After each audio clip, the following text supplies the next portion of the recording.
Man, I've been sitting here talking to y'all for 5 minutes and forgot to hit the live button.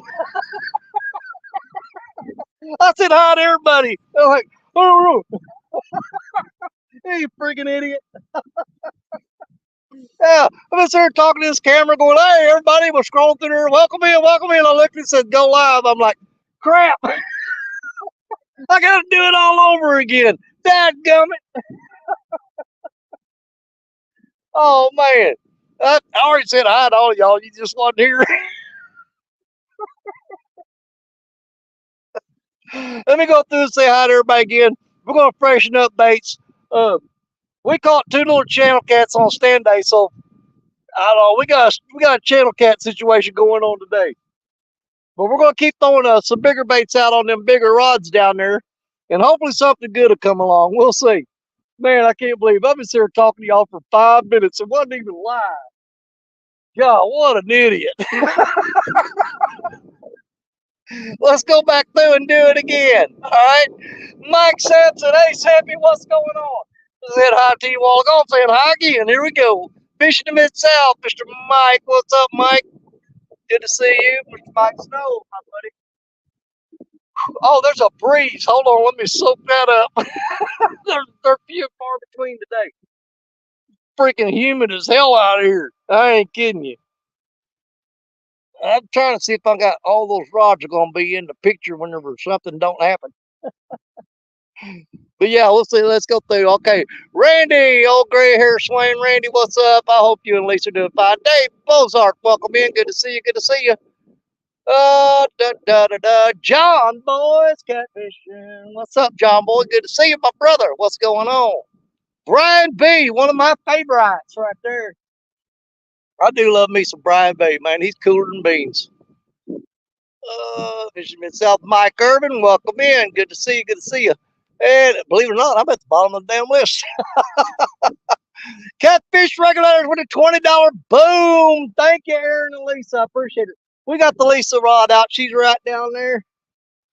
Let's see. I believe that we caught one of the channel cats all ago on the Lisa rod. So yeah, I had the drag so loose on it. I was sitting there going like this. Oh man, that fish ain't coming in. He ain't coming in. What's going on? I looked and I was just spinning the reel.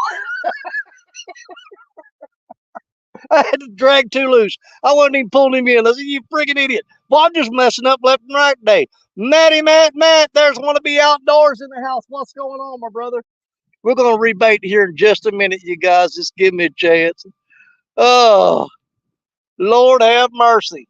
It's about 10 degrees cooler than it has been, but the humidity is just kicking the crap out of me. Man, I'm sweating like you wouldn't believe. We had a bite on that rod a while ago. I was hoping I'd get live in time for him to do something, but as soon as the camera came on, you know how it goes. It was like, nah, hell no, I ain't buying that.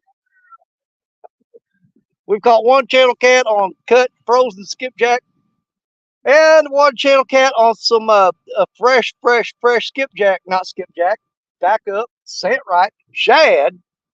I threw a cast net at the spillway dam and got probably about 15 nice little shad. They're probably about 5 inches long. And so it's even odds right now. We're getting hit on the frozen skipjack and the shad about evenly. A lot of pecking going on the rod, so it's a lot of little channel cat in here. Me and Richard Gluck, if you guys watch Stand Day, I've already told you this, but me and Richard came through here last Saturday and was kind of scoping this spot out because this is a spot that I fish quite a bit. Y'all seen me catch a lot of fish here. I'd say I'd be willing to say that probably 40% of the catfish you've seen me catch on YouTube come from this little stretch right here. About 40% of them, I'd say.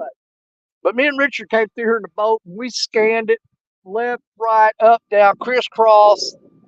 We found 3 fish in this whole area, but they were good ones. And that's why I said, you know what? Hold on. We got a bite on that rod right there. It's a channel cat pecking on it. There's a channel cat pecking on it. Let's see if he's going to do something. Oh, hello, Breeze. That's it. Give me all you got. Just keep on blowing. That second rod right there is getting tapped on. I could tell this channel cat, he's just like picking at it. All right, where was we? Where was we? Are you catching any turtles? No.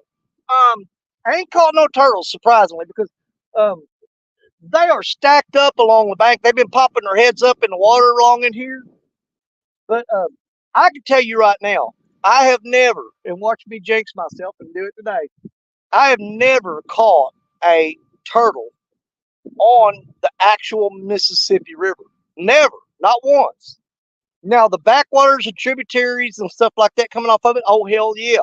I've caught a bunch of turtles, and everybody knows it. But to be perfectly honest, I've never caught a turtle on the Mississippi River itself. They're in here. I've been seeing them pop. There goes one right there. Get out of here, you little bastard. Ain't nobody wants no time with you today except for a couple people that want to see me so they can make fun of it. I got no time for you. There's nothing right there. There's a turtle popping up. See his little head sticking up? Right there? Get on out of here. You know, they're haunting me. But I'm throwing way out there, way away from them guys. Them turtles is up here close to the shore. They don't go way out there. I've actually caught a 50-pound blue cat one time that had a turtle in it. Man, it's about big around as my head. He swallowed that cotton picket thing because I felt his stomach and I'm like, what is that? And I got the feeling. I said, that is a freaking turtle in his belly. And I could feel it in there. And I'm like, I don't know how in the world he would have gotten rid of that shell other than throwing it up. Because if that come out his butthole, that fish is dead. You got something that big comes out your butt, it's going to kill you. I guarantee it. He did not poop that turtle shell out. There ain't no freaking way. It didn't happen. All right, River Rat 3030. Let's get back into it. Oh, man, I missed some of y'all. Let me back up. Let me back up. Where was we? Good Lord, y'all got to talking while I wasn't looking. Oh, good God. No. Let's see. It's a bit brisk today. You know what? It's a chilly 88 degrees right now. But the humidity is what's killing me. It's just so humid. River Cuts Tackle, John, what's going up? Right here in the front. Center stage, baby. We've got the Ancient Mariner Challenger 7'6" rod.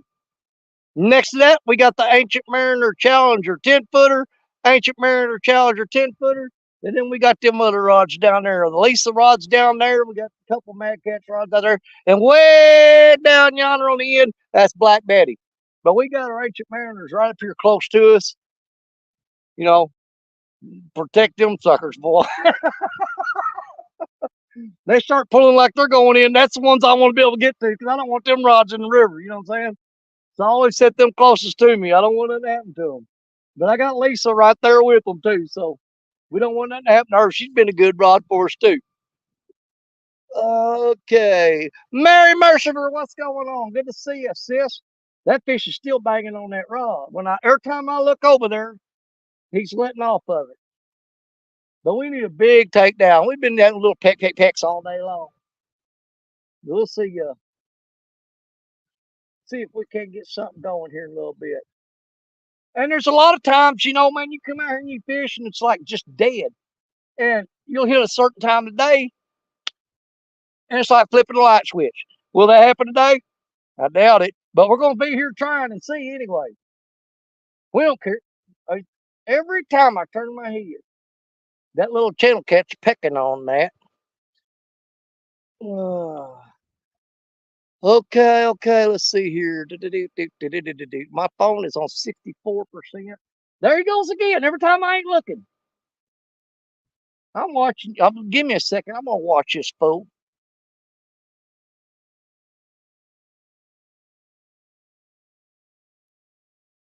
Now, he ain't going to do nothing when I'm looking. Not while I'm looking. We're definitely going to freshen up the 4 baits down through there. I just put fresh bait on those Ancient Mariner rods, so I know they're baited up good. Them other rods, I'm going to have to freshen the bait up there. They've been on there for over an hour. Piggy Piddles! Happy Guinea Pig! What's up, Piggy? Ain't seen you in a while.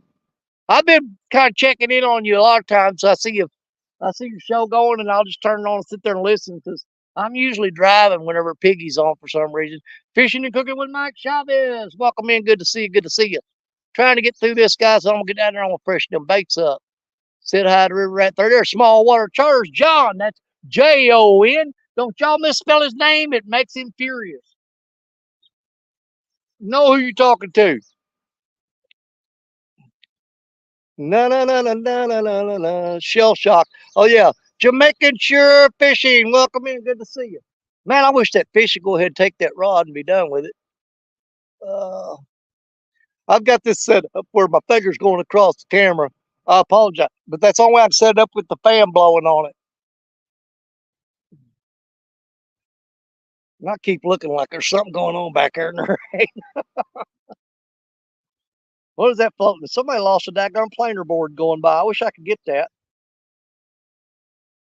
If I had my snagging rod down here, I'd try to hook it dang thing. There's a planer board floating by. Somebody lost their planer board. Bless her heart. Shelton Video. God bless you, friend. Jesus loves you. Right back at you, Shelton. Thanks for coming in and hanging out with us. Man, I got to check that bait on that rod there. It's standing straight up. Right? He was pulling it over just a little bit while ago. We'll see if we can get something going. We're trying, y'all. We're trying. Am I at the bottom of it? No, I'm not. Lord help me. Not even close to it. Oh, that's a sweat bead right there. That thing's going to sting me. It's going to hurt like hell unless I get rid of him. Go on, get out of here. Sweat beads hurt. I ain't kidding you. Them things are painful. Andrew Whitehouse, what's up, buddy? Good to see you. That phone is just a little out of whack. Let me do some adjusting here. See if that's a little. Does that look level? Let me check.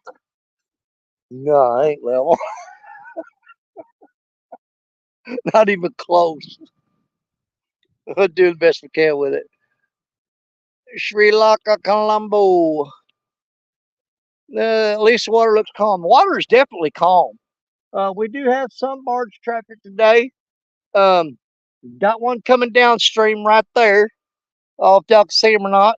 But we got one coming upstream right there, and I know you can see him. So he's barreling down on us. He's going to be here shortly.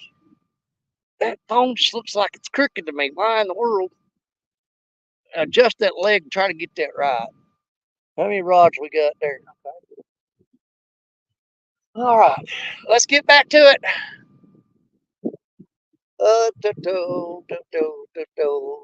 I'm not acknowledging you guys. Say hi to each other. Fishing videos, subscribe. Okay. Well, thank you, thank you. Boy, I got slack in that 14-foot mac catch down there, so something's going on with it. Because I got that thrown in the current seam, so if it's got slack, that means he came out of it. There's probably a little channel cat fiddle farting around down there. Go shopping this morning. Oh, okay. Rebel River Cats, welcome in. Good to see you. Did I already say hi to you? No, I think it was River Rat 3030. I get you guys mixed up. Of course, it don't take a hell of a lot to confuse me. Are we at the bottom? I think we're at the bottom. All right. Quiet man, Curtis. What's up, Curtis? Good to see you, brother. I used to watch old Curtis a lot in the mornings. He'd be on Buggy's show. But Curtis got where he sleeps in a lot. Which, I'm not being mean to him about it. I wish I could. Even on my days off, I don't sleep in. I can't do it. I don't know why. All right. We got our high dollar water today, the Icelandic Glacial. Not really. I saved this bottle and refilled it out of the tap. It just looks like I'm drinking expensive water. That's tap water.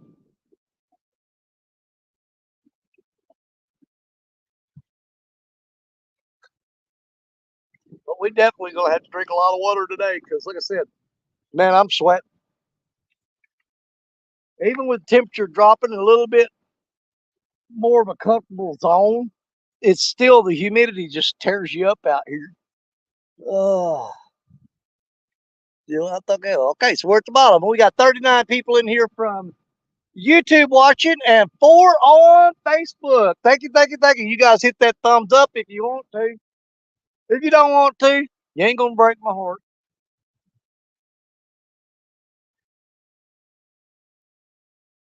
Like I said, I'm gonna be here whether y'all's here or not, but I do appreciate y'all being here because it does make it better. I hate fishing by myself. You guys are always the highlight of it. I can look over and say, look at all these people fishing with me. It makes it worth doing.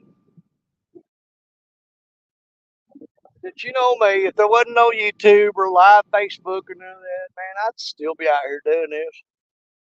It's just so much better with all you here. I have so much more fun.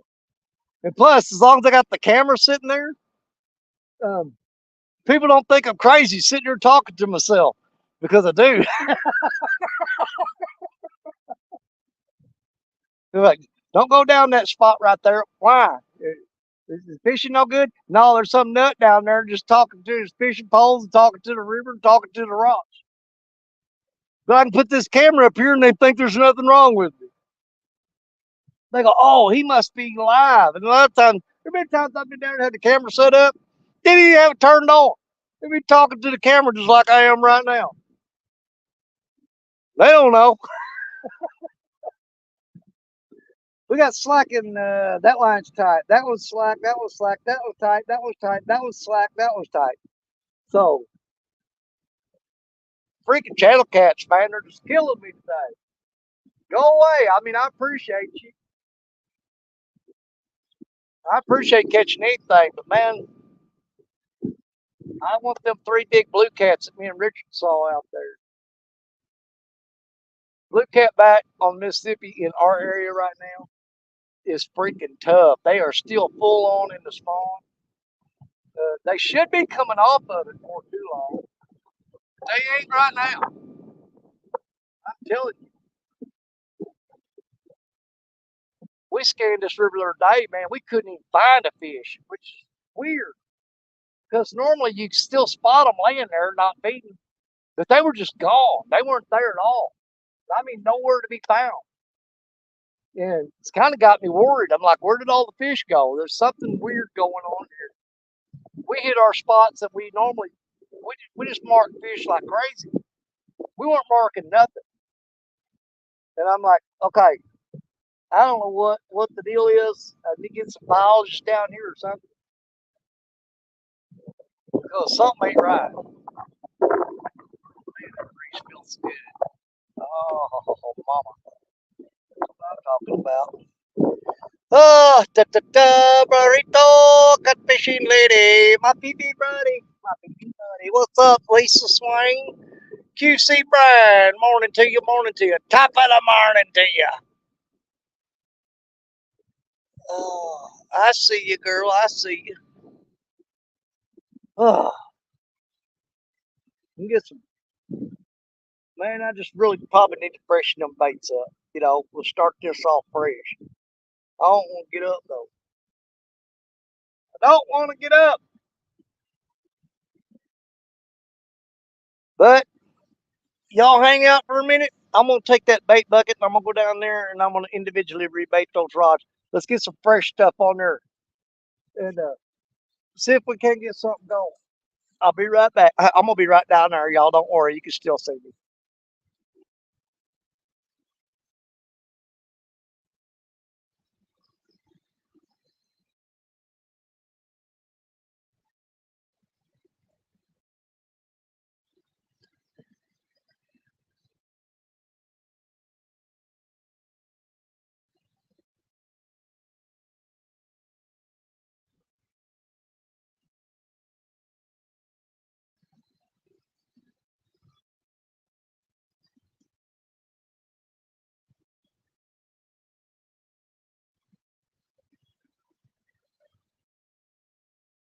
Oh wait, bear hook.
Yeah, channel cats are picking all of our bait off. So let me tell you what I'm gonna do. I was gonna just try to bait it up, throw it out, bait it up, throw it out.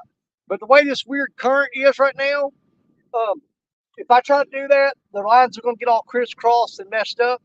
So what I'm gonna do real quick, I'm gonna bait up every rod, then come back through here and throw them out one at a time. That way that they're not crossing over each other in that current. It's a lot easier for me to do that, to bait them all up, then come back and throw them out. If any of y'all have fished in one of these cross currents, you know what I'm talking about. Because your line gets swept left and right, and you can throw one out, and by the time you throw the next one out, you don't know where that line's at. You're throwing across it. It's easier just to bait them all up and then bam, bam, bam, bam, bam, bam, throw them out. Let me get that done.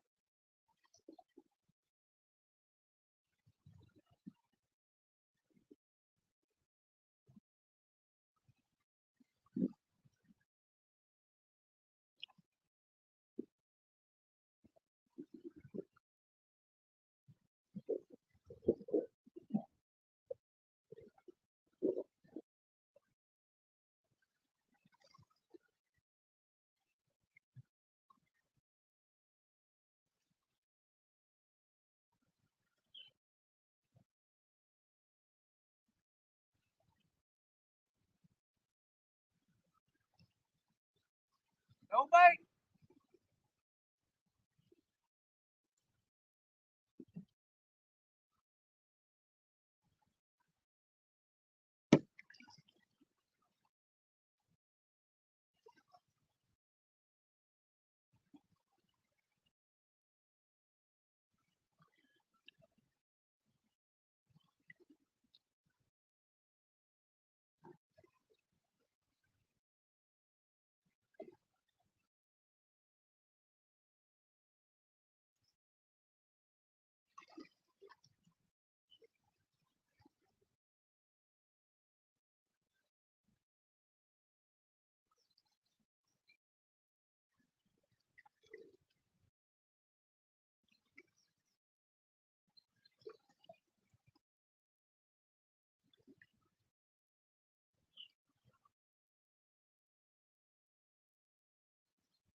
No bait.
I want you to look at there what something did to that skipjack head. I don't know how well you can see that, but that was a skipjack head with a half of a body section. But see, that's crushed. So that almost tells me that's catfish. But there was a body section on there that freaking long, and they ate it down to that. So I got something that's just, it's wearing my baits out. We got 7 rods out, and we just reeled them up. 5 out of 7 rods, no bait on them. They're picking it off of there. Oh, don't worry, we're gonna try to figure it out. Let me get this last rod baited up. I'm gonna come back through and throw them all out. Then we'll set up and watch them and see what's going on.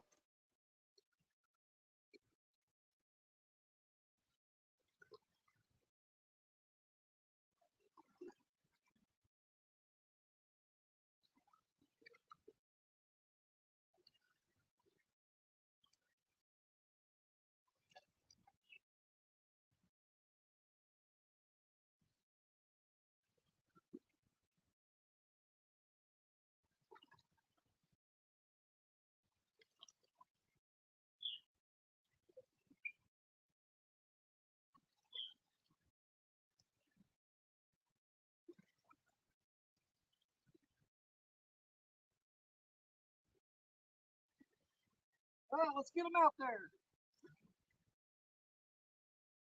Loaded up and ready to go.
Man, I've been having all kinds of trouble on this too late.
All right, now at least we got bait on the rods. Let's see if that makes a difference. Got 7 rods out, 5 of them. The little bitty channel cats had pecked all the bait off of them. And on one of them, that big skipjack head, you can see it had been crushed and smashed up. But I've been distracted a lot. Hell, if that rod even moved, I didn't even notice it. He might just sit down there and just chewed on it without ever even pulling. All right, so we got 7 baits out now. Let's see if that helps any. Man, I am just like tore up today. What is going on? Did I miss anybody? Heard, does anybody new come in? We got 45 people in from YouTube. Oh crap, yeah, I missed a bunch of people. Dadgummit, Danny. Oh, good Lord, back up, back up. I flipped that too fast. We might actually get some bites going on now since we got bait on the hooks. Burrito, Jamaica, Burrito, QC Brian. Crossover Paranormal Society. You're freaking me out. Welcome in. Don't be bringing no ghosts in here. Couple aliens would be all right, but no ghosts. You know, brother gone wild. What's up?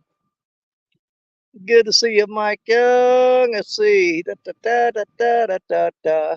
Steve Trap Brown. What's up, Steve Brown? Good to see you, buddy. Shirley T. Oh my God, that's Shirley. I love her to death. That's my sister right there. 100%. And that woman can fish too. She'll put a whooping on you. She don't play. Paul too, Jody catfishing. Jody girl, hey there, Jody girl, my Jody girl. What's up, sis? Said hi to Mike Shaw this, hi to Piggy, wanna be, QC. Try to see if I missed anybody here. Dun, dun, dun, dun, dun. We got bait on the hooks now, y'all. Let's see if we can catch a fish. We got 2 channels. Shad Daddy! What's going on? I think I'm about out of shad. I threw the net this morning. I think caught like 14, 15 of them were. I done went through them shad, so we're about down to frozen skipjack. I did bait up them first 3 rods with shad. I had enough to do. I think I got a couple more shad in the cooler that I caught this morning. But then it's strictly frozen skipjack. Almost had a bleep come out. Skipjack. Dog and die. Dog and die. Doggone die. Doggone die. Fishing. What's up, Curtis? Good to see you, brother. Man, I'm hot, y'all. And it ain't even freaking hot. Kenneth Hickson, better keep an eye on your poles. That Minnesota water gets down there. That's a little beach area. It's going to go under. I know it, man. The levee broke up in Minnesota. Now, I got up this morning planning to come over here, and I don't know how long it's going to take that water to get here, so I didn't know what to expect. I was actually coming over here thinking the river was going to be blowed out because I thought that water would probably got here by now, but it hasn't. We've actually dropped probably, I'm going to say since last Saturday, it's dropped at least 5 feet since last Saturday. So we're on a fast drop. We got all that water coming at us, and man, it's just going to destroy this river, I'm telling you. Because it's going to pick up logs and trees and stuff that it hadn't picked up earlier this year. And we're going to be right back to sitting here going, what do we do now? What do we do now? Because it is so hard to fish with all those trees floating down. You just can't do it, man. It's just too hard. They're going to go under. Yep, sounds like you have had some 50-pound bait stealers out there. Good luck. No, they're probably about a little pound and a half, 1 pound channel cats are just sitting there chewing on it. But that one big head, that skipjack head down there, something smashed the crap out of it. It was crushed. Whatever got a hold of that, tore it up. But yeah, we're looking for that water to get here. It's on its way, and it's going to be bad. This river's going to come up so freaking fast, it's going to make your head spin. Oh, let me get a sip of water, and we'll continue on.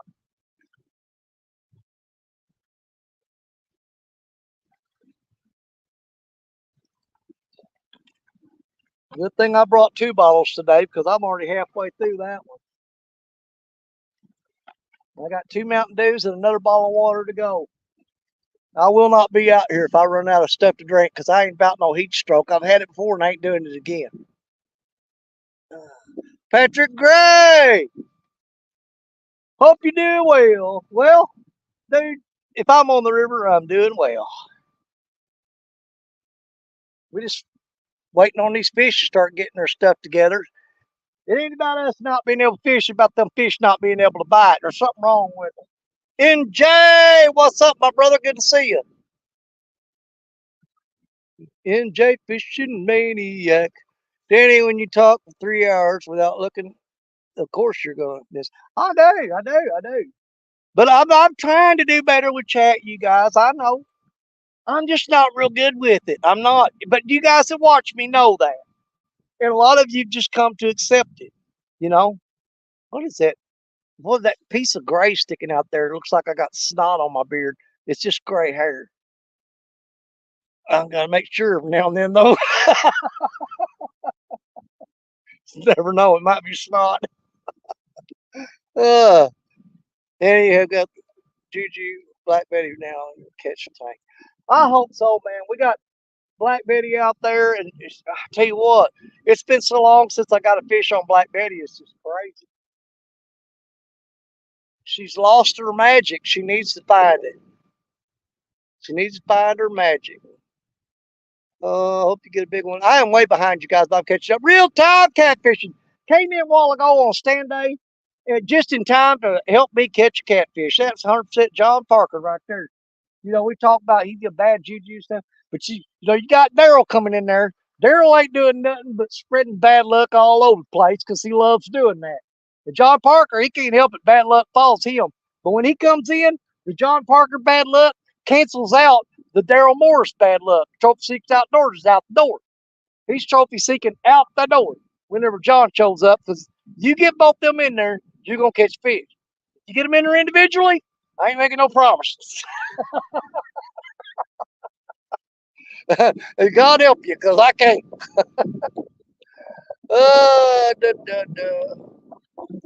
Gray's Family Fishing. Haven't seen you in a while. DSO and everyone, hello. About to go fishing. What's bar? Just come to say hello before we go out. All right, well, good luck, Grace. I hope you get on a ton of them because we ain't doing worth of crap here. We got 2 little channel cats. I caught me a nice white bass when I was going out catching bait earlier. Circle Hook Productions. There's a big name in the house. What's going on, Circle Hook? Good to see you. I'll drop the link here in a little bit if anybody's out fishing. They won't come up. Let me get to the bottom. It's going to eat out with family and then to the river. Of course you are, Jody. If you ain't, then you're sick. Dude, I've seen Jody go fishing with full-blown COVID, man. And everybody else saying, girl, you need to lay down and rest. You're going to get worse. And she's like, I'll be all right.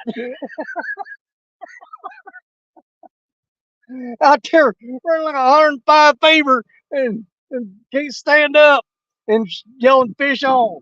I'm like, what the hell is wrong with you? That girl ain't got a lick of sense, man. Y'all think I'm crazy. Please, come on now. Just watch her. You'll see what I mean. That girl's crazy as hell. I gotta keep looking over. No. You get no respect. John Parker, you do too. Get respect. I'll tell you what. You've won so many daggum awards just for being you. It's not even, I wish I had half your medals. How's the weather there? Oh, we at the bottom? I think we are. It is it was 88 degrees, I think. I don't know. It's somewhere around in there. It's supposed to be cooling off. We're gonna be loading up. Now, I'm off for 9 days. This is day 2 of me being off work right here. But we got some stuff to do around the house Monday and Tuesday. Then Wednesday we're gonna hook the camper up and we're heading to Lake Wapapello up there. It's north of us here in Missouri. And me and Stacy are heading up there, and then probably Friday she's gonna take her little car and leave camp and go get the kids and bring them up. So we'll be at Lake Wapapello and starting Wednesday this week. We'll try to go live there. I suck at fishing at that lake. I don't have much luck there. I know that the people catch crappie, bass, and they get on some catfish there. Um, I just don't do very good at that lake. The station wanted to go there, so that's where we're going. I'm going to go Lake Wapapeller, Lake Wapaprop. If you take a boat out there, you'll find out why. It's called Lake Wapapella. I call it Lake Wapaprop. Lance Macuga. Lance Coda said she was tickled to death. She was at the house when I got home, and Lance won a $25 gift card from FOA the other day, and he gave it to my granddaughter Coda, and she was in there, of course, on her phone in her bedroom. And I went and said, "Hey, what? You know Lance Macuga won that gift card the other night?" She goes, "Yeah, I was watching." I said, "Well, he gave it to you." And she goes, "Really?" And she tell him I said thanks. I said, "Well, when you come back next week and we do a live show, you can tell him thanks. But I'll tell him in the meantime." Good God, look at all them turtles right there. What do y'all want? Y'all need to go away. Freaking turtles is coming up on me here. That camera, every time I look at it, it seems like it's crooked. All right, y'all, I'm going to start glancing at the rods every now and then. I think I'm pretty much caught up with chat. We got 54 people in here from YouTube, 7 on Facebook. I wonder if they had time to steal my bait while I was doing all that.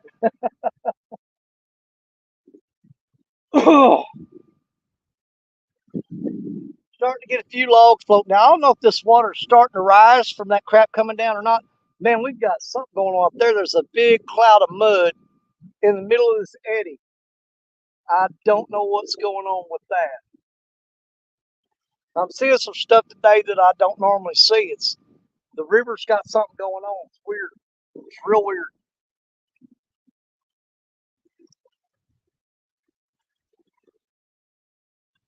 I'm just waiting for that tidal wave to come flowing down the river from where that levee broke up in Minnesota. It's heading this way.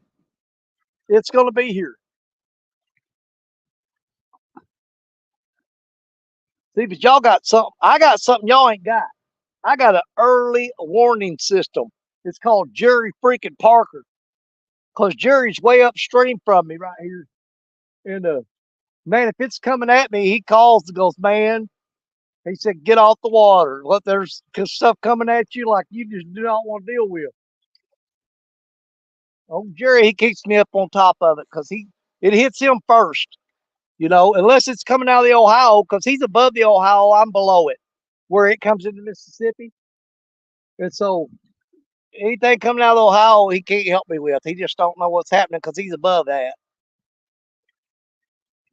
Well, I can feel it coming in the air tonight. Hold on.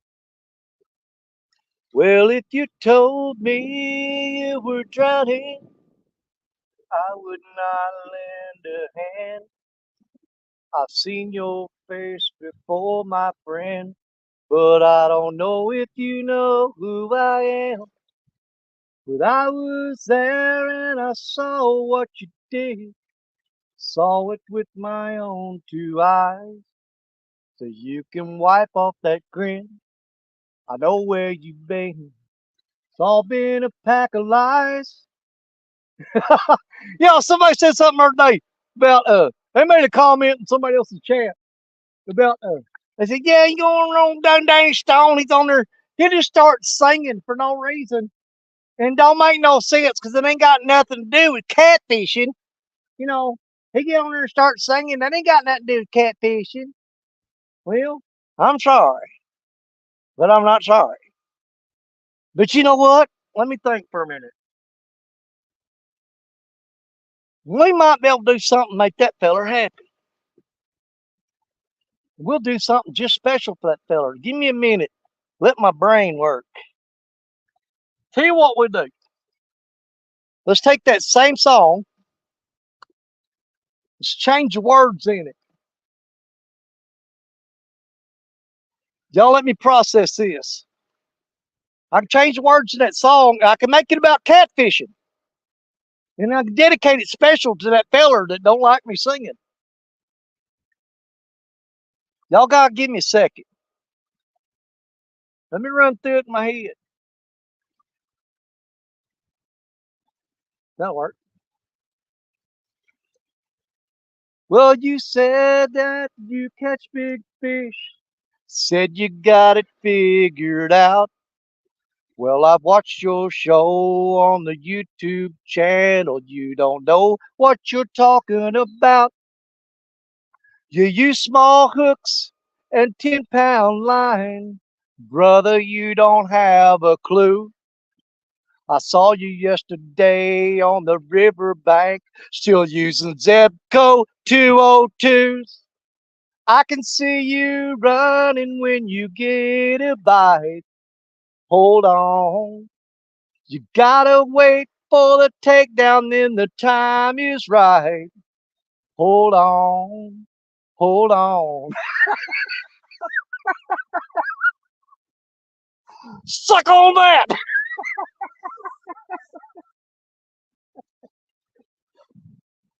Oh my God. Don't poke the bear. Do not poke the bear. You'll be sorry. You'll have no idea the crap that goes through my head. Oh my God. Don't do drugs, kid. That's it. Oh my gosh. They turn him off. There ain't no turning me off. And my batteries don't go dead very often either. They do every now and then. But I'll take a little nap and recharge them. Man, are we going to catch a fish? Daggone, come on now. Let's go. It's getting freaking hot.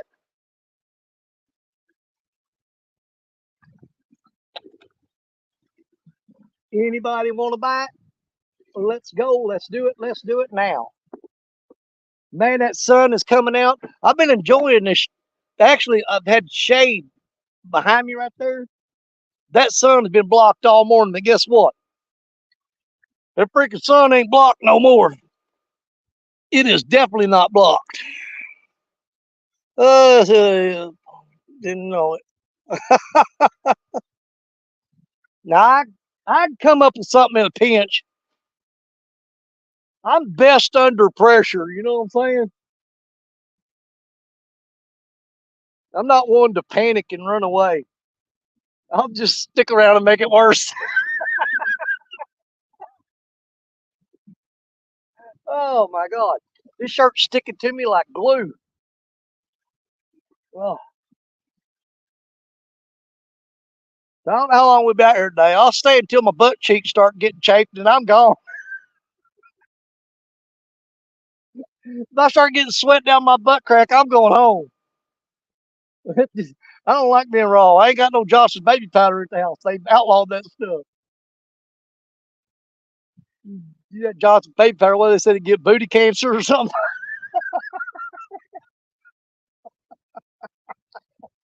I don't know. That's the theme song that ought to be playing every time I go live.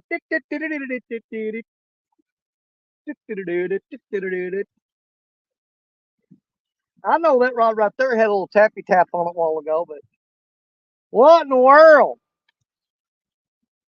I think I put a shiner on one of them poles. I have one shiner left. Caught him in the net this morning.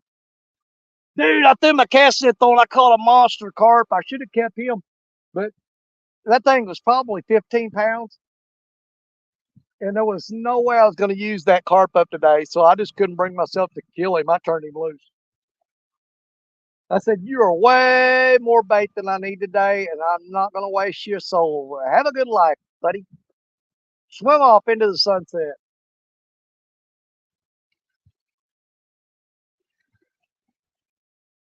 Yeah, we're starting to get some logs floating down the water now. So this water may be coming up already, y'all. Hey, Mr. Turtle, get on out of here. Got his head poking up right there. Ugh. Gotta use that monkey butt. Dude, there was one store here that carried the monkey butt powder. and they went out of business. And I can't find no monkey butt powder nowhere now. But you're right. I swear by that monkey butt powder. That's good stuff. Monkey butt, monkey butt. Got get out here, get sweating, your underwear starts sticking to your butt. Look, go home and like, well, damn, your ass look like a baboon.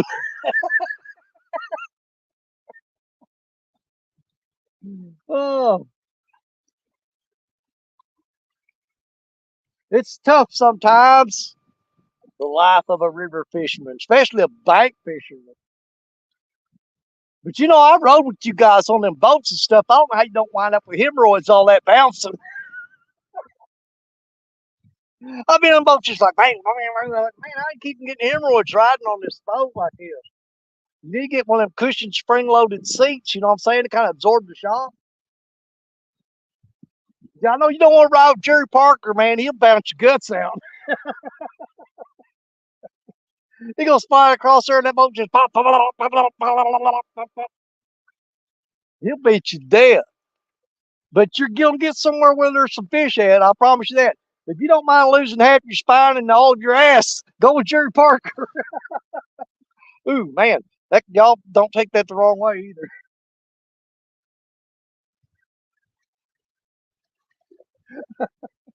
I know what you've heard about Jerry Parker. That's why I fish in the bank. Exactly. Hello, Crow. Somebody say hello, Warren. Warren Farley in here. Cause Warren gave me I showed it on stand day earlier. Warren gave me this little fan that attaches to the back of your phone. Warren, I got that bad boy on there right now. It is attached to the back of the phone as we speak. Because my phone was getting hot. It's not now. That old thing works pretty good, man. Let's see here. I can actually think of, if I'm careful, I don't want to screw nothing up. I can pop it off. I just unclip it. See, I got this clip to the back of the phone. Them little fan motors is running right there. Them two fans. And it's got that cooling unit right there that touches the back of the phone. And I go back there and fill the phone right now. Woo! That thing was hot as a firecracker a while ago. It's cool as a cucumber now. I just got to be careful when I put it on here that I don't hit the button on the side of the phone because I'll shut the freaking live stream down. But yes, Warren, just so you know, I am using that. I just reattached it to the phone right now. Told about it on stand day. Yes, yes. Let's see. Jerry will take your ass, is what Daddy's saying. I ain't lying. I'm gonna tell you what. Oh, Eagle, what's up, buddy? My brother bird. Man, I love them freaking eagles, man. They're awesome. I want to get about 6 of them eagles come down here and see if I can get them to sing Hotel California.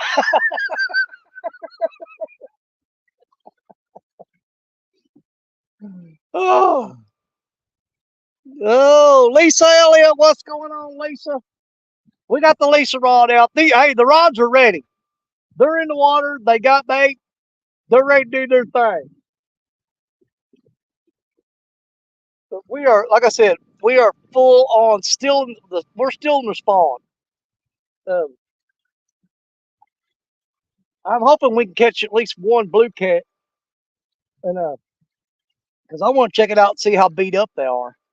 If I can get one to come off, if one's come off the bed early, we fished this spot last year, or was it year before last? And I caught one blue cat out here. Man, it looked like somebody took a daggum ice cream scoop and took a chunk out of the top of his head. That poor feller had the deepest gouge in his skull. I felt bad for him. But, then again, I'm like, man, you did it to yourself, But he did it racing them babies. So, good job, catfish. That's a dedicated daddy to bust his head open just to take care of his kids. But that's what they do. Hopefully our spawn is done by the time the finesse tournament. I know that's right. Oh, absolutely. I'm pretty sure it will be. It's not till July 13th. So we got, what, 13 more days? Yeah. Hopefully we'll be in better shape. I've just got to try to figure out where I'm going to go because here's the thing. I figure the river's going to be tore up. We got all that water coming down from up north from Minnesota down the Missouri River into the Mississippi and coming in here. And I'm sure this place is going to be destroyed. That gives me two options, actually three. I can go to Baldwin and chase some little dink blue cats. I really don't want to. The last 2 or 3 times I went to Baldwin during a tournament, I got my butt handed to me. Everybody thinks Baldwin's this magical place where the catfish is just, you're just going to catch hundreds of them. But man, there's a hot time of the year. Baldwin's not as great as everybody thinks it is. Now, wintertime, you ain't going to beat Baldwin. You go in wintertime, man, I tell you what, I'll put Baldwin up against pretty much anything in the winter. But I don't care for Baldwin in the summertime. I don't have much luck there. It's a bunch of little bitty, tiny dinks that just do like these channel cats are doing today. They peck your bait till it's gone. You got to use like little bitty 4/0 hooks and stuff to catch the cotton picking things. And even today, I'd be better off if I was using 2/0 eagle claw hooks with worms on them, or or get some really small river cat tackle hooks and put worm on them. I'd catch more fish today. But right now, most of the baits I got thrown out are twice the size of the catfish's head that's eating on them. They're just sitting there just chewing on it. So there's the option, Baldwin. I'm not going to put that one on the table. That's going to be at the bottom of my list of emergency break glass, in case you can't catch fish anywhere else. That's going to be an emergency spot. Also, I thought about going to Crab Orchard and going after channel cats there for the finesse tournament. You can get anywhere from 6 to 10 pounders in there pretty easy and pretty consistent, you know what I'm saying? But my easiest thing to do, there's a little lake just south of where I live, about maybe a 40-minute drive, 35, 40-minute drive, chock full of little bitty channel cats. That's where I fished last year. I think I placed third in the finesse tournament. I think it was Tony Harrison, Jerry Parker, then me, or else it was Tony Harrison, me, and Jerry Parker. But we were the top 3 in the finesse tournament last year. The problem with that place is that, dude, I'm catching catfish that weigh half a pound to a pound on channel cats. The biggest problem about that place is there are literally billions and billions of bullheads in there. And you catch so many freaking bullheads that you catch a lot of fish that don't count. And it's really aggravating. But that's my plan right now, is either that lake, Kentucky Lake, or Baldwin. There's no way I can use 2, 4, and 6 pound test over here on the river. You just can't do it. I mean, not from the bank. Not from the bank. If you was in a boat, you might have a chance. But from the bank, nah. I ain't fighting no fish. You hook into a 15 or 20 pounder on 2 pound test line. From a boat, you can do it. From the bank, it's virtually impossible. I ain't saying it can't be done. I'm just saying I don't want the aggravation of catching something, hooking something big, breaking off on 2 pound test line, and then having to mute my mic. All right, mute me real quick because this is going to take a minute. Look at the big old stump down the river right there. I just hope it misses my rods. It looks like it's heading right at me. Josh Thompson, AR Patriot 1776. I bet I know who that is. AR Patriot 1776. No, it might not be who I think it is. Because who I think it is that would be an AK-47 guy. I know an AK-47 guy that he don't do. He'll build an AR-15, but he's more of an AK-47 kind of guy. You know what I mean? That's his go-to gun.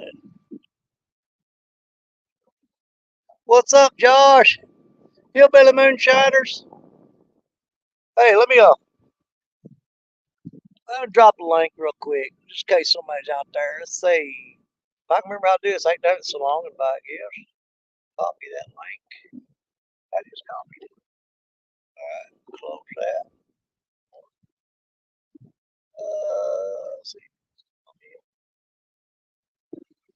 Paste that. There we go.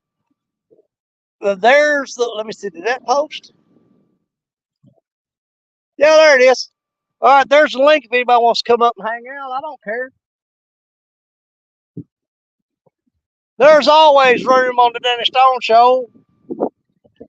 Just gotta hope that I see you when you come in the basement.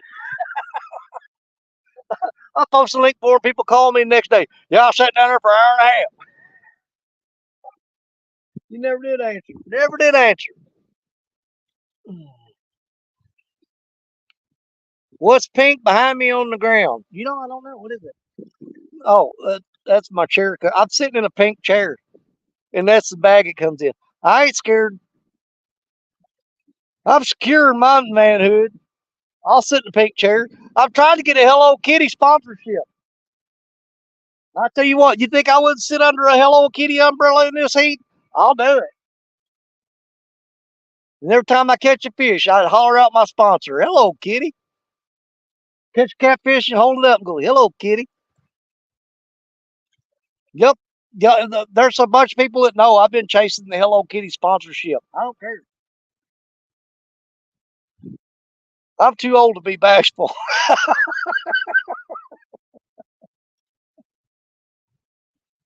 Don't bother me again. Oh man, I ain't gonna. If it would, if they agree to sponsor me, I'll sit in the Hello Kitty chair.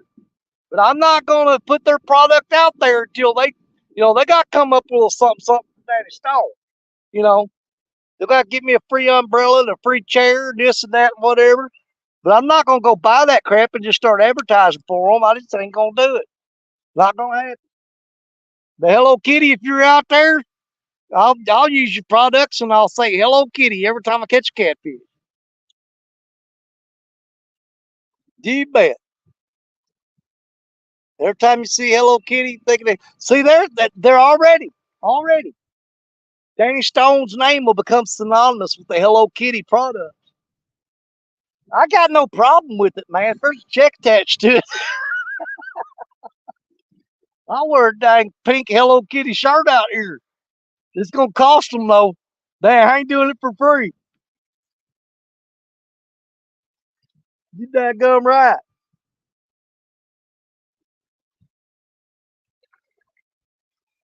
Hooty hoo! Come on, fishes. I don't even know if we've had a bite. We had one little bite since we started this live stream. Of course, I ain't been looking at the rods. I don't know. They could have been over double, and I wouldn't have known it.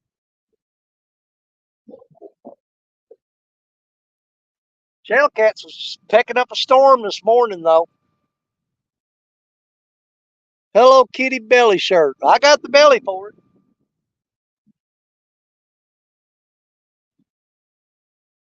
I have it coming up there. Well, sweat bee looking to sting the crap out of me. Look at that thing. Where's he at? There he is. Yeah, get out of here. Freaking sweat bees are swarming me this morning. Look how, I don't know if y'all can see that stump out there floating. Look how slow this current's moving in this eddy. That thing's just barely moving. That main current's probably about now 60, 70 yards out there. But what we're in is a big giant eddy here. The water's probably only about I don't know. I'm guessing 25 foot deep in the deepest spot right here.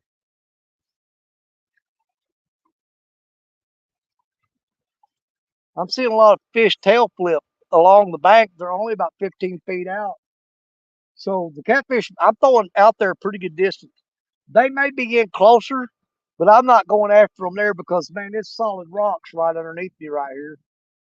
And I get tired of giving away rigs, you know what I mean, and hooks and stuff. Becca, my trap, what's up, sis? I seen that Becca go by there. What's up, Becca? Da, da, da, da, da, da, da. Mm-hmm. Danny can't read. I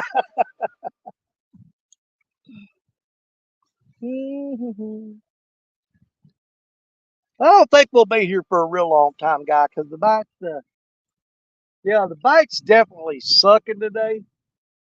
We're hoping that something big would come along, just maybe one fish, if anything, and just smack a rod real hard. But that sun's getting up over the trees, my cloud cover's going away. And I do for the next 2 days. I've got to get I've got to go through and get the camper ready to go for we're leaving out Wednesday. And we'll be out for, we'll see, Wednesday, Thursday, Friday, Saturday, Sunday. Yeah, we'll be out for 5 days on the lake, taking the camper up there. But I've got 2 days to get that camper ready. I mean, go through and see if there's anything needs to be double checked. You know, clean the. I gotta get up on top of it with the dang scrub brush and the soapy water and wash the roof off. And Stacia's real particular. She wants all the bird poop off the front of the camper. Oh, somebody's in the basement. Oh, there she is. What's going on, sis? Hiya. Hey, good to see you. How you doing? Sitting out here cooking like a rotisserie chicken for nothing. Well, that ain't gonna do me no good. Well, I mean, we're hanging out with some good people in chat, though. I guess I gotta make the tater salad. Do what? I gotta make the tater salad. That's it. And thank you, Mr. Mike, for letting me know that. I didn't know that it was up there in the chat. Yeah, I'll come up here for just a few minutes. I mean, I can't stay up all day. Well, I'm not gonna be here real long, but you know, it's good for you to pop in and say hi to everybody every now and then. We don't get to see you as much as we used to. We kind of miss you every now and then. You know what I mean? Well, now wait a minute. I'm in places quite often, so. Well, you probably going in neighborhoods I don't hang out. Hey there, Mr. Tim Molina. How you doing? He said the great Danny Stone. We've got a bunch of little bitty channel cats pecking on the hook today. Hey there, Mr. John Bowies. How you doing? Do you need me to go back and read any that you've missed, maybe? I've missed a lot. If you want to check it out, go on in there, girl. Well, I'll go up just as far back as what I can go, which, in the chat that, which is about 15. Have at it. Have fun with it. Wannabe, Mr. Matt says, Jerry will take your butt is what Danny's saying, like the old saying, cash, grass, or butt. Well, here's my tip for you guys that fish Jerry Parker. You always put Jerry Parker at the back of the boat. You stay at the front of the boat, and you always make sure you're looking toward the back of the boat. That's all I'm saying. Keep your eyes focused that way. Let's see. Jerry will grab your butt. He don't care. There was a conversation. I'm not sure what they're talking about. I can't go back and look at it. Something about monkey butt powders.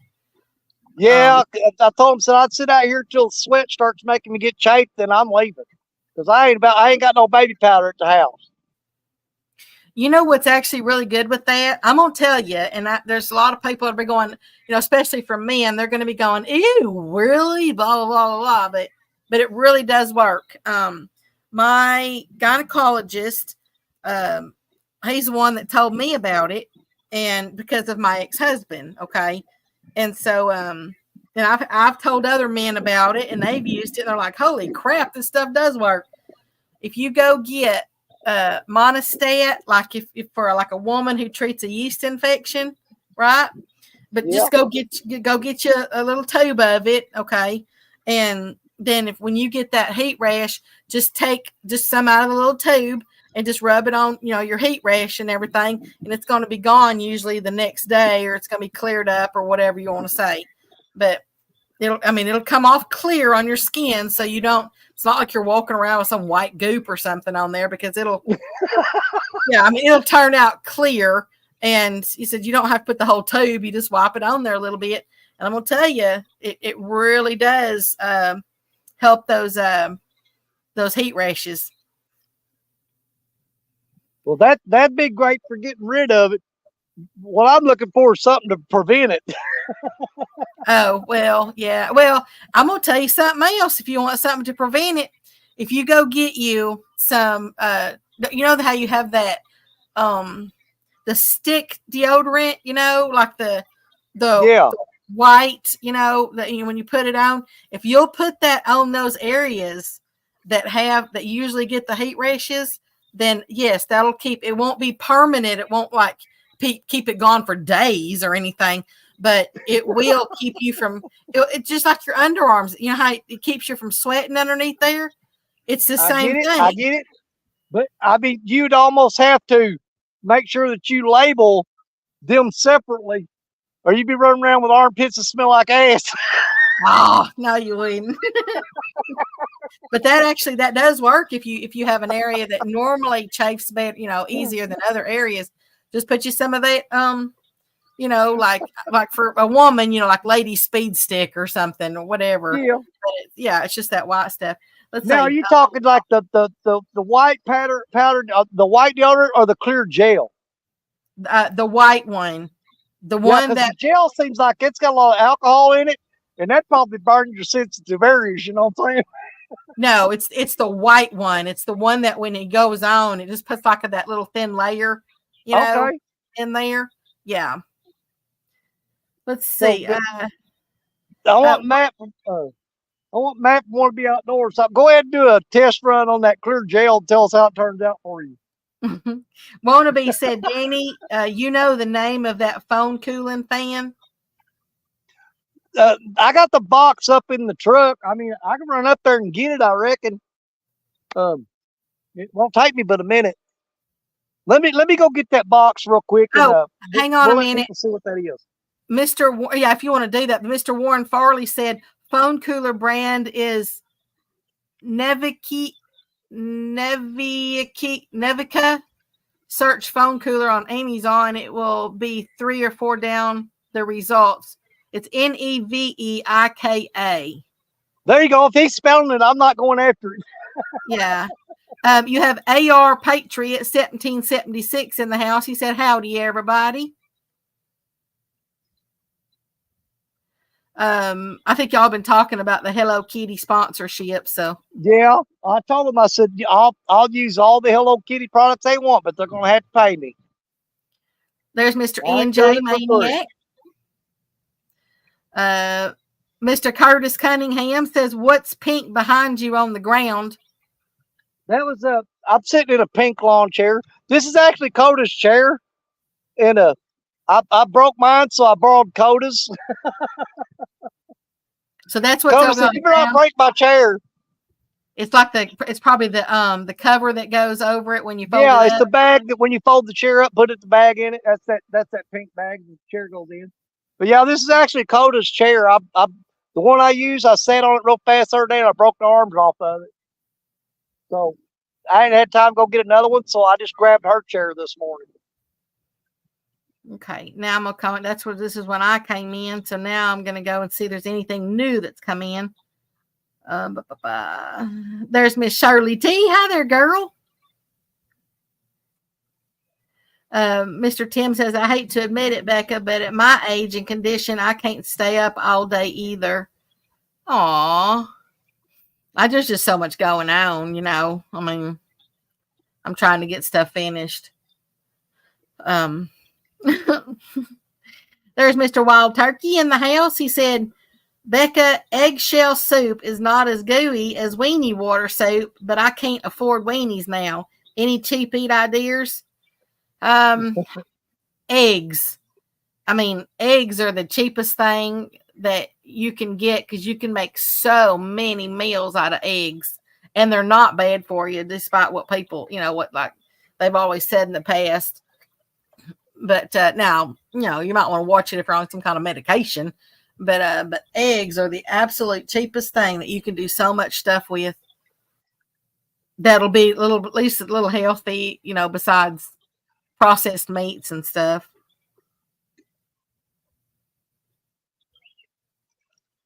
Let's see. Mr. Curtis says, you mean run into your taint. Oh, rub. You mean rub into.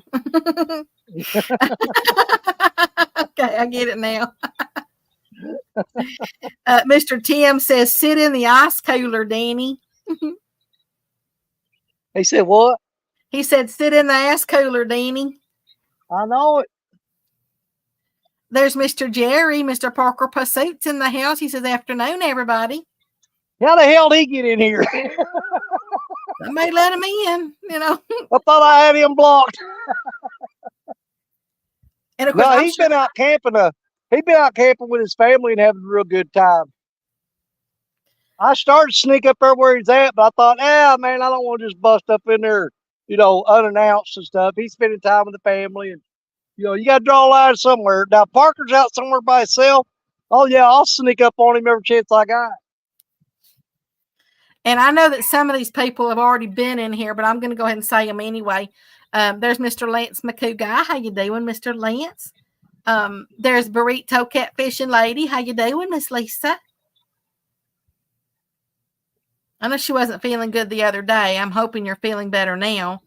There's Gray's Family Fishing. Says, best thing in the world, anti-monkey butt or AMB powder. I use it on the kids' diaper rashes and everything. I'll never use anything else. Yeah, that monkey butt, that's good. The stuff I was saying was something that you normally would have in your house as far as like the deodorant. Now, the monostat, that's after you already get the heat rash and you want it to go away. So, and that tube is going to last you quite a while if you go get that. And you don't have to tell, anybody that you're putting monostat on you, cause I know how men are, especially since that's kind of like a ladies thing. But boy, I'm telling you, my daddy even used it, and he's like, I can't believe how well it works. And he was the manliest man, so let's see. They're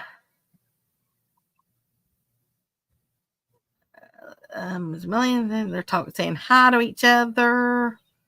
There's Miss Pontoon Jody, and she says deodorant under the bosoms. That's another place to put them. Yep. You got any kind of heat rashes that go underneath your boobs or on your side or whatever, between your legs. Just so. Yeah, I get those too. Yeah, it does. My AC went out. It just got fixed yesterday, and I think it was yesterday.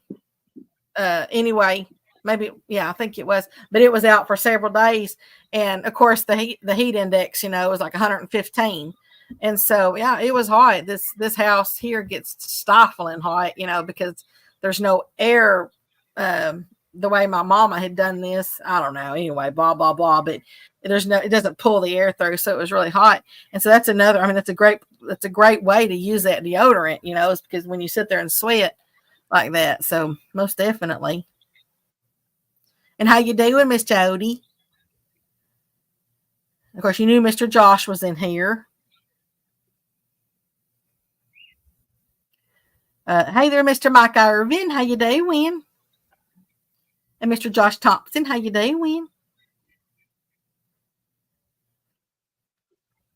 Okay, people telling each other hi.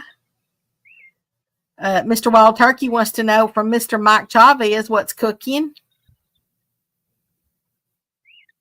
Mr. Dallas, hi there, Mr. Dallas. He says, if you fart, you'll smell like Old Spice.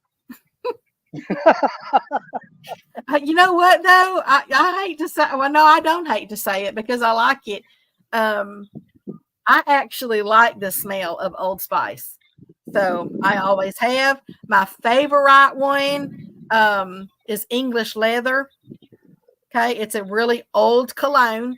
It's not any of the newer stuff, or I mean, but it's called English Leather, and I absolutely adore that. I can't take a lot of colognes and stuff, but because I think a lot of them stink.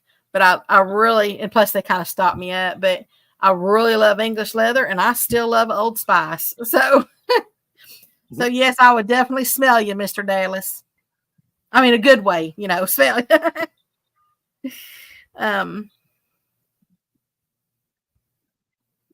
Mr. Josh says, welcome to Stan's Day, Dan's Day. Hit the thumbs up or you won't get a DSO hello kitty autograph.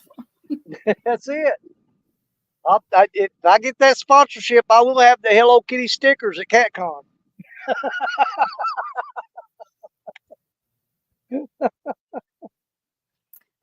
Wild Turkey says, don't put the monostat near your toothpaste. Just saying for a friend. Yeah, there's like all kinds of mistakes you can make with the stuff we've talked about. Yeah, so it's strictly for your heat rashes. Yeah, because I mean, well, unless your wife or girlfriend or whatever, gets. Well, people have always they've always used like oh, look at that rod going down right there. Oh, yeah, there it goes, y'all. Oh, you forgot to put you on solo. Sorry, y'all.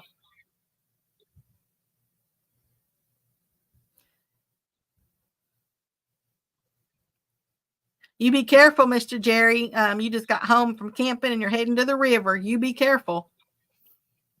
I bet that camping was nice.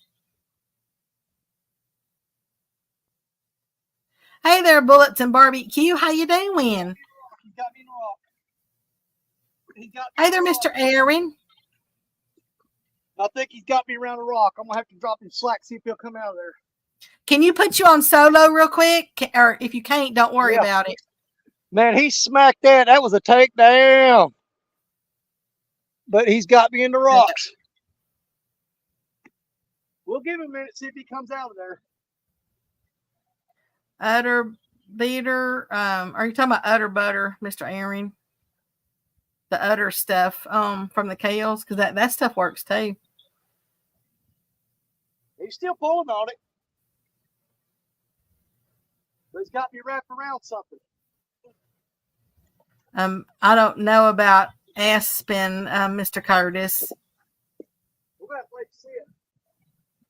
Hey there, Captain Morgan. How you doing? Okay, I think I'm caught up now.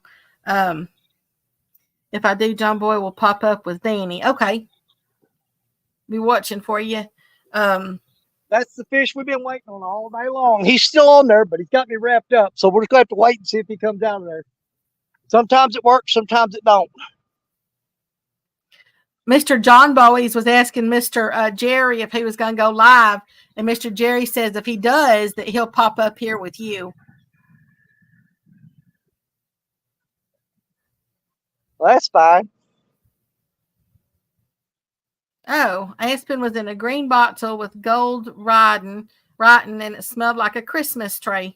Well, I might like that if it smells kind of like pine, or I do like the pine scent, or anything woodsy like that. The outdoorsy stuff. I do like the smell of that stuff.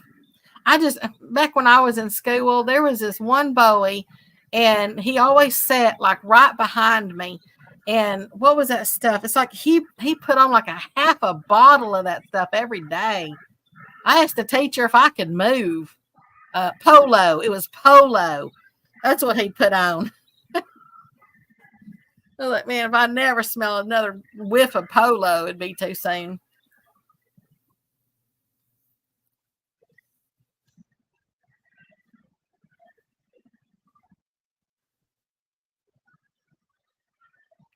Some of the people that have come in when you were over there, you have Captain Morgan that came in. Hey, Cap. You also have Catfish Regulators, unless he was already in here. And then you have bullets and barbecue. Yeah, that's the first big takedown we've had all day long. But I'm fishing just upstream of there's actually an underwater wing dam right there. And he ran straight for that wing dam, so I'm pretty sure he's got me wrapped up in that. If he don't come out there in probably about 15 minutes, I'll turn the camera. We'll walk downstream and see if we can't finagle him out of the rocks. If not, I'm just going to break him off and let him go on his merry little way. Mr. Josh Thompson said Shelby had a bite in December and it was snagged.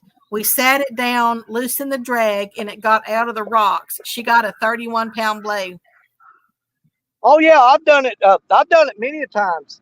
Just set it down and drop them some slack, and a lot of times they'll come out on their own. You got about a 50-50 shot a lot of times. The longest I ever waited dropping slack to a fish that was hung up was 45 minutes, and I finally got that fish.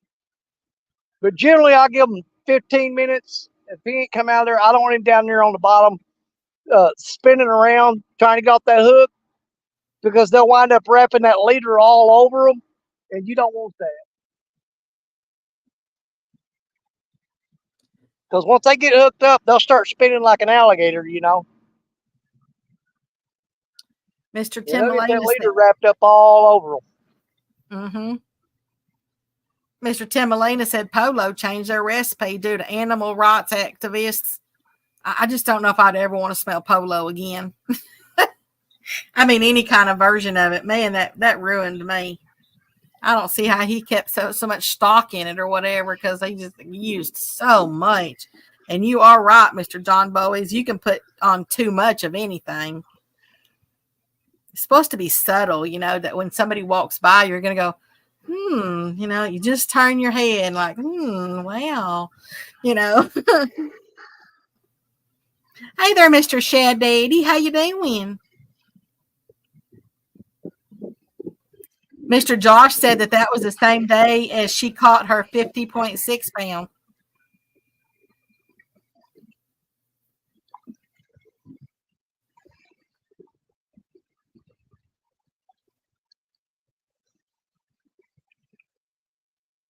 Yeah, I just don't think that one was a channel cat that time, because he slammed that rod, just took it. I mean, he had it bent down. And I felt him fighting me for, the first few seconds there. But then I felt it go around them rocks down there downstream. And I'm like, oh, crap. Because you can feel that line when it gets on them rocks. You feel it's kind of like dragging and jerking. And I'm like, he got me right in that wing down. That's where he took me to. You know, having having 7 rods out there. How many 7. rods? Huh? I got 7 out. Yeah, 7. How many rods have you actually had gone down all at the same time, or all in the course of the same time? Well, the biggest number that I've ever had is actually me and Richard Cluck was on his boat. Not February of this year, but February of last year. We had 4 rods go down at once, and we caught all 4 of those fish. Wouldn't that and be we something? Do have that on video, by the way. Wouldn't that be something, though, if you had all 7 rods go down at the same time? Oh, it'd be a tangled up mess, I can assure you. There's no way. As close as I got them rods together, there's no way I can get all 7 of those fish in and not cross over somebody somewhere, you know. Mr. Tim Molina says, I don't know why my head is so full of so much useless information. I think all of our heads are like that sometimes. You know, I think things are just interesting to know. You might never use the information again, but I think it's kind of fun to learn new stuff. Yeah, even just last Sunday, me and Richard we were at Crab Orchard Lake fishing in his boat, and I had we were getting ready to leave, and I had 2 rods left out. I had 3 rods out. I reeled the first one up, put it up. I went to reel the second one up, and it pulled real hard, and he pulled it. I mean, he laid into it, and I thought, crap, I got a fish on this rod. Well, then all of a sudden, it let go, or so I thought, and I reeled up the hook, and it had the line wrapped around the hook. And I just took the line off and threw it back down because it's that orange. I know it was FOA line, so I knew it was my other rod. I thought, well, he wrapped up in that line and got off there. So I undid the line and threw it back in the water and reeled that rod up, put it up. I picked up my last rod and went to reel it in, and it was just slack, slack, slack, slack, slack. And finally the rod bent down, and I go, crap. He was actually on this rod, but he wrapped the line around the other hook and was pulling that rod. So we wound up catching that. It was the last fish we caught that day. There's Mr. Alvin Lewis in the house. How you doing, Mr. Alvin?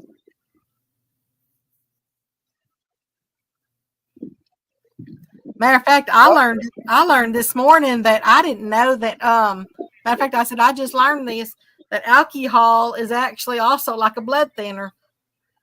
Oh, I didn't know that. Oh, wait a minute. Now you talking about rubbing alcohol, or are you talking about the good stuff? The good stuff. Oh yeah, I knew that. I mean, I know it does a lot of things, but I didn't know it thins your blood out. Oh yeah. Yeah, it sure will. Hey there, Mr. Tully. How you doing? He said, good afternoon.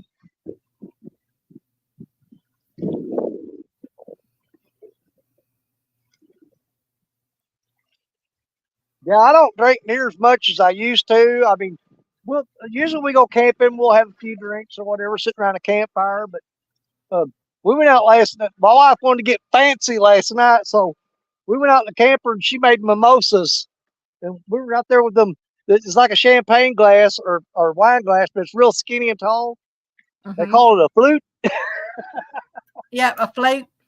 Yeah, we were out there sipping mimosas in the camper all night last night. That's probably why I'm sweating so much today. I'm sweating that alcohol out. Yeah, I mean, mimosas are actually, I mean, it's got champagne and orange juice. Yeah, they're good. I like them. Make fun of me all you want. They're quite tasty, I assure you. Yeah, and I think you usually put like if you do want to put a garnish on it, usually do like a cherry or some strawberries or some people. I'll choke on that. Some people put like a little bit of grenadine in it sometimes too, which really sweetens it up. Man, that stuff's sweet. Yeah, I don't drink often, but when I do, if you see me drink, you don't need me putting no fruit in the way or nothing like that, because I'll swallow it and get caught in my throat. Yeah, I was watching Miss Elaine, Welcome to My Kitchen, and she does trivia night or trivia on Saturdays. And it was the concept of this trivia on this one or whatever the category was mixed drinks. And I was like, I almost became a bartender. So I had already studied up on tons of the bartending stuff. And so I was like, I mean, I was getting those answers. I was like, I already knew so many of them. And but then, it turned out something else happened and I wasn't able to do the whole bartending thing. But I thought that'd be pretty neat to, as much as I talk and as much as bartenders, listen to people and, and talk. And I thought that'd be a good thing to do on the side, But Miss Jody says, when potatoes have kids, what do they call them? Tater tots. I do know that because I told you my blue heeler's name is Tater. That's an old Ron White joke. I love Ron White.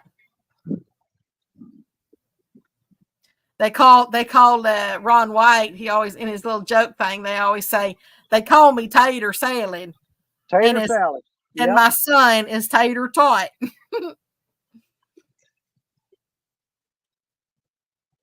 All right, I'm gonna grab that rod up and I'm gonna turn the camera. I'm gonna walk down this rocky bank and either try to get him out of them rocks or break him loose where he can go on his merry little way.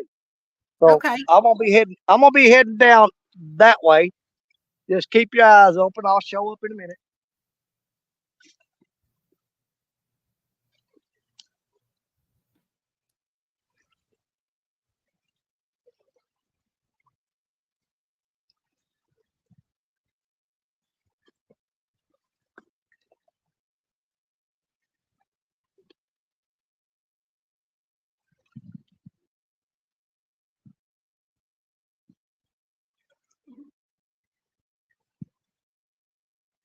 Yeah, I thought that whole bartending thing would have been kind of a neat thing to do. I like to stay busy and stuff, and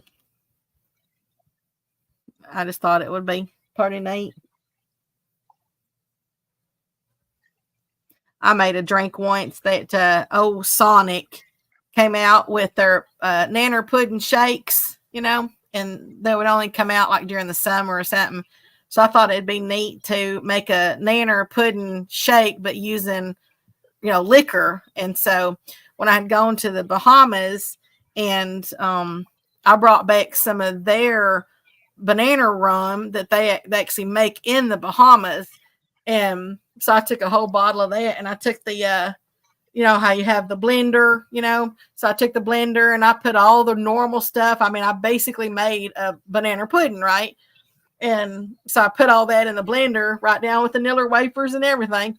And then I put the whole complete bottle of that banana rum, because I'm telling you, they had the absolute, best banana rum.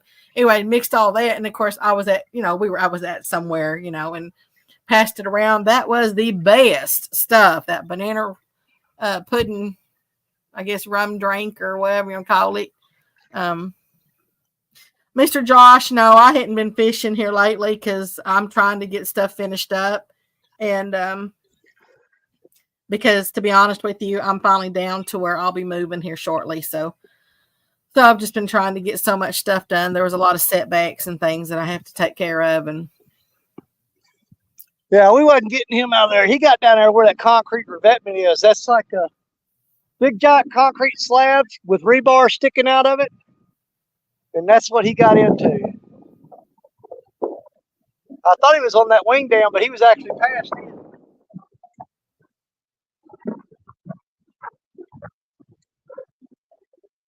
We'll tie up another rig on here real quick. Okay. Yeah, Mr. Tam, Nanner Daiquiris, they're good.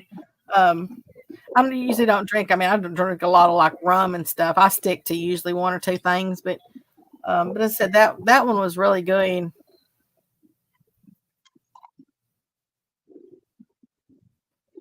I do remember that there was a girl there, and she drank it.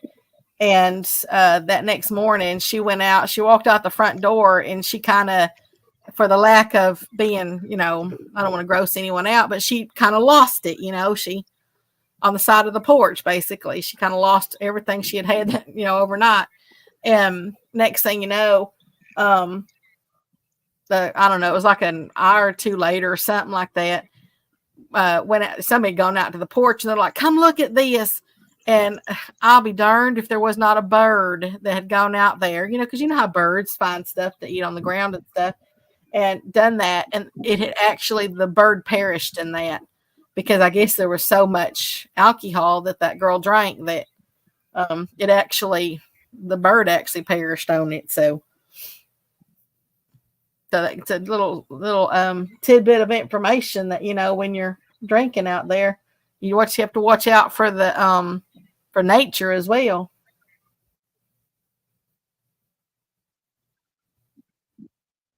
because it can affect them.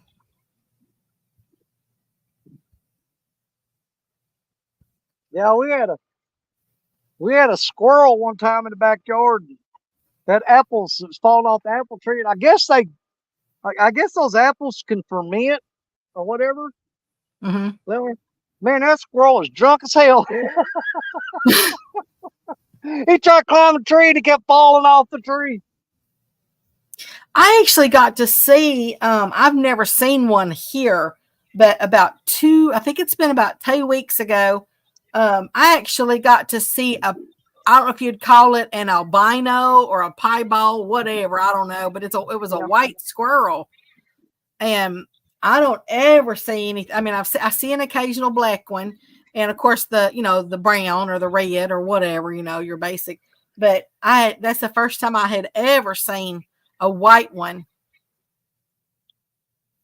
And that was pretty cool. I wish I'd been able to get to my, my phone or camera or whatever before it was going across the cattle panel. And I haven't seen it since. I've only seen the normal ones. I've seen a few, but they're always in They're always in the cities because they don't last long out in the wild where we're from. The white ones? Oh no, there's stuff that they stand out. The hawks and the owls and everything just pick them right out, no problem. Wow, as I said, I see the other ones, but I've never seen the white one here. Hey there, Mr. Guerrero. There's Mr. Guerrero Bogray. He said, DSO, let's go. I'm trying, buddy. We got another fish biting on that rod right down there. I'm trying to tie a rig, and he's down there pecking at it. Mr. Aaron said, Catfish Regulator said, my drink of choice was a blue motorcycle. That's on the Lisa Elliott rod. We're going to go down there and see if we can't get that fish. And Mr. Regulators has been a member of yours now for 20 months. He said, I expect 20 fish for 20 months. Come on, Danny. I'll tell him again once he gets back, since he was walking away. And how you doing, Mr. Guerrero? How's it been going?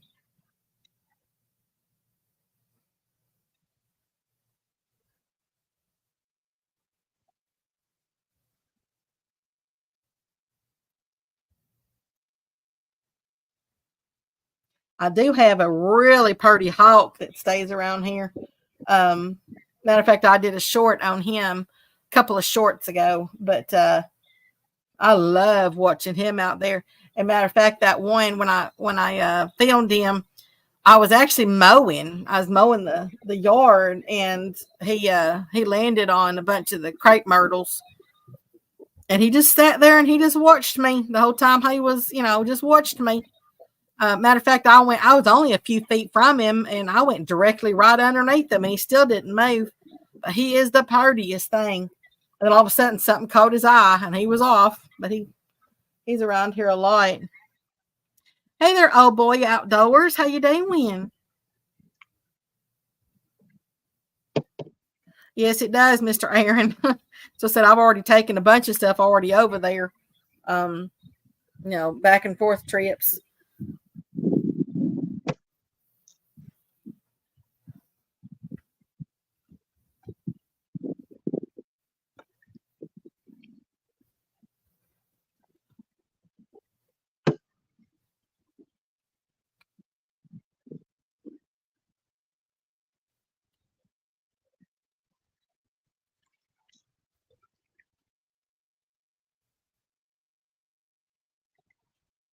That is a pretty house that y'all got, Mr. Aaron.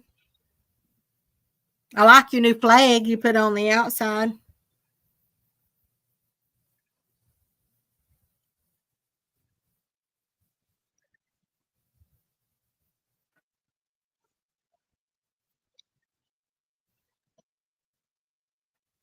Mr. Josh says it's that thing called live fishing. The fish never cooperate. Fish camera shy.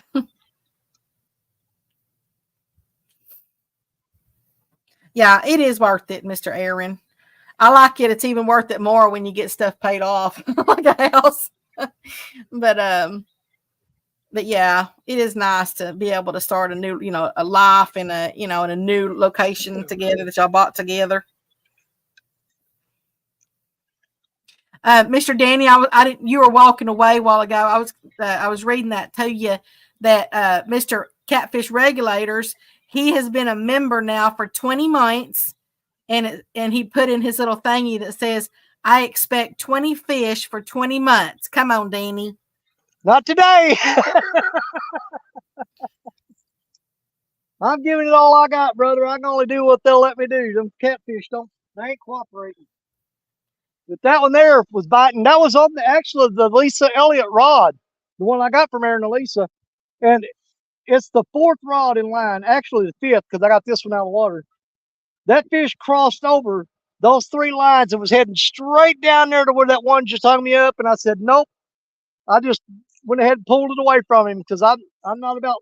How you start losing a whole bunch of these, it ain't cheap. It ain't cheap I will turn a fish away before I let him hang these up. I'll be like, not today, buddy. You ain't getting my rig. And then while while you were over there, Mr. Old Bowie Outdoors came in the house. Oh, Larry? That's Mr. Larry Listenby, a good friend of mine. Yep, he's here. Hey there, Mr. Randy. How you doing?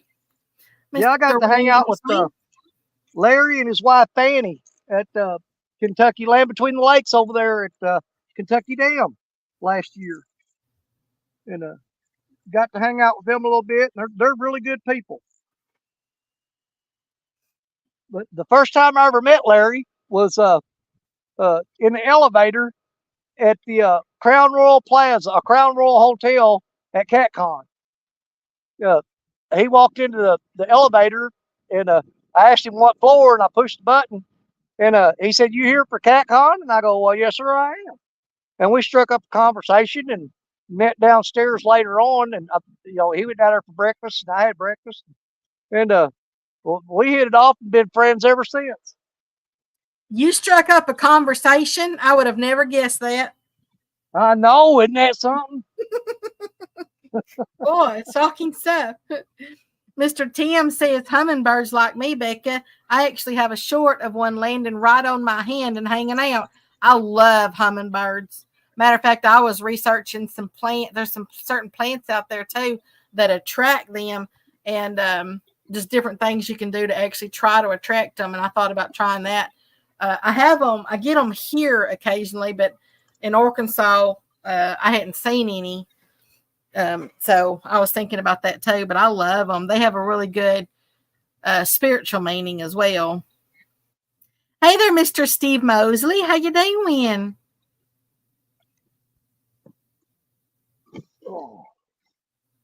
Oh, I hope so, Mr. Guerrero. He says he hasn't been mobile.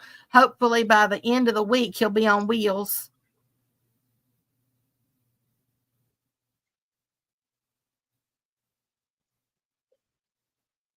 Mr. Aaron says he met Randy and Miss Lisa at the gathering. He said, great folks.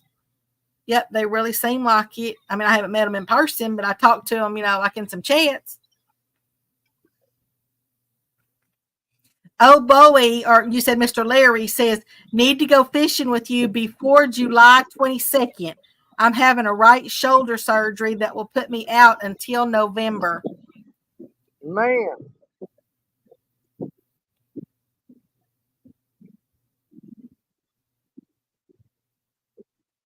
Mr. Guerrero wants to know, what is your bait of choice today? Well, I threw the cast net on the way here and caught, I don't know, about 12 or 15 shad. And they were probably about 5 inches long. And so I got those fresh shad, which I just about out of those. I ran through them. Them channel cats chewed them all up. But I got a whole bunch of frozen skipjack that I'm using now. And we've caught one channel cat on shad and one channel cat on skipjack today. And we just broke off one fish. That one was on shad. And the other fish that we pulled the hook away from him because we didn't want him getting in the rocks, that was on skipjack. Mr. No, Randy. but Larry was actually, we were over camping at the Land Between the Lakes. Larry, Old Boy Outdoors, he was standing on the bank up above us when me and Coda were down there fishing and watching us for a while. And he left and he wasn't gone, I bet you, 5 minutes. And that's when Coda caught that 39-pound blue. That was Larry amazing. was there whenever she was fishing with me, and he just missed her catching that fish. Matter of fact, when you get back, please tell Miss Coda that I said hi. I sure will. We're gonna pick her up. Like I said, we're pulling the camper up to a lake Wednesday, and I'm gonna take the truck and pull the camper up there. And Stacia's gonna follow me in her car because she's got to go pick Coda and Brantley up Friday. So I told her my truck drinks too much gas. Take her car with me. It's cheaper to drive 2 vehicles than it is to drive my truck twice. I'll be forever grateful, that I got to experience Miss Coda's, be out there with her when she was trying to break herself in, with the whole YouTube thing and, Yeah. Be comfortable and everything like that. That'll always have a special place in my heart. I love that girl. She's something else. But Mhm. she's hitting them teenage years too. So, I've got my work cut out for me because there's a whole lot of distractions in the world for her right now. And Yep. I'm afraid fishing ain't gonna be one of them. I don't know. I was still all about fishing when I've never stopped. So, Oh yeah, she's dedicated to it, but she just got so many other things on her mind right now. Yeah. Mr. Randy says they'll be at CatCon and the Gathering both next year. And Miss Lisa says, Becca, we left after our wedding and went to the Gathering, all still dressed up. And Mr. Randy said, yeah, Becca, Lisa was hoping to catch a fish in her wedding dress. That'd be something. Yeah, I saw some of y'all wedding pictures on on Facebook. Sometimes I don't always comment, on things. I try to, but sometimes I don't always comment. And but yeah, I saw some of y'all's wedding pictures. Y'all make such a cute couple. That'd have been neat, yeah, if she had caught something in her wedding dress. Yeah, Coda actually fished the kids tournament again this year, and she did pretty good for her age group. Braden was fishing with John Cyclone down there in Louisiana, and he actually caught the biggest fish and the most fish. But they changed the rules this year where you can only collect on one category. So he took most fish. Well, the next fish in line that would have been the biggest fish beside his was Coda's. So she actually won her another rod this year in the kids tournament. Yeah, I miss doing the kids tournament. I always had such a blast at that. Yeah, Brantley was pretty upset that he didn't get to fish in it. Her brother, he didn't get to fish in it, but he was he had waited so long to go to church camp, and that's where he was because he was really looking forward to church camp, and he didn't want to drop out of that to go fishing. So he wasn't there. But her little sister Kylie was there, and she was catching little bitty fish that weighed like a quarter pound and stuff, and she had a good time. Mr. Josh says, just beat Daryl. Just beat Daryl. That's all you got to do is just beat Daryl. Is that everybody's goal now? That's the thing. You enter a tournament, it's not about winning. You don't got to win. You're all right as long as you beat Daryl. I got news for them. They joke about it all they want. Daryl's kind of hard to beat sometimes. I mean, he gets him off days, it's easy to whoop him. But man, when he's on fire, it ain't easy to beat Daryl. Yeah, when they're in your area, that does it right there. Miss Lisa says, Becca, we was waiting on somebody to catch one so I could reel it in. Yeah, that would have been some awesome footage. Mr. Guerrero says, no skunk. Yep, no skunk today. But I'm counting the fish I caught on stand day, though.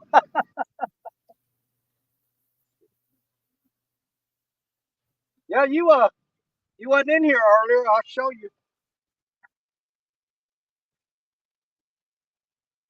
We got them packed on ice, but we did catch supper today. Oh, I saw that. The bass. Yeah, we got the little channel cat, and let me get him out front of the ice pack. Big old white bass. So yeah, I didn't that's see supper tonight. I didn't see the channel, but I did see the bass. Well, we got channel cat too, and that don't look like a lot of fish to people, but for just me and Stacia, I get 2 fillets off that bass, 2 fillets off that catfish. So me and her each get, half a fish, but then she cooks the French fries, hush puppies, coleslaw, sliced onion, dill pickle, you throw all that on a plate, them 2 fish there are more than enough for a meal. You don't need a lot of fish. You don't need a lot of fish to feed 2 people. By the time you add all the sides and everything? Oh, absolutely. I mean, if you think that fish ain't gonna fill you up, then just eat more taters. You know, a lot of people don't like eating bass, but I don't see anything wrong with it. I love it. Matter of fact, I did a short, it's been a few weeks back, but I did a short on when I cooked some bass. And I like it. There ain't a whole lot of fish that I won't eat. Yeah, I mean, I like some of them.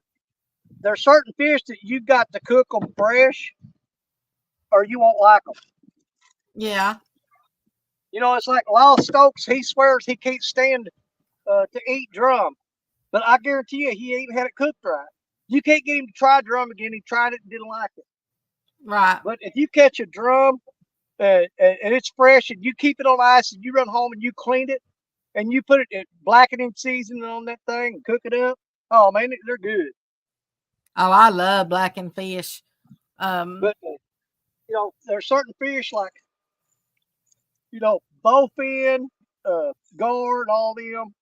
If you freeze that meat and thaw it out, it's mushy. It just ain't no good. Except for alligator gar. Alligator gar will freeze, but long-nosed gar, spotted gar, they don't freeze well. Yeah, that's what we have here with alligator gar. Yeah, that's good eating right there. Matter of fact, the bass that I cooked up was the very last package of bass that I caught with my dad when he was still alive. So, because I was trying to, you know, get stuff out of the freezer, you know, try to eat up stuff out of the freezer. And yep, that was the very last package of bass. That was the last trip that we had taken together to go fishing. Yeah, I was just fixing to turn around there and throw this rod out.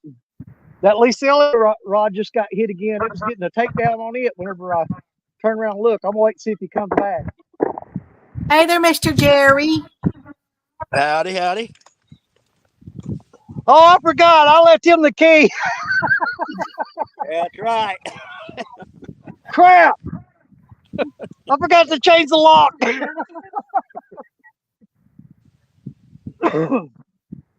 Where you at, Jerry?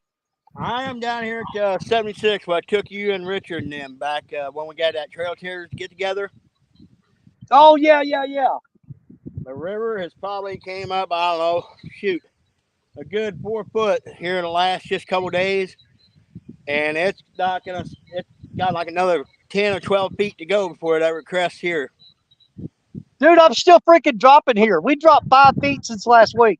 Oh, dude, it's gonna be bad. Well, I've got that Twisted Cat tournament next Saturday, so it's gonna be interesting. I was actually gonna hook the boat up today and do some scouting, but I was like, you know what? I'll just wait till midweek when the conditions get a little more up to kind of give me a true reading of what I'm looking at. But the bad thing when you look at the graph, it's not a slow ride. I mean, it's like almost a straight up climb. So, well, what are your areas that you could fish on that? Farthest we can go is Red Star Boat Ramp, Cape Dorado, and the farthest north we can go is Truman Access above Festus. So you can't go to Carlisle then? No, this is like I said, pretty much you have to use those boat ramps, and you got to be back. We can start fishing at 7, but we have to be at the weigh-in by 5. But we got to stop fishing at 3:30. So I've got a few spots I'm going to look at later in the week with the river being that high. I'm going to be fishing areas tight to the bank, I think. Yeah, that's probably going to be your only option. Miss Shirley says, hey there, Jerry. Hey, Shirley. And there's my brother, little Mr. Cujo Ertzfeld. He just popped in. Yeah, and then Mr. Crappie Day Fish Owens out there. Hi there, Mr. Crappie. Mr. Josh Thompson says, go bank. Mr. Curtis Cunningham says, you mean you're at the spot where you taught Danny how to fish? No. Danny been at this a long time, boy. Hey, Jerry Parker has fished this spot where I'm at. He was just in a boat about 50 yards out that way. He's been here with me and Richard. Hey, Jerry, you know where that white conservation sign is on the bank? I know exactly where you're at, brother. That's where I'm at. Okay, good spot. Good spot. You said Me that and Richard came through here Saturday, man. We marked 3 fish. That's it. 3 fish is all we marked in this whole river, in this section. Well, I mean, I will say in our general area, it's been tough for everybody, really. Yeah. Did you say that Mr. Cujo is your actual brother? Well, he's not actual, but he might as well be. Okay. I mean, heck, we've been running around together. He's my best friend. We've been running around since we were knee high to grasshopper, and we pretty much all through junior high school. If I wasn't in his house, he was at mine, you know. That's And pretty neat. Yeah, they've been everywhere together from church to the county jail. Yep, that's the goddamn truth. Well, nice to meet you, Mr. Cujo.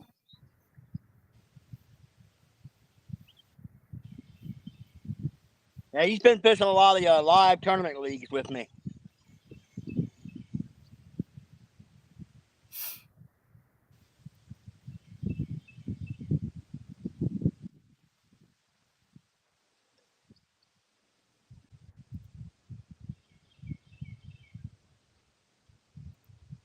Looks like there's 44 wonderful folks in here.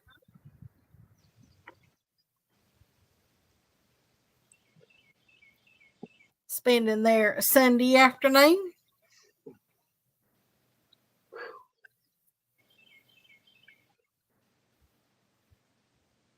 Man, that sun come out, it ain't playing. Oh, it's overcast here. Got a pretty good breeze rolling down the river, too. I did have, it's gone now.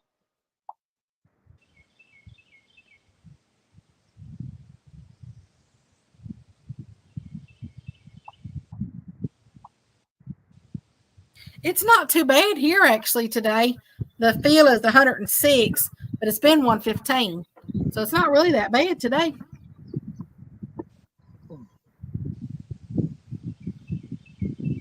But it's fixing to. We'll have the hundreds for the next, I don't know, it's like 6 days or something like that.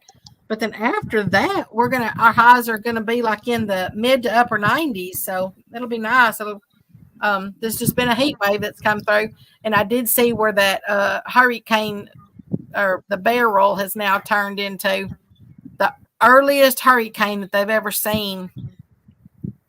That is, formed or whatever. It'll probably, if it stays on the same course, that'll hit South Texas. Miss Lisa says, Danny may not be my brother, but he's definitely my PB buddy for life. There you go.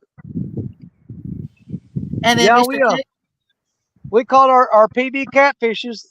The day we caught them was almost at the exact same time. Like I was fishing here, she's fishing there, and didn't even know it till we got home that night. And she was posting videos and pictures. I caught my PB today, and she started talking about what time it was. And I said, you know what? I was reeling in mine about the same time you was reeling in yours. That's awesome. Yep.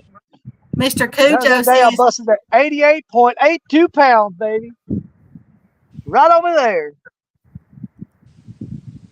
Mr. Cujo says, 2 wonderful mentors in catfishing world. Stay hydrated, fellers. Definitely.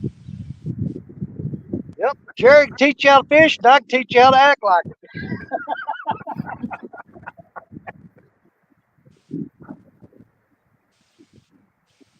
You don't catch nothing, but you can look good doing it.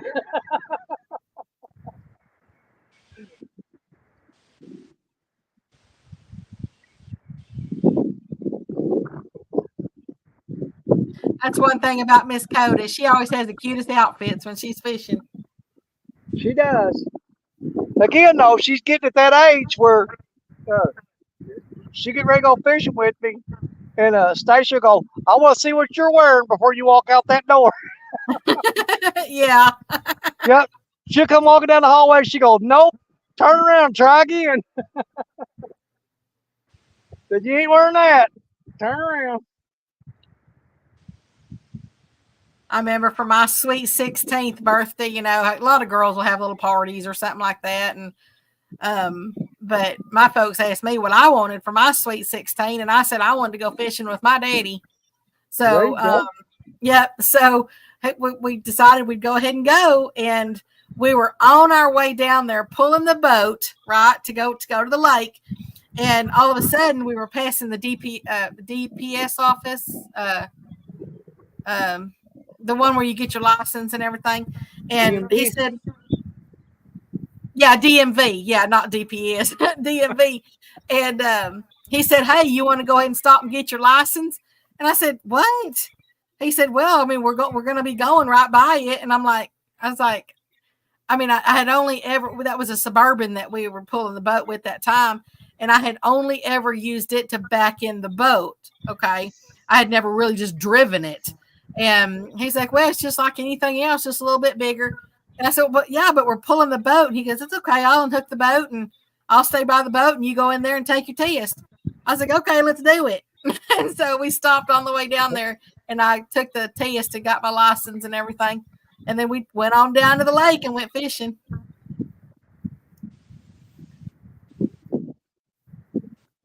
Well, that's a good day. Yeah, that's what I said. I got 2 points off. I made a 98 on my test, and the 2 points, because I told you I had only backed in the boat, you know, with it and pulled it out and stuff. And because he had me backing in the boat even when I was little. But I just never actually drove it. And, but I got the 2 points, and that one, it was for parallel parking. I bumped the curb. So they took the 2 points off for that. Yeah. I mean, it's a bigger vehicle. I was okay with it. Cujo says, where are you at in Secret Park? You know. I'm at near the old home place, Coop. Near the old home place.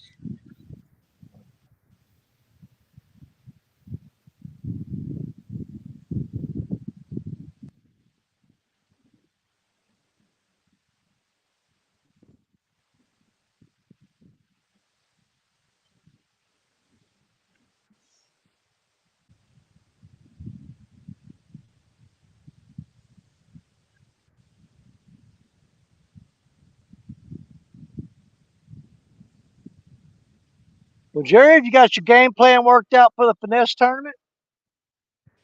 I'm debating between 2 places. I definitely won't be on the river for that. Not with the condition the river's going to be. So I've got it narrowed down to 2 places, either Baldwin or else Crab. Yeah, it's top 2 on my list, but depending on how I feel, I may just go to that little conservation lake over here I went to last year. The only thing bad about Crab, you know how dang ornery those channel cat are. You hook a good sized channel cat, it's going to take you a hot minute to get one in on that light. Yeah. Gear. I'm going to go with a light action, the light line, but I may go with a little stiffer rod, Oh, yeah, them catfish at Crab Orchard, I mean, they average 6 to 10 pounds. I mean, but they fight like they weigh 20 or 30.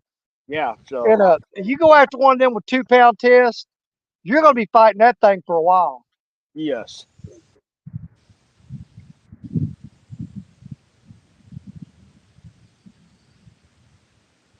But last Sunday, me and Richard were up there, and the last place we stopped was where me, you, and Dunnigan fished that night.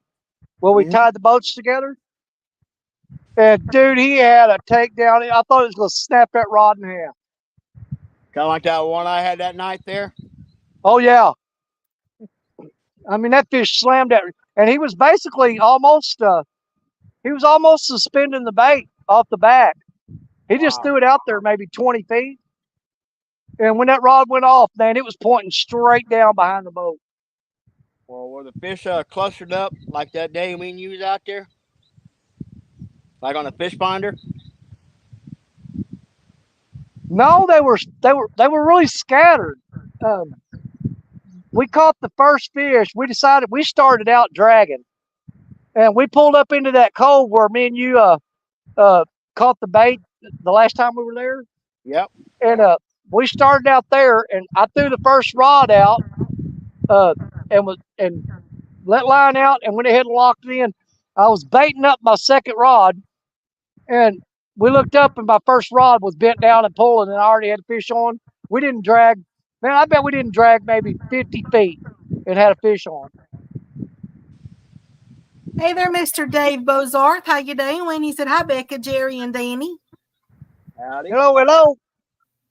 Yeah, I think I know that day that me, you, and Dunnigan went, me and you caught over 40 fish. Me and Richard only caught, I think, like 15.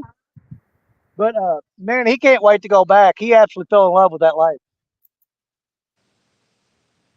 There's somebody from Facebook that's popped in that just says, please send me friend request. Yeah, I kind of watch out for them. I'll check it out when I get home. Either a knife maker or a logo maker. Yeah, I get a lot of them. Yep.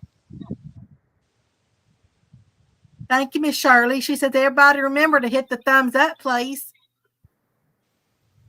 Thank you. Appreciate it. Man, Jerry, it's getting hot. Right, dude, I can't complain right now. It's overcast here, and I've got a good breeze, so it's actually now camping this weekend. It was freaking miserable, dude. Hey, next week, dude, we're talking average temperatures around 70 to 75. Man, I'm down with that.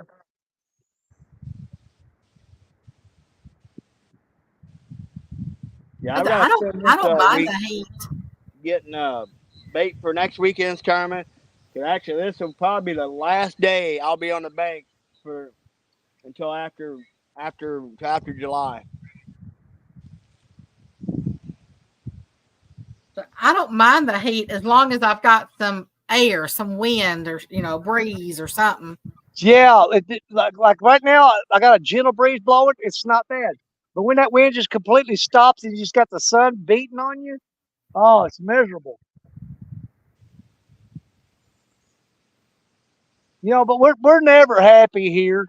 I mean, in the wintertime, we're crying about how we're freezing to death and I can't wait for summer. Summertime comes and go, oh my God, this sucks. It's so hot. I wish winter was here. I'm just ready for early fall. That's. I don't care what the temperature is, man. I'm going to cry like a baby. Even the AC, I said I didn't even turn it on. I mean, it was already in the hundreds. That's when I finally decided to turn it on. And so I'd only had it on for a few weeks, just like, what has it been, 3 weeks when the AC, went out. So, but yeah, I usually don't turn it on until, June, beginning July. I guess because I'm just used to it here. But now winter, I don't do so well in the winter. I don't like the real cold, and because I get cold. Well, that went a good hit. Come on now, pick it up, son. Mr. Kojo says it's all worth it when you get a Hondo. You got that right. Absolutely right. It's worth it to me if I get a 40. I like it when I just get a 4 or 5. I think the most miserable I was last year was during the winter blues. I was fishing down there on that corner. It was 7 degrees. And my fingers, when I'm reeling in, that water would be on that line, it'd drip on my finger and was freezing on the line. Oh, that was awful. Well, I used to fish striper tournaments, and that was always, here for us or whatever. That was always, at the beginning of winter. So, I mean, I don't mind fishing in the cold, but striper tournaments are actually really fun. Well, if I got to pick between the two extremes, I'd rather fish in the cold than in the extreme hot. Because in the cold, I can just put on more clothes and I can get warm. I can build a fire and get warm. But when you're out here, you're hot, there ain't a whole lot you can do about it. No, especially for a woman. I mean, yeah, we can put on the the coveralls and all that stuff. We can only Yeah. take so much off before we get a ticket, for indecent exposure.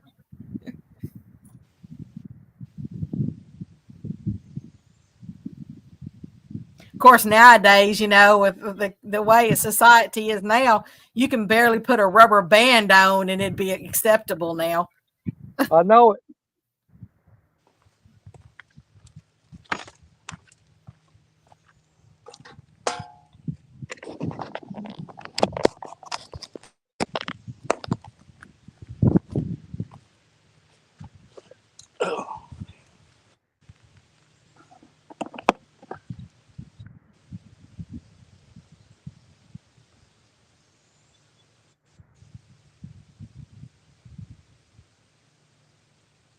But Jerry, are you gonna come up and camp in September, or are you just gonna drive up and fish? I've got to see what my work schedule is. Because September is getting to be like usually the August on is like when we start. I mean, we're busy all year round, but we get insanely busy around that time. That's when we usually have a lot of major outages. So I'm gonna have to see what it looks like when it gets closer. But my plan, if I can camp, absolutely gonna come up and camp. Well, as far as I know, the only two that's got campsites absolutely reserved right now. I've got mine and Chris and Telly from Hooks and Hammocks. They reserved their campsite. They're right there, just right close to me. Well, you know where I camped at when we were there last time, and you stayed at the camper with me. I know which one you reserved. Yeah. Inlet, Well, they're staying in the campsite. When you walk out the front door, that one that was right there, that's where they're at.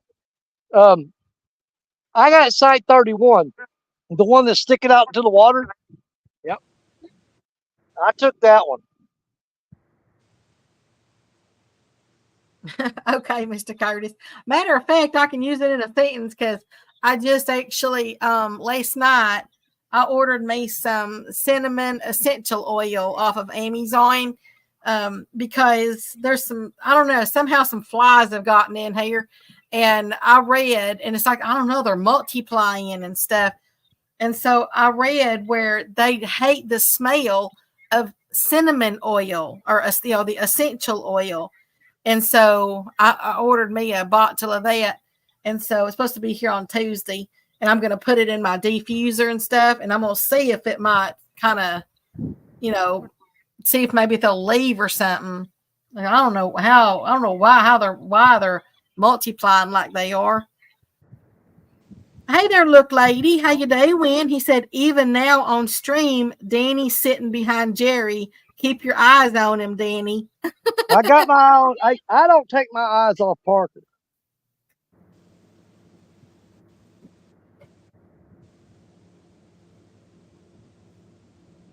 Now, with all stuff I've told y'all about, regardless of that, if you ever get a chance to fish with Jerry Parker, do not pass it up. You'll have the time of your life, I promise you. About the fishing and stuff, you're gonna go out there and have a good time. Just keep your eye on him.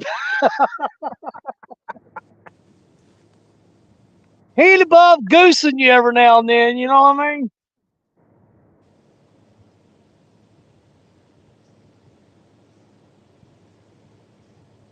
And hey there, Mr. Look Lady. How you doing? Hey, Jerry, which tournament was that we was in? I'm gonna snitch him out. Me and Jerry were in a tournament, and they went ahead and got everybody up on panel, but they hadn't went live yet. And me and Jerry were hitting enter the studio. As soon as we entered the studio, the first thing they saw was Parker mooning the camera. Oh my gosh, that was back last winter. Yeah, Brian B. He was like, "What the hell was that?"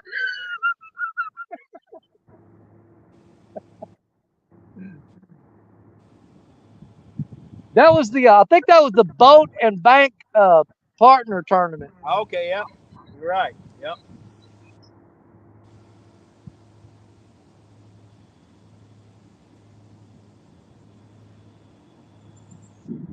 Yeah, it was because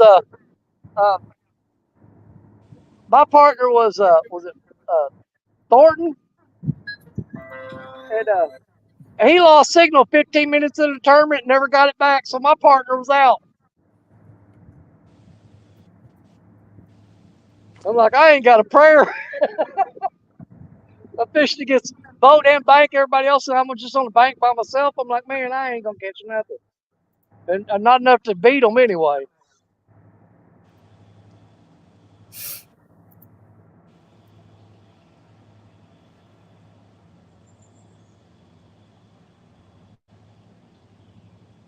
How do you know? What are we doing on the finesse tournament? Is that strictly numbers, or are we going by? Sure, Danny. That's what I need to find out. If it's strictly number, that changes my whole game plan. Oh, if we're going strictly numbers, I'm gonna piss them off because I'm going sardine hunting. Yep. Hey there, Miss D. There's Miss D in the house.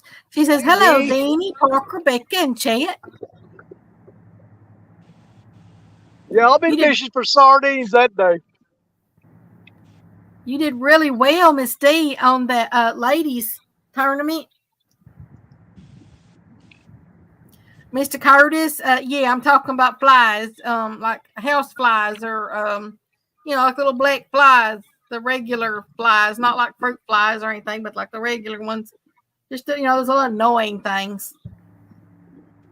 I never really realized, I'd always heard that, flies, every time they land, they're supposed to like lay eggs or whatever. That's what I'd always heard. And I found out that wasn't true. When I did a little research on it, that every time they actually land on food, they're actually spitting out, they're spitting out their saliva on the food. Yeah. To try to soften it up so that they could suck it up, through because they don't actually take bites of your food. They're just spitting out all their, yucky stuff, and then it softens it. And then they, so I was like, oh my goodness, I want to get rid of them even more now.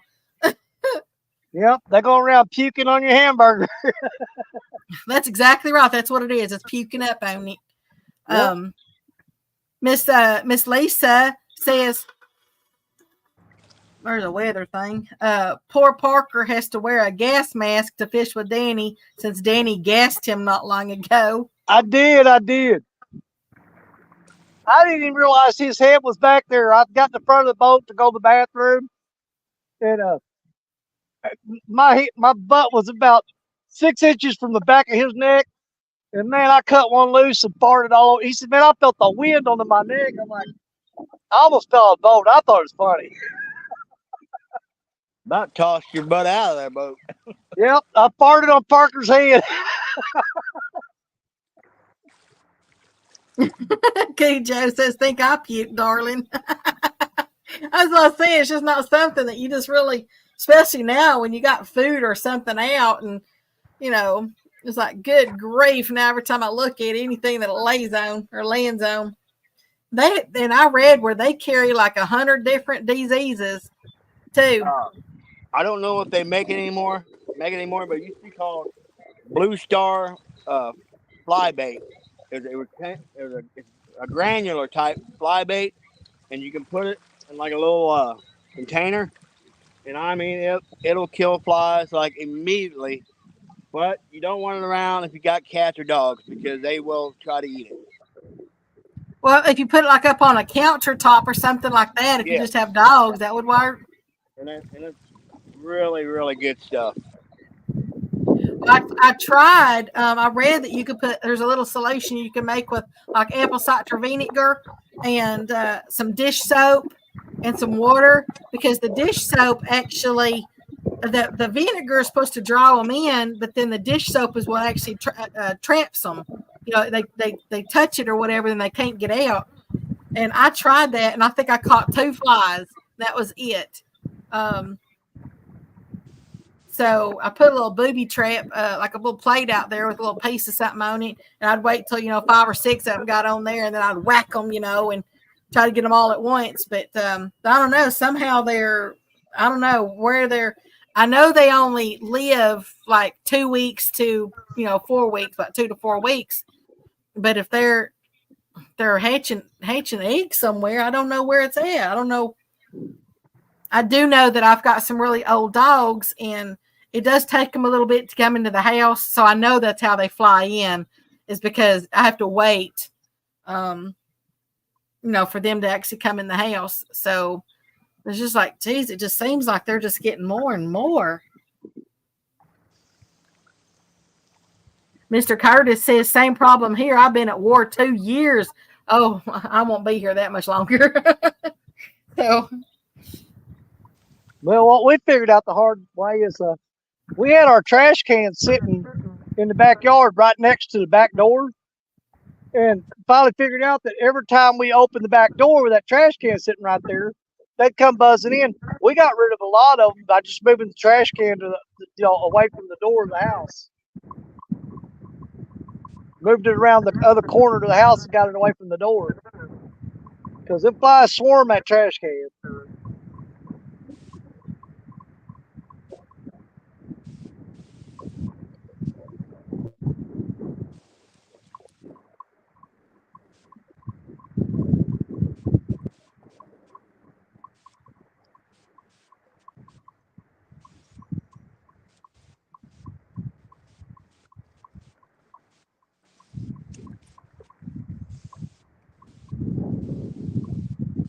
Man, when that sun got directly overhead, they just about all cut my bites completely out. I've had 2 little taps on the rod in the past half hour. Mr. Warren Farley says golden Malrin fly bait from the feed mill, best stuff for flies. Yep, that's good stuff. Does it attract them and then they eat it and just die? Yes, it does. Well, basically, they'll get on it, and before they even get off the container, they'll be dead.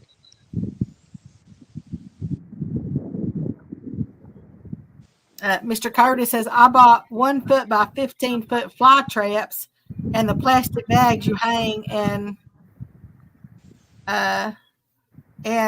DE Earth Potter regular fly traps, bug, and a salt gun. Well, and he goes, and they are winning. I know the bag things. I know that a lot of people have done that, but I've also read that it's more of a myth. I know that if it attracts and they get caught down in it, but I've heard like the little bags that you're supposed to put a penny in or something and you hang it up. And, so I said, I've tried, different things. Now I haven't tried those 2 things like y'all were talking about. That one is called Blue Star, and then the other one is a golden Malrin. I'm gonna have to write those down. Here's my pen. There.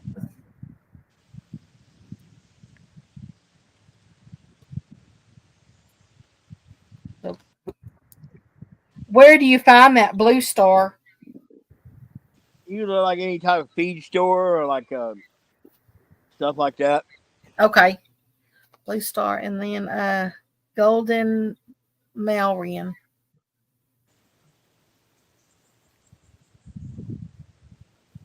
I mean, I was trying to eat the other day, and it's like I was putting the bite of food in my mouth, and one landed on my nose. Good grief!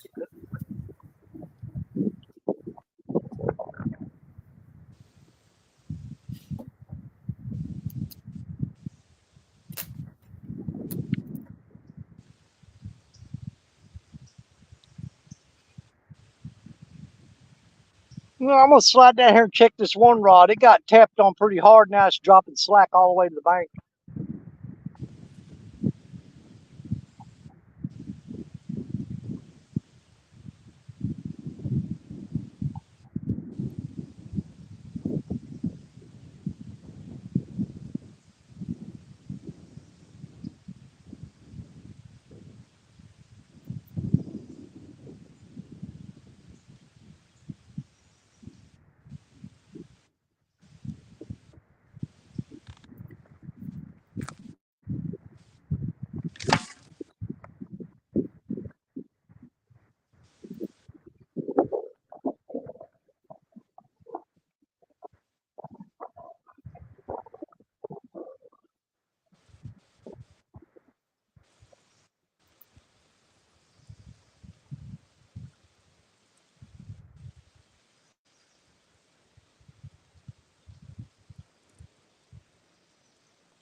And I mean, I'm sure it doesn't help either that the cows can come up here and get on the back porch.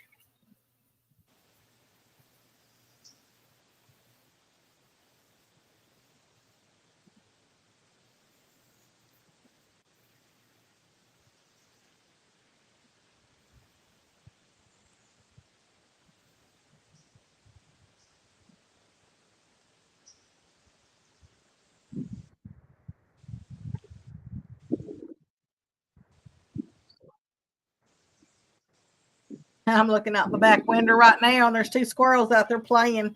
Well, I don't know if they're really playing. One's chasing the other one up and down the tree. That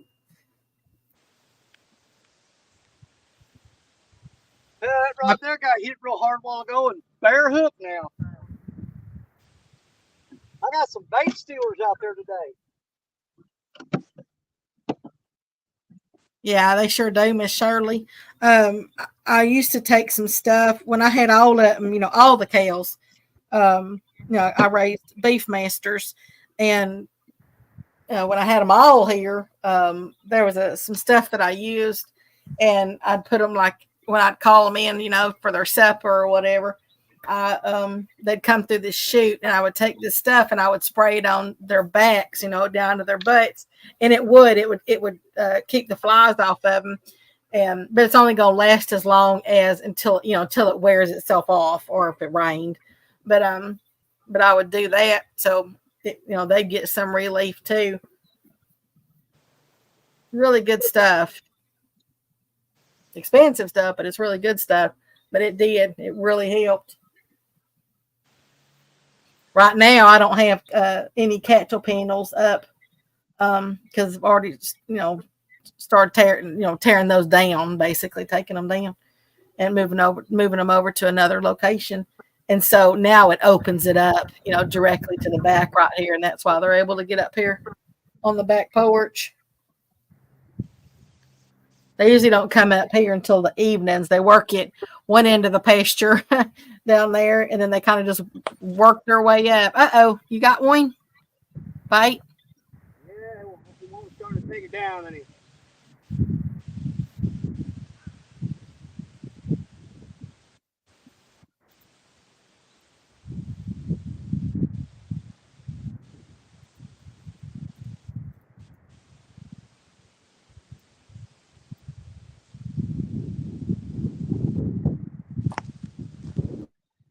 started to take it down, and he popped it back up.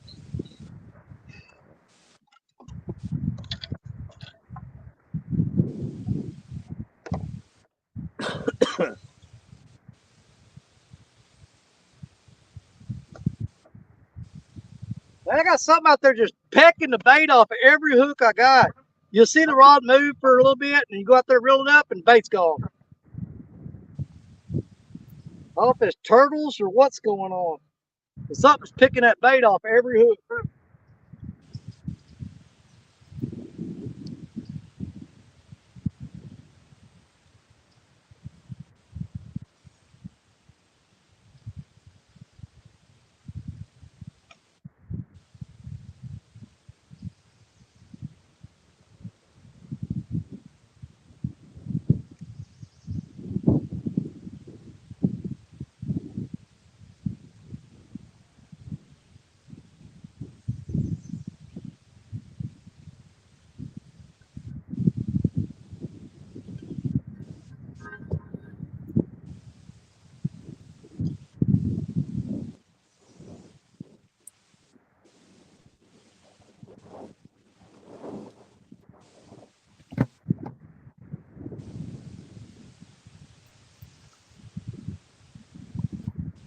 I didn't really have Miss Shirley. I didn't have them really bad when I had the horses. They really weren't that bad, but I had a system in the barn too that helps out with that. And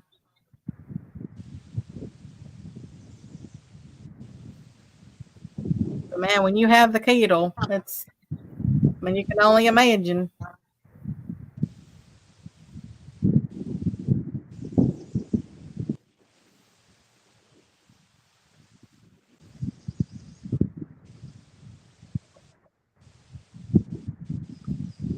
the skin.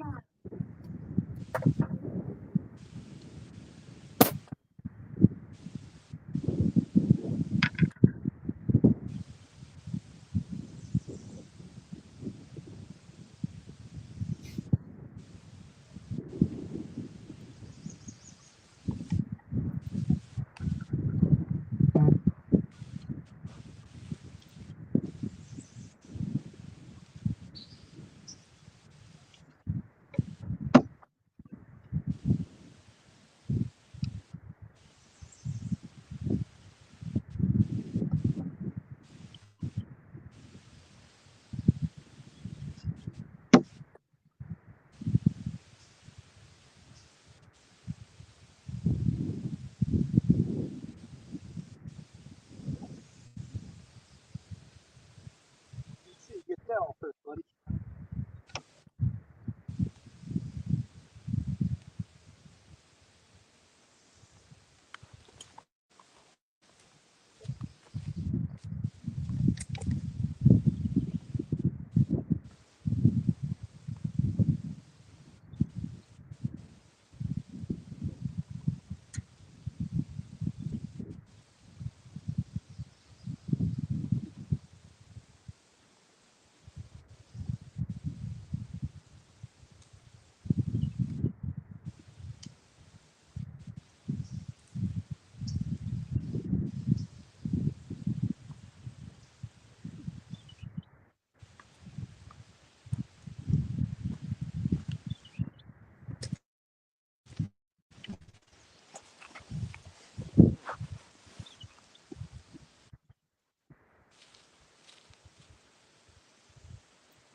Yeah, every time I get one of them rods, it gets tapped on a little bit, and you sit there for a while. You go reeled up, bait gone, and be like skin hanging on there from the cut bait. That's all that's left.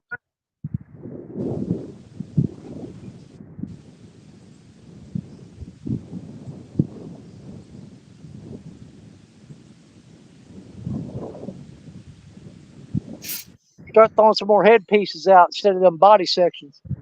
Might have a bunch of little bitty old tiny blue cats or something tearing you up. No, they're channel cat. I done caught 2 of them. I got one that was almost 1.5 pounds, and then I got one that was 4.5 pounds. That's the only catfish I've caught today is those 2 channel cats. And this normally isn't a channel cat spot. Matter of fact, I can't remember really catching channel cat out of here. It's always been blue cats or flatheads.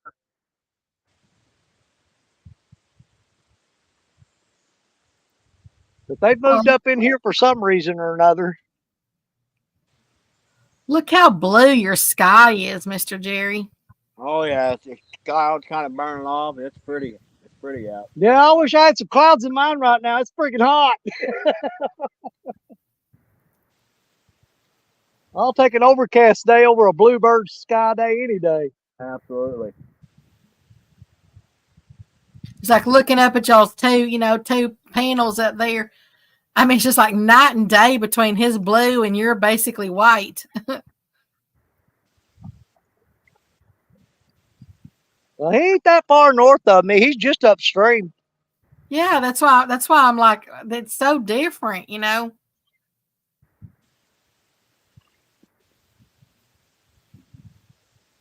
Big difference, like with our water levels being down, is he's below the Ohio confluence, and I'm above it.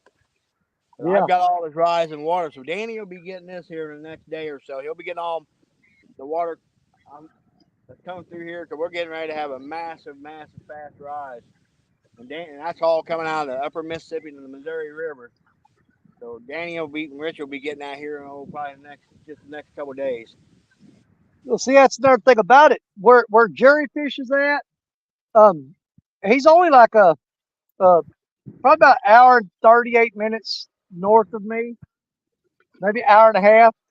But you look at the river, it looks like two totally different rivers. Where he's at, it's narrower, and you got solid granite rock along the bank everywhere. Where it's here, it's really, really wide, and there's a lot of mud and riprap and stuff. And he don't have that up there. Oh crap! Look at that right there. Woo! The section of river I'm in between Danny's on the run. Yep. From here, from above me by St. Louis down to Cape Girardeau, which is about 30 minutes north of Danny. This is the swiftest section of Mississippi River in the entire United States. This section right here. Wow. Well, Danny was running. I don't know if he's got him or not. Let's see if I can hear him on the old. Well, that don't look good.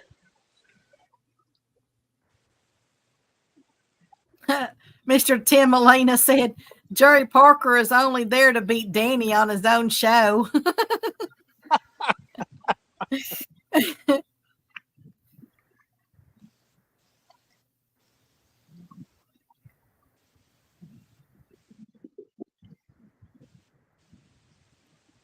Man, he had that rod bent in half. Look what happened, Jerry. Look, can you see that? Turn back into the bait. Yep. Move the other direction on the camera. Hang on. I can't see what I'm doing here. Hold on. Yeah, move towards your head. Move it towards your head. There, Danny. Right there you go. Oh man, yep. Gosh dang it, boy. Dude, he bent this rod in half. That was a good fish. But the hook is buried up into the bait. I mean, it's buried up in it. Crap. Dadgum rookie. Eat this, Parker.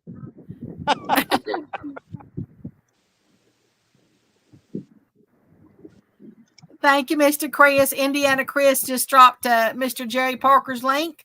Parker Pursuits. If anybody don't have them, just pick them right on it.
Mr. Tim says the ones that get away are always good fish. That's his motto.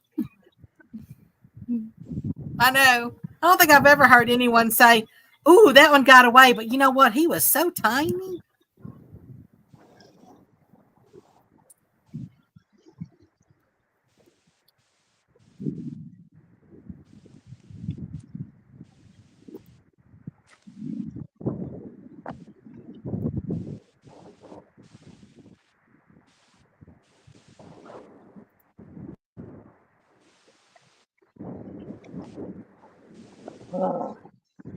Well, that's a little aggravating, but you know what? It's exciting too.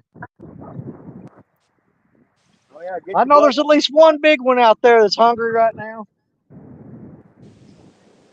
And how you doing, Mr. Chris? Mr. Danny, Mr. Tim Molina said Jerry Parker is only there to beat Danny on his own show. Well, it won't be the first time. But don't kid yourself. I've whooped Parker before. Oh, yeah, absolutely. Mr. Tim says, I've never even caught a 40, but I think I've lost 160s right at the boat. He's talking about about the ones that always got away. You know, he said the ones that got away are always good fish. That's his motto. Hey there, Mr. Solo Texan. How you doing, Mr. Ricky? He said, hello, Danny, Jerry, Becca, and everybody. Howdy. How you doing? That was the takedown we've been waiting for all day long, and the hook turned back into the bait. Ugh.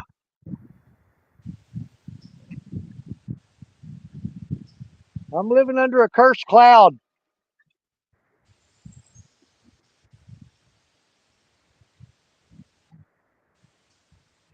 But he didn't get the bait, and he didn't get stuck by the hook. So we know he's out there. We know he's still hungry. Oh, Oh, he's running. Is that the same? No, it's a different rod.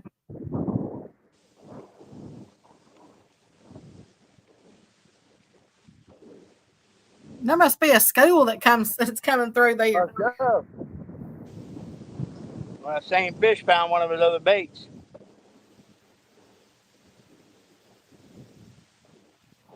He goes, I'll just take them all while I'm here.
Danny, you're muted or something, buddy.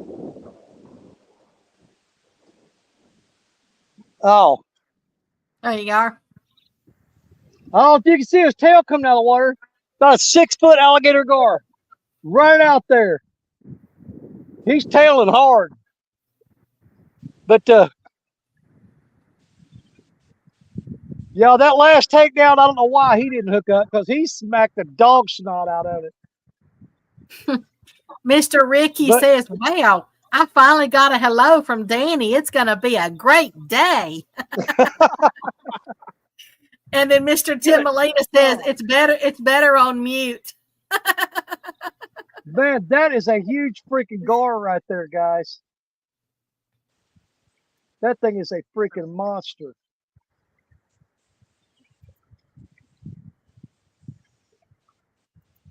He's standing right on the surface. So I don't know if you can see him or not.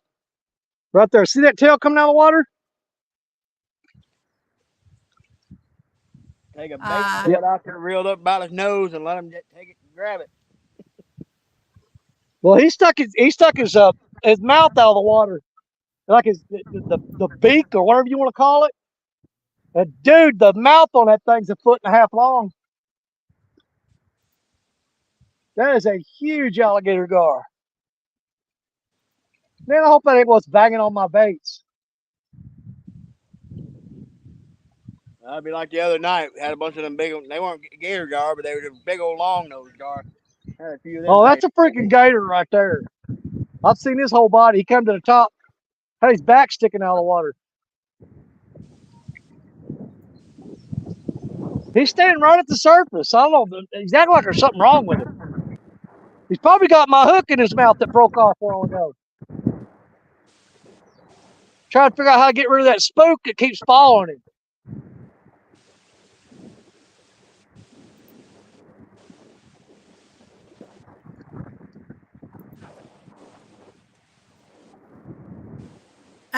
Mr. Danny, do you want to put both of y'all back on screen now? Yeah, I can. There we go. What is wrong with that fish? He's just sitting there flopping. Maybe he's waiting for your catfish. I don't know what his deal is. I've never seen one do that. Mr. Yeah, Tim he's acting says, like he's sick or something. Mr. Tim says he's laughing at you, Danny. You gonna take that? Well, ain't much I can do about it. I can't swim good enough to go out there and fight him.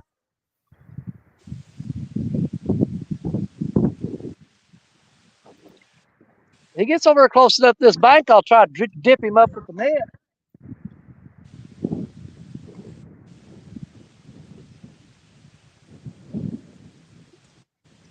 Yeah, that fish got something wrong with him.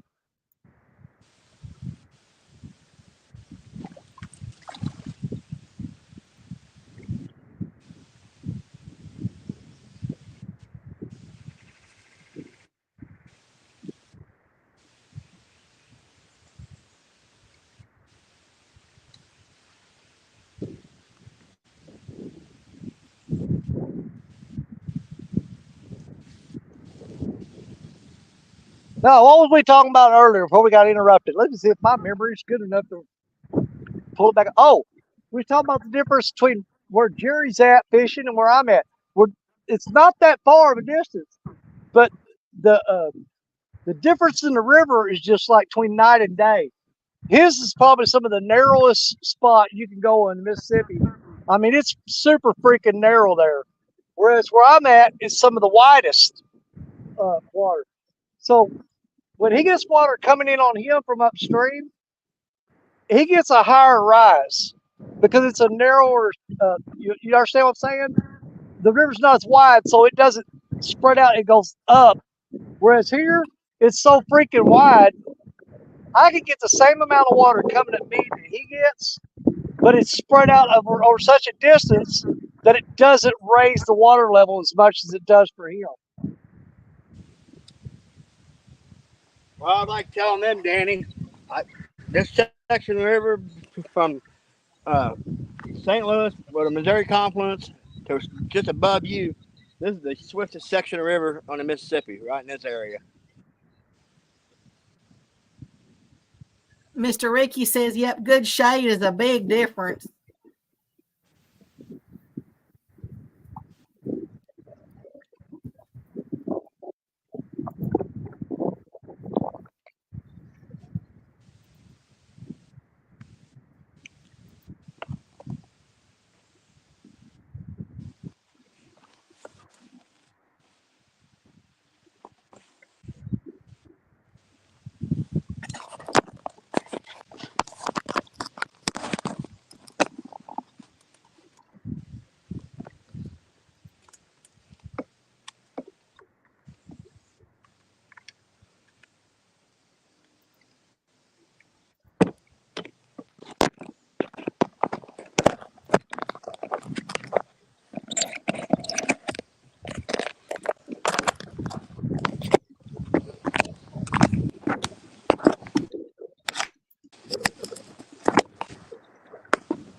Well, at least we're getting back to getting a few bites now.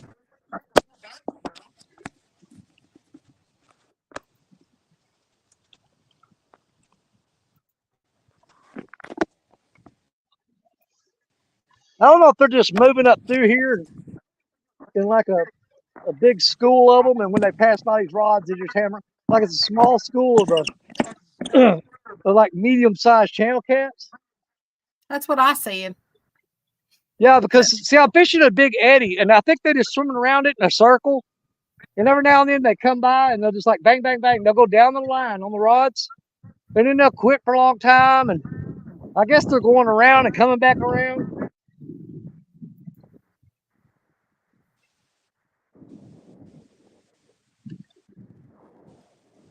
But I can promise you, those 2 takedowns we had earlier, those weren't channel cat. No freaking way.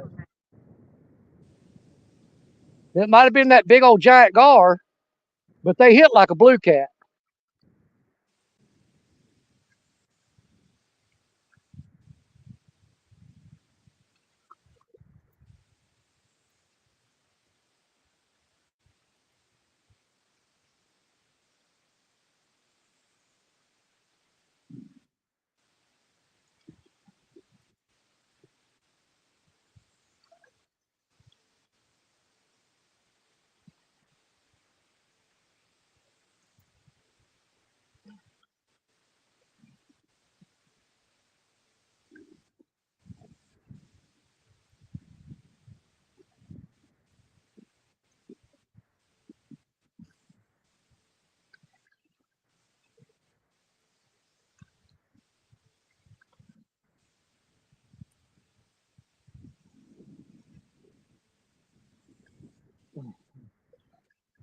And we're back to no wind and the freaking heat beating on me.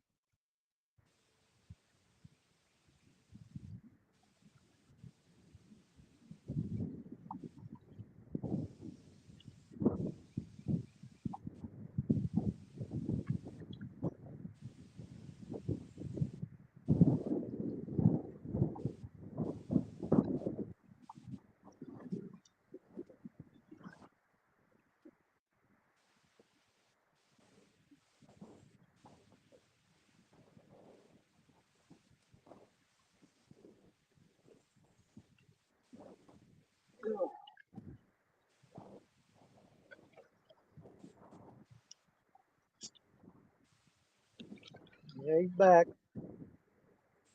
Eat it, sucker. Quit playing with it. I hate when they sit out there and just play with it. Like, didn't your mamas teach you not to play with your food? He's sitting there just pecking at it. Just peck. I think pecks more than a chicken.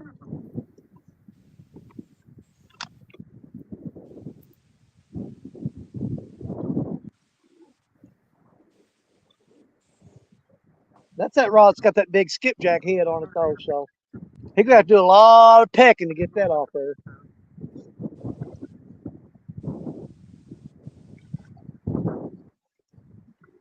My daddy used to always call them pecker woods. Yeah, they are little peckerwoods, little peckerheads.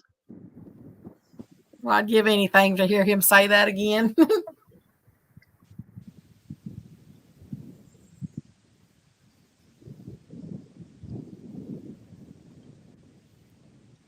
You know, it took me years to figure it out, but my dad used to yell at me all the time.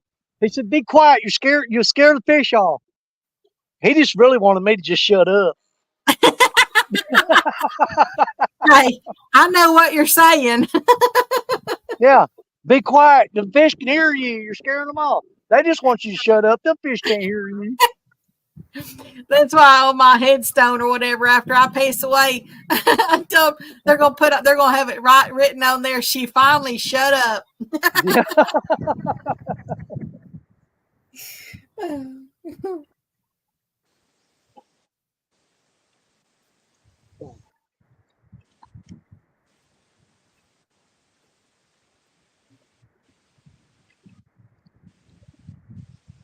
Yeah, it seemed like every time I get it in my head, I'm sitting there saying, "All right, it's hot. I'm miserable.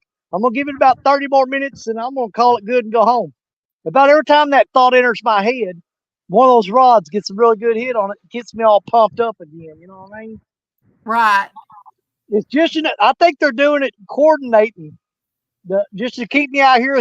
If we keep him there long enough, he'll die of heat stroke and never bother us again. All you guys got to do is bend a rod every now and then.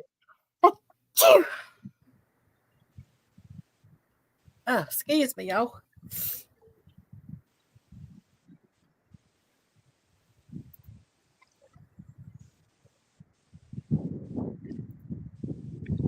You got 39 people in here watching, y'all. Nice.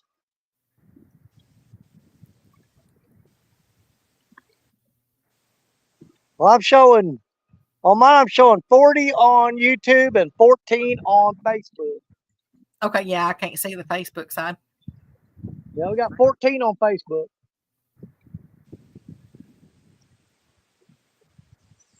Come on, fish, let's go.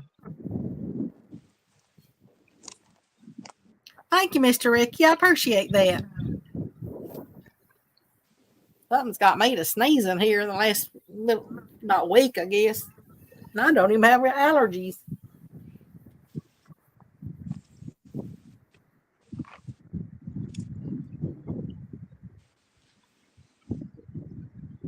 Yeah, I know. I'd be much better off if I came out here and just fished all night instead of in the day. I was It's definitely a wondering that nighttime earlier. bite this time of year. It sure is cooler at night. Well, after sitting out here in the sun all day, I'm not going to do it tonight, but I may come out tomorrow night and fish all night tomorrow night. Right after Catfish Weekly, of course. Don't want to miss that. Mr. Ricky, yes, I'm back and forth right now, but I'm almost ready to be like over there, like all the way. So I've been taking things back and forth, or taking things over, but I ain't coming back. Good Lord, woman, you've been moving for a year. Been How longer much than stuff that. do you got? It's been longer than that. But it's not. That's what people doesn't understand. It's not just moving stuff. Yeah. There's more to this place than just moving stuff. That's it.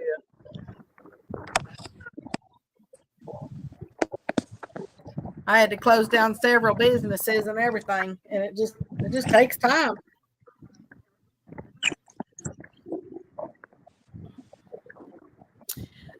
Miss Shirley says, I'm watching Danny on the phone and watching sharks on the TV. Can't get any better. It's Shark Month. Yeah. Well, see, that's what's bad about it. Normally, right now I'd be in Florida, but we're not going this year. But yeah, normally I'd be on the Gulf Shores right now. But the way things are with prices of everything and stuff, we decided it's just not best interest to go this year. But we'll pick it back up next year. We'll be back down there.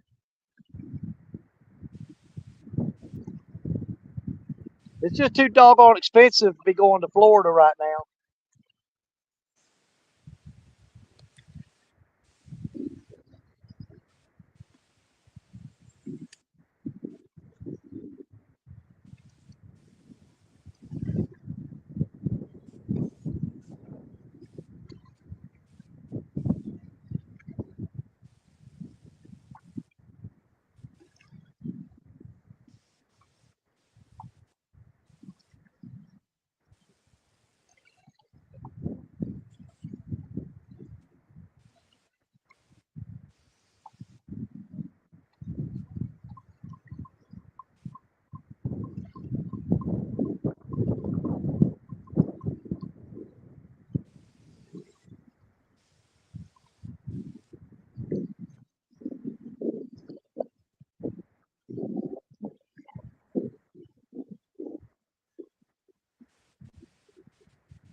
Jerry, you getting any bites or anything at all?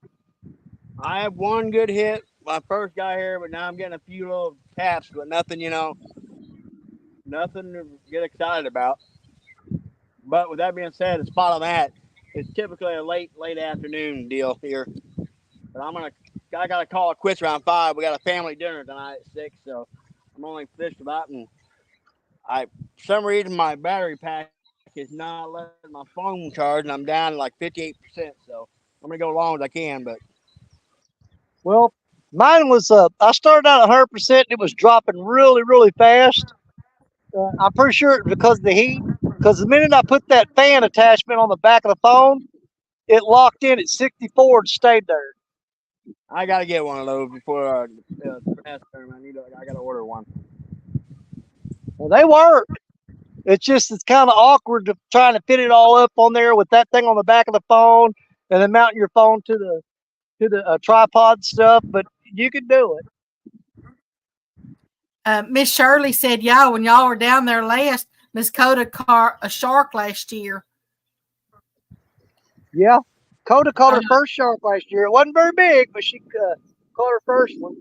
And Yep, I hooked up on one and got it right up to the bank, and it tail swiped the leader and cut it. But we also caught a huge stingray last year, and I was on a hog leg show that morning. I got up early that morning and went down to Johnson's Beach down there around Perdido Key, and had a rod out and was up on panel on hog leg show on the boar's nest. And man, that rod went off, and I mean, I fought that thing forever, trying to get it in. Finally got it in. It was a giant sea turtle, and caught that on hog leg show. And you talking about going into panic mode, because those things are highly protected. I had to hurry up and get that hook out of that thing and get it back in the water as fast as I could, because I was on camera. Right. Yeah, they were all like, "Oh my God, you're gonna go to jail." I'm like, "I'm trying to get him loose, y'all. I'm trying to get him out of here." Mr. Solo says, "Yeah, that thing's flippers were as long as my arm. That was a huge sea turtle. I've never caught one of them before. That was a first for me." Those are neat when you have the first. Mr. Solo said, "This heat's been terrible here over the hundreds the past week. Me with no AC, it's terrible."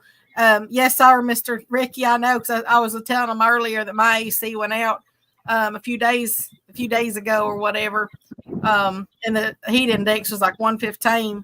Not as bad today; it's only 106. But anyway, hey there, Benoit. How you doing? Girl, you have to tell me which one you are if you're both there. But yeah, Gabby and Allison. Yeah, so I said I'm not sure which one it is that's typing, or maybe if they're both in here. But if you get one of them, you get both of them. She said, "Danny, how we doing? Had to run some errands, bub." We had two really, really, really good takedowns, but one of them, the hook went back into the bait, so it didn't hook up. The other one, I had a big takedown, but he didn't hook up, and I don't know what happened with that. Miss Shirley says, "I was proud of her. I saw Danny on hog legs." Yeah. Mr. You know, that was the thing about it. When we were in Florida and Coda was down there with me, I was getting up like at 3 o'clock. That kid stays up till 1 or 2 in the morning. She stays up late. I think she stayed up till like 1:30 that night. And I got up at 3:30 in the morning to go to the beach and fish, and she was up and ready. I don't know. She might not have went to sleep. I know when I got up to make coffee, she was sitting on the couch in the camper. She goes, "I'm going with you." I'm like, "Well, all right." I don't know. I think she stayed up all night. Mr. Mike Chavez said, "Just type in phone cooler on Amazon." That was a conversation earlier. I'm not sure, Mr. Mike, if you're behind or if you're talking about something like maybe somebody had just said something. But Benoit says usually both of us. So I'll just say they're Miss Benoit. How's that? That includes both of you.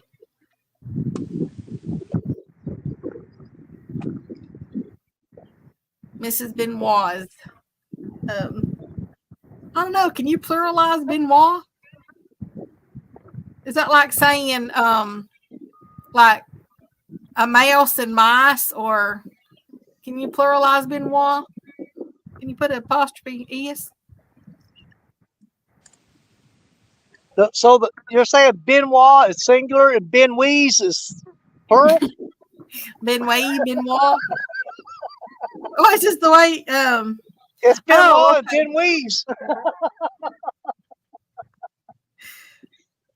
There's just some words, that are like they say, it just sounds like the word, like where you say one and it means plural, Yeah, like goose and geese.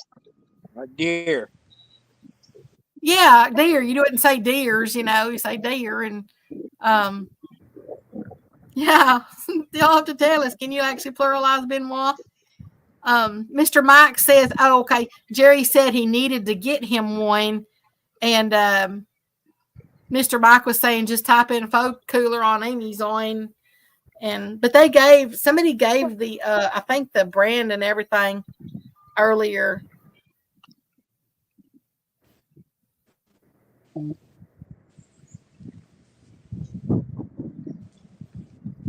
Well, I'm telling you, those are the two sweetest people, Mr. Mike Chavez and his wife, Miss Sharon. You can't find better people than them two.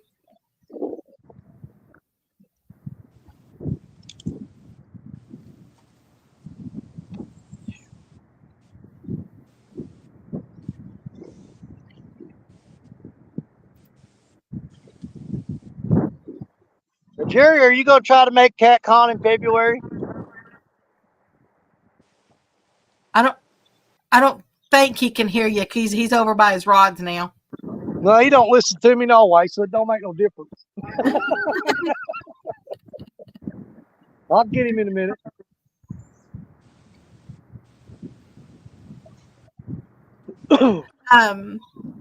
You're welcome, Mr. Mike.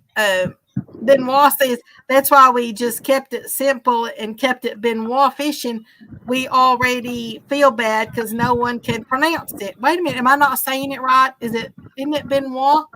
Well, I think like Lost Soul calls him Benoit, and I asked him one night, and I'm pretty sure Benoit is the correct pronunciation of it. Yeah, isn't Benoit French? I think so. I would say so. I took 4 years of French, so I'm thinking it's Benoit. Yeah, it is. It's Benoit. Okay. I was like, man, you'd think after 4 years of French, I'd at least know one name. Hey there, Mr. Brian. He says, hello, Becca. Jerry the pole jerker. What's up, buddy? I mean, people of my area pronounce it know it. Yeah, Louisiana French. Yeah, it's definitely different. That's it. Know it fishing. The know it. Know it.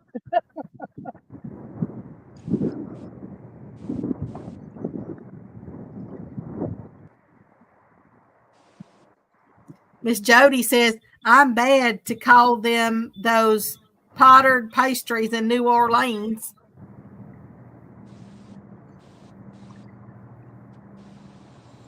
Oh, the Benoits. Okay. I'm like, what are you talking about? Yeah, the pastry. I get it now. I was like, what in the world is she talking about? Hey there, Mr. Jeremy. There's Mr. Creole in the house.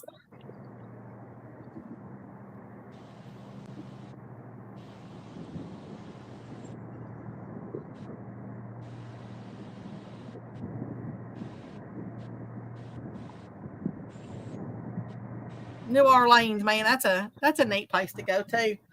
Well, like way before they had that big old flood, years back, but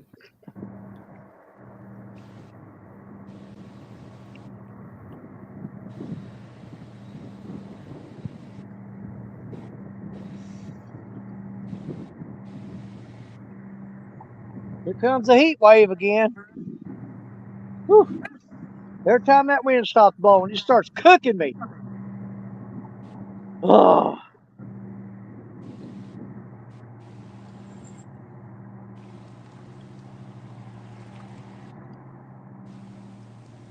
Yeah, when you're sitting here in the wide open with that sun on you, you can just feel the life just flowing out of your body. I was going to say sucking out of you, but yeah, I'll take flowing. Yeah, it's just sucking the life right out of you.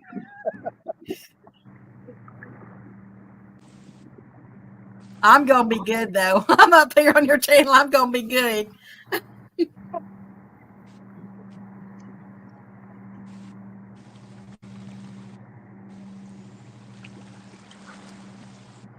Yeah, I'm really wishing I'd have probably showed up right before dark and fished all night tonight. Mr. Jerry, let's say, Mr. Brian B is in here, and he said, hello, Becca, Jerry the pole jerker. What's up, buddy? Brian B, my favorite zipper leech. Oh my God. And you got Mr. Creole's in here now, and you got the Benoits girls. Yeah, I was trying to find see if I had another cord or another charging pack, but I don't. So I'm gonna see. I am down to 49% now. So.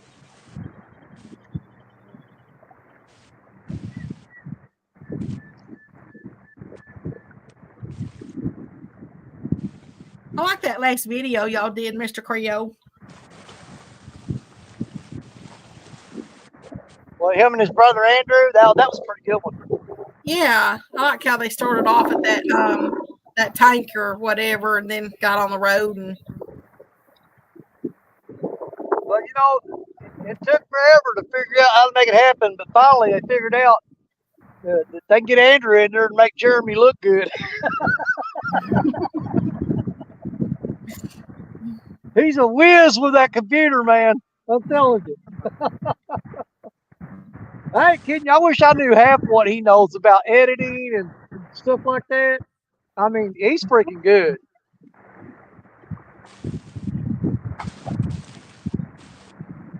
Oh, man, I'm getting cramps in my ribs. Did you take some Midol this morning? I need to. Hey, we was talking about that earlier. You know what? In a pinch, I got up one morning with a bad headache. Didn't have no Excedrin migraine. Didn't have no Tylenol, nothing. And then I took one of the things. You talk about knocking a headache out of you. It will.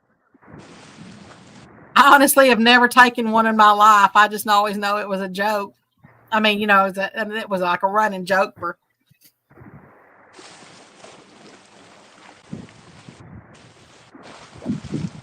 Well, I have a tendency to get really bad migraines. And I have to pretty much keep Excedrin migraine in the house, but I can only take one of them. If I take two of them, because they got so much caffeine in them, they'll have my nerves about jumping out of my body. Oh, I didn't even know Midol had caffeine in it. No, I'm talking about Excedrin migraine. Oh, I was like, no wonder. Yeah, them things are like 100% caffeine or something. I don't know, but they're stout. Mr. Creole said Andrew has been a big help with the channel. Oh.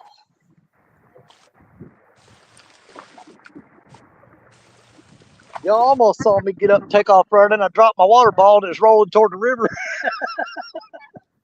I'm like, no. It might feel good to get in it right now. No. They don't play in the Mississippi. I don't do it. No, there's undercurrents and everything out there. It'd kill you.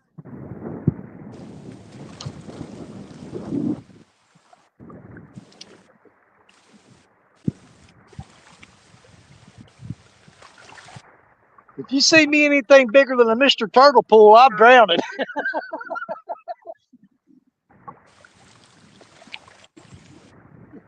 Yeah, you better jump in and get me.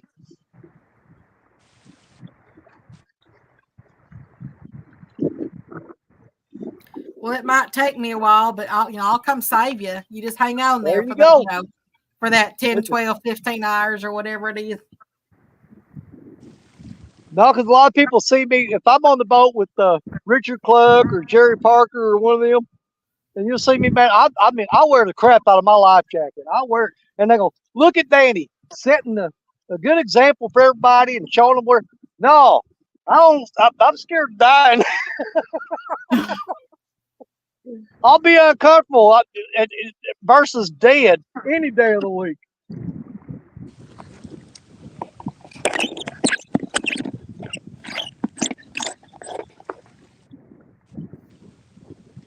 Depending on what this river's doing, there's times that if the river's like really rough and crazy, yeah, I'll put on a life jacket if you fire up the trolling motor. I don't care.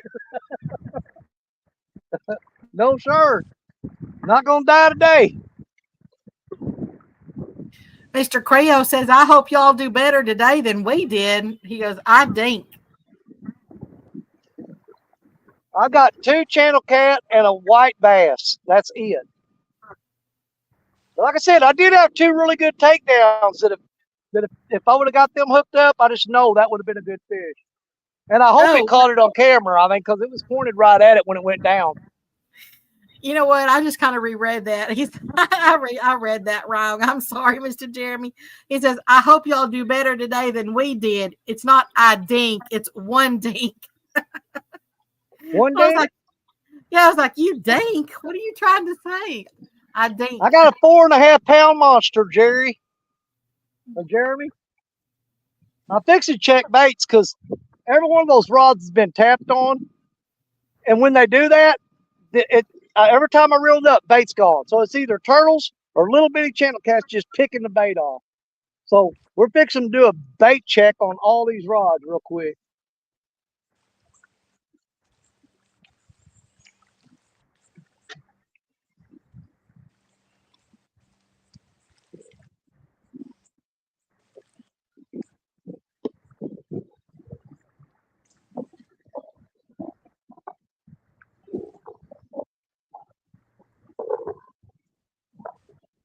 Mr. Creo says, didn't even get the satisfaction of a takedown. He was on the hook while the rig was hung up.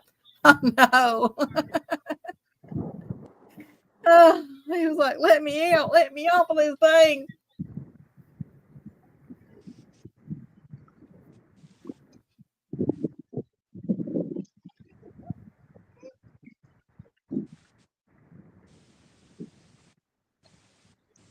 I was watching Miss Cindy the other day, and I think she hooked one up. One hook was in the mouth, and the other hook was in the tail.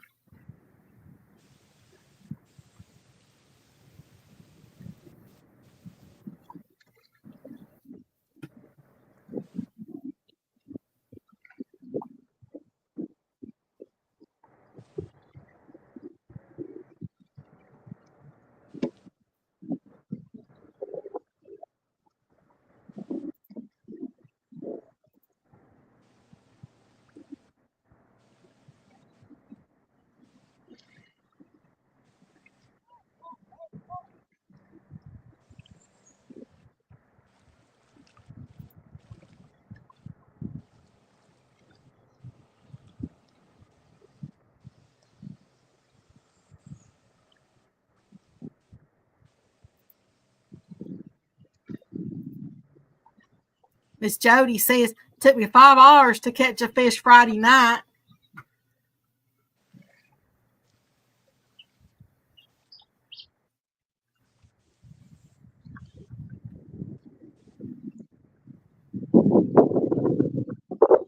But you know what? Even when it takes 5 hours, it's like, we keep going back and back and back and back. I mean, it's there's something it's just always a love and fishing,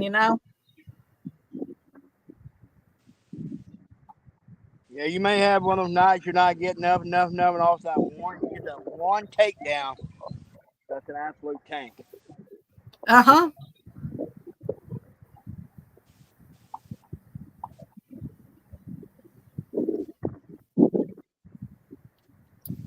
Hey there, Fishing Favor. How you doing? He said, hello, good people. Howdy, Austin.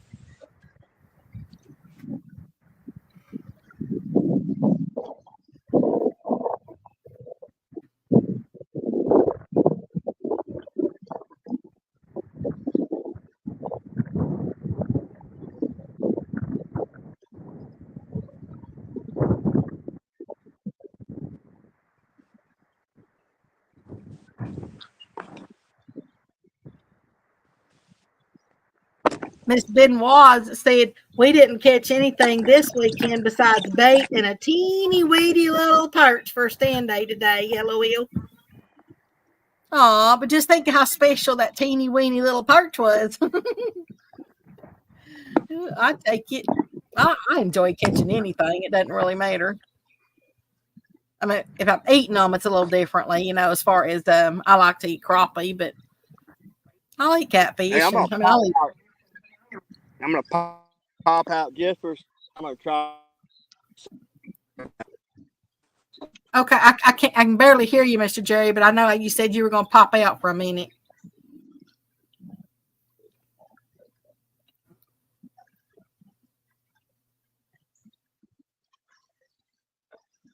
Hi there, Mr. Greg. How you doing? He said, hello, Danny Stone, my brother, and Becca and Parker. Good to see you guys. It's good to see you too, Mr. Greg. Hey, Greg. Never fails when I'm not looking. I turn around just in time. That 14-foot magcot cast was getting slammed while I was bent over cutting bait. I don't know. These have got to be big gar or something for them not to be hooking up when they're bending these rods this hard.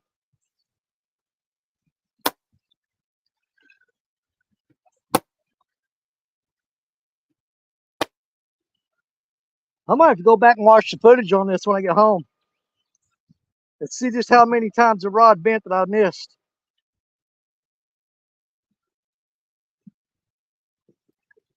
Miss Benoit said, we took it easy this weekend.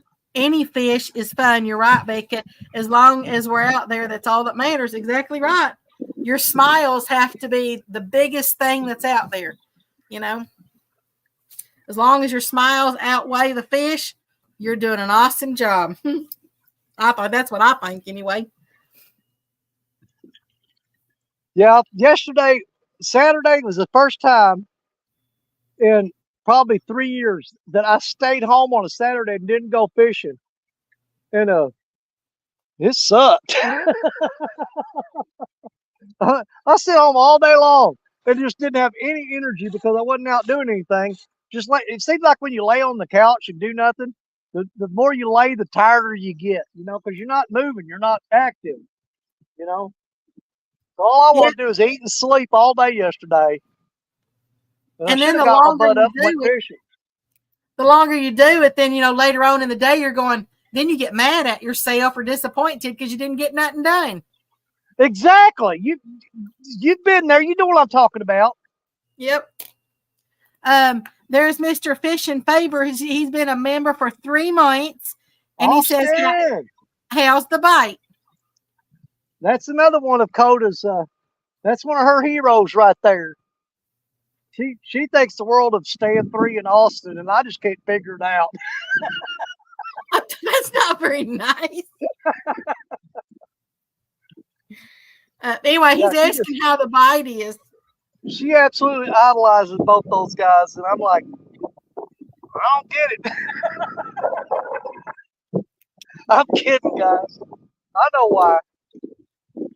He's caught 1 little channel cat and a white bass. Yeah. Well, I actually caught 2 today, but one of them we turned loose. But I caught the 1 channel cat and a white bass on stand day, and then I caught 1 channel cat while we were doing this. But I'm missing the crap out of some fish, though, if that makes you feel any better.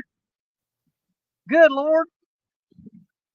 Man, I have knocked the point off of that hook on the rocks. No wonder it's not hooking up. I might as well be throwing a rubber band out there. I'll change that hook out. We were just talking about rubber bands a while ago with bathing suits. That hook right there, I have beat that hook to death on these rocks. It ain't got a lick of a point on it. We're fixing to fix that right now.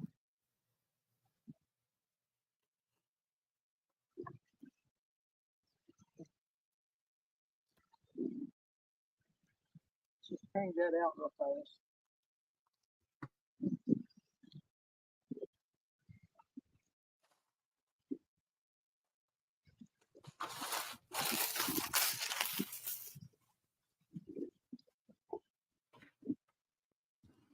And I do think we're going to downsize to the River Cats Tackle 8-aught. We're going to downsize our hooks just a little bit. Let's see if we can't get these channel cats to hook up on that. And Mr. Jerry said he has to drop out for a little bit. I think something was going on with either a signal or something. I couldn't understand what he was saying. Yeah. If he's where I think he is, that's exactly what it is. Mr. Austin said, "You're right, Deanie. I can't figure it out either, but I'm glad she's a fan of mine. It made my day at CatCon seeing Coda light up and asking me questions. So freaking cool." Oh, she had the biggest smile on her face when she was walking through that building, and she started slapping me in the arm. She goes, "There's Austin. There's Austin." I'm like, "Good God, girl, calm down." It's that excitement that you never want to see go away. Yep. She went running up to him. She said, first her mission at CatCon was to get a picture with Austin and with Stand 3. It kind of changed over time. She goes, "I want to get a picture in between both of them at the same time." And so she got it. Hey there, Miss Ashley. Miss Ashley Brady's in the house. She says, "What's up, Deanie? How you doing, girl?" She says, "What we catch today?" Not much. We've got a couple little fish, but we ain't doing nothing fantastic. He did a channel cat and a white bass, and then he had another one, but he tossed it back. It was too little. So so channel cat and a white bass. He's gonna have it for supper. Yeah, we're eating those two. I'm having French fries and hush puppies tonight. But I gotta cook them outside though. It's too dang hot to cook in the house. Well, that ain't no lie. We've been ordering food out and just eating lunch meat as much as possible because you try to fire up a stove in the house right now, it's just absolutely murder. Yeah, I made you're just killing yourself. Some egg salad the other day, and I did my boiled eggs like really early in the morning, so they'll be a little cooler. Yeah. But just some cold egg salad or just something, something cold, especially when the AC was out, So I was like, there ain't no way I was cooking anything. Hey there, Miss Ashley said that she's out fishing. She is where'd it go? She's at the pier fishing, but no luck. I'm sure Mr. Danny would let you come up here if you want to come up here, girl. Yeah. I'll drop a link in real quick. Show us what it's like at the pier. Mr. NJ says Pyre's out and he had a homemade pizza going, but not anymore. Oh man, that's got thunderstorm, yeah.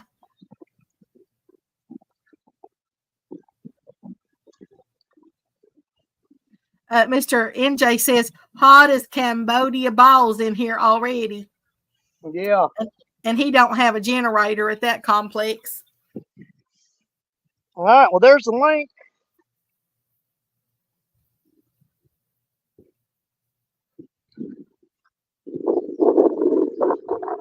Come on, butterfly, get on out of here.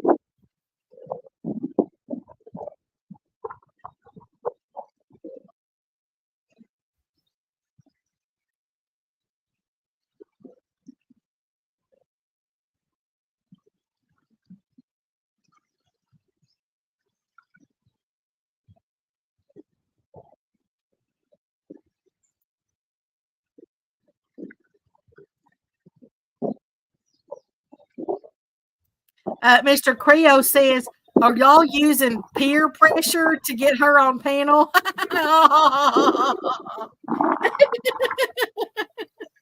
Peer pressure. Oh, I get it. Yeah, peer pressure.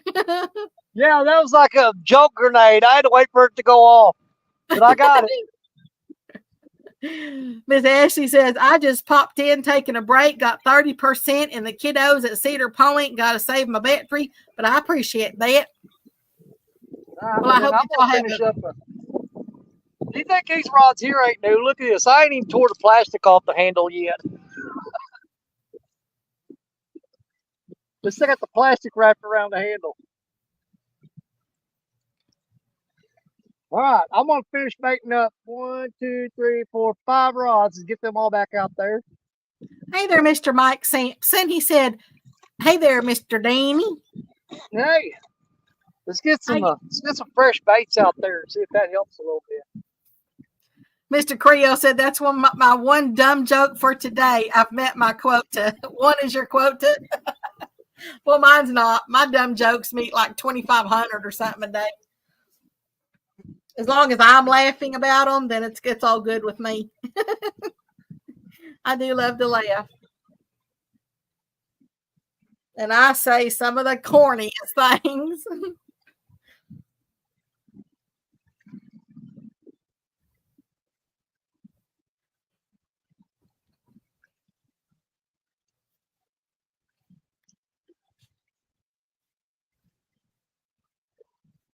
Be good, Mr. Ashley. And good luck out there for however long you're going to be out there.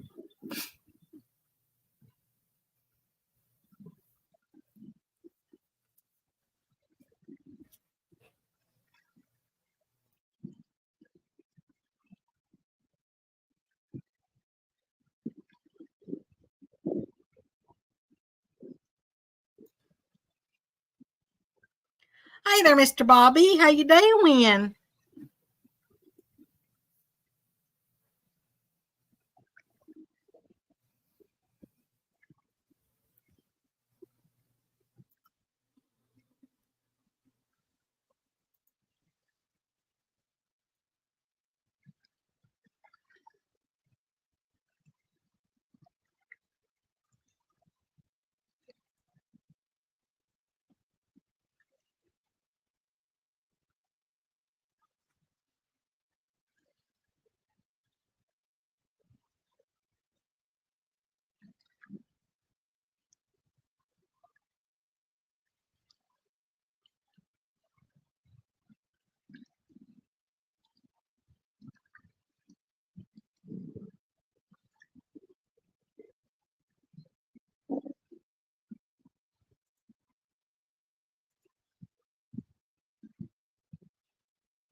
Mr. Nine Tote Toe said, what an awesome day. Standy fishing with everybody and stayed out and caught 15.5-inch white bass for another Ohio qualifying fish. Awesome job. That's a really nice one.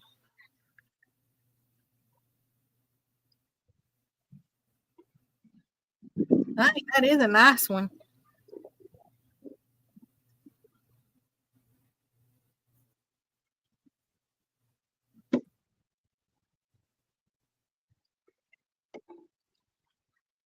Oh, y'all be careful, Mr. Mike. The summertime storms, a lot of them are really good, but they can heat other things up too. And then all of a sudden you got a mess.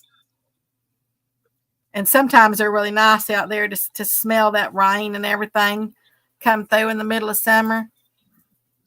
I really wish you could bottle up the rain smell and make it really smell like rain.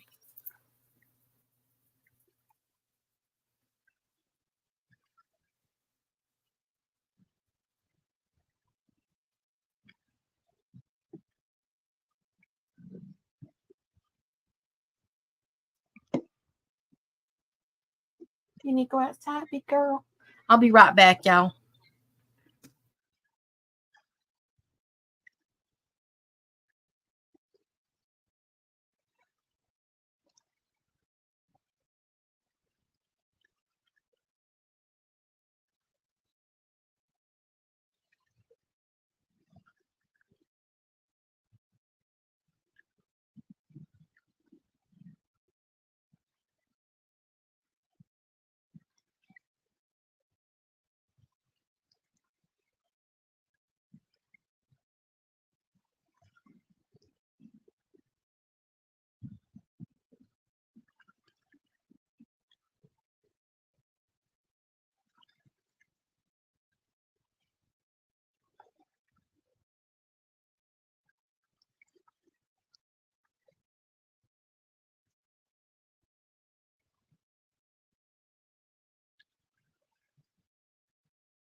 Okay, y'all, I'm back. Hi there, Miss Cindy. All right. Got fresh baits back out on everything. We'll give it another try. I was gone long about as long as you were, and my little doggy had to go outside.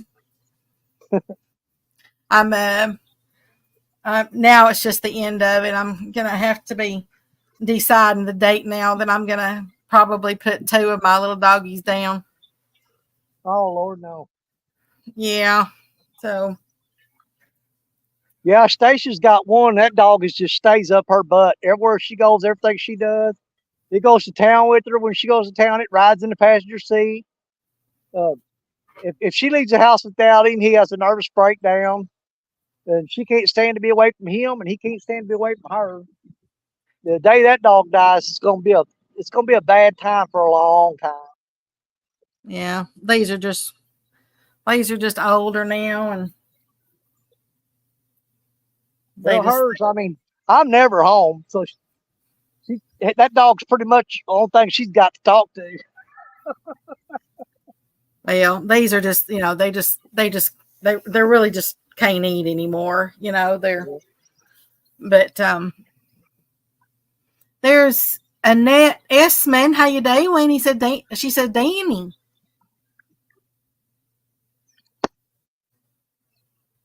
Well, I don't want to jinx it, but every time we freshened up baits, we'd get a good bite. But I ain't saying it's going to happen again, but it's worked so far. It just ain't added up to no fish. They just hit it real hard and let go.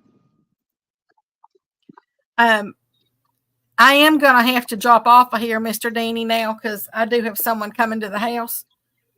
Well, that's no problem, because I probably won't go for probably about another half hour tops, and I'm getting out of here because my headache's getting worse, and I'm running low on water, so that's not a good combination. So when my water gets down to about a quarter of a bottle, I'm going to get out of here because I don't like pushing my luck in this heat.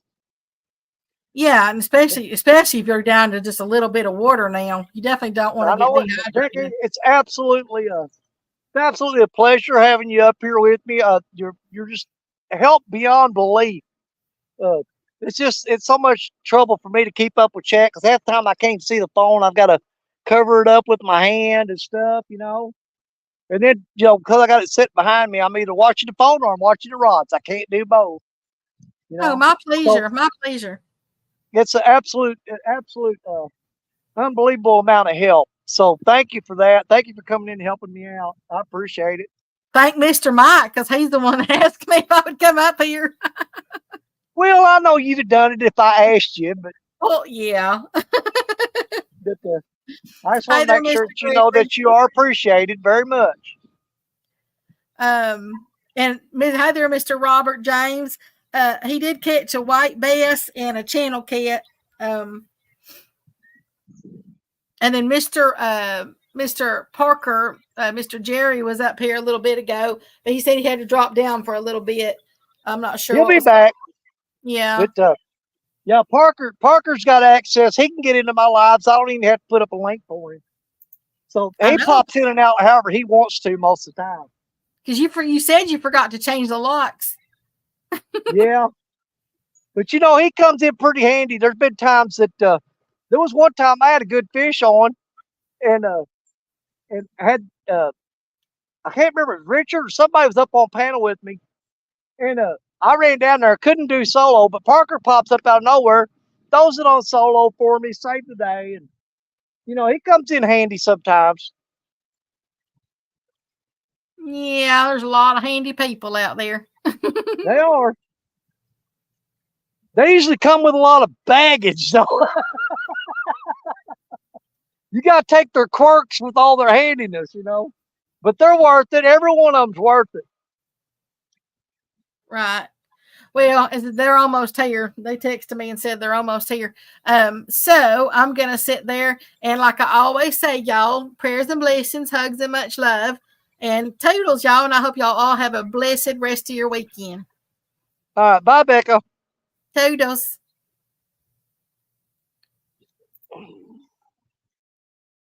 Let's see now. It's 3:15 my time. So let's commit. I'm going to go 45 more minutes. It's 3:15 right now. We'll go to 4 o'clock my time, and a fish worthy of staying longer, then we'll call it quits and get on out of here. But we're gonna give it 45 more minutes to see if we can't get on something. Like I said, we've had a couple of really good takedowns that lets me know that there are some good fish out. What in the hell is that flying at me? Oh, never mind. We've had a couple of good takedowns that's encouraged me enough to know there's a couple of good fish out there that are hungry. We just got to hook them. But we'll give them 45 minutes. If we don't get them, to avoid heat stroke, I am going to be out of here. Now, probably right now in my mind, I'm thinking fishing in the daytime is just too much for me. I'm burning up. I'm going through water as fast, way faster than I need to be. So I might set up something and come out here and fish tomorrow night. I want to see what the nighttime bite's doing. But if I set it up for tomorrow night, it'll be after Catfish Weekly, because I watch that show religiously. I do not miss Catfish Weekly. So I may come out here and set up tomorrow night, watch that show, and as soon as it's over, may pop up and do a little something. And we may fish all night, who knows? But that's just a thought that's going through my head right now. I may change my mind by the time I wake up in the morning, but we'll see what we can do. I'm back for a little bit, Danny. I had to go charge. All right, buddy. Well, I told him I'm only going to go for about 45 more minutes. If I don't catch something, I'm getting the hell out of here. I'm burning up. There you go. Yeah. Like I said, we got. Yeah, I'm running low on water and high on sweat. I'm trying to sip this water and make it last, but I'm down to my last bottle of water. We got all kind of water right in front of you. I ain't drinking that crap. We got that much water left. That ain't good.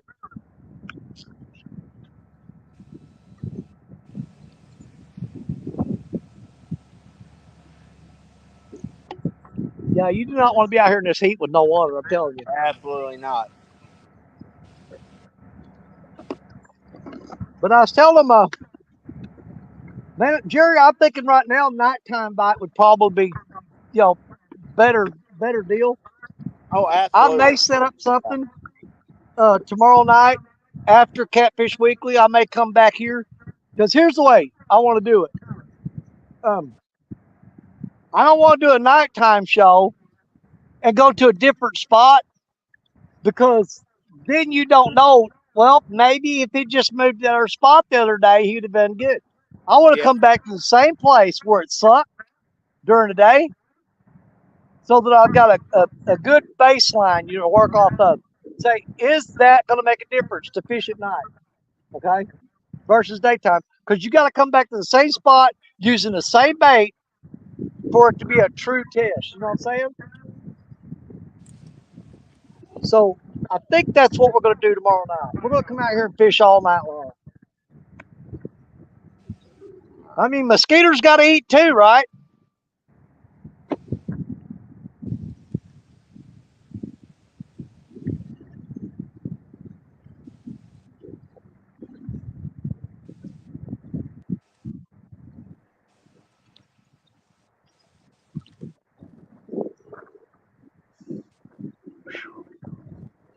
Y'all see how he just walks off when I'm talking to him? He does that shit all the time.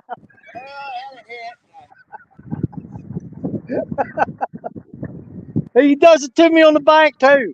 I was there talking to Parker one day up at Baldwin. I talked to him for 15 minutes and looked up. He's a quarter mile down the bank.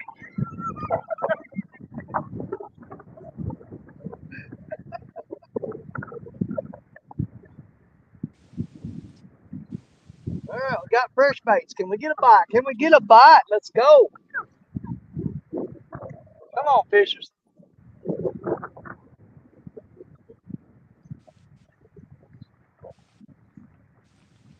Yeah, I ain't gonna lie. I'd rather feed mosquitoes than sit in this heat. No doubt about it.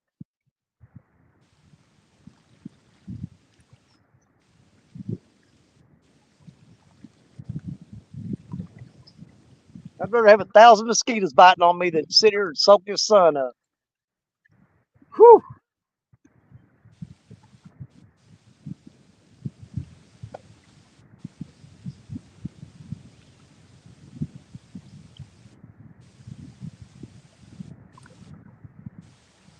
I just scratched my head with all that skipjack all over my hands, so my hair's gonna smell. I might wash this hat too.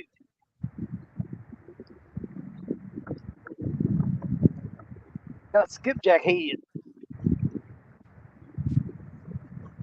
Can we get a fish on? Bug my hand.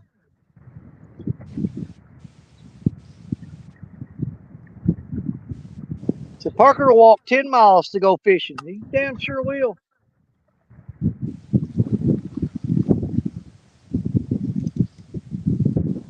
I started taking my bicycle with me to ball when I ain't walking that far. I'll get on that bike and pedal. Forget that. I got the same thing you got going on, Dan. I got something that's shredding my base to like nothing. Yeah, you're getting some really good little, they're peck, and every now and then you get a good little whack on it, and you'll sit there for nothing for about 15 minutes, you go reeled up, bait gone. It's almost like there's crawfish out there picking the bait off, but there ain't no dang way there's crawfish out there because there's too much stuff out there to eat them. There's no way you got crawfish in that main river. Everything in the world out there is eating them.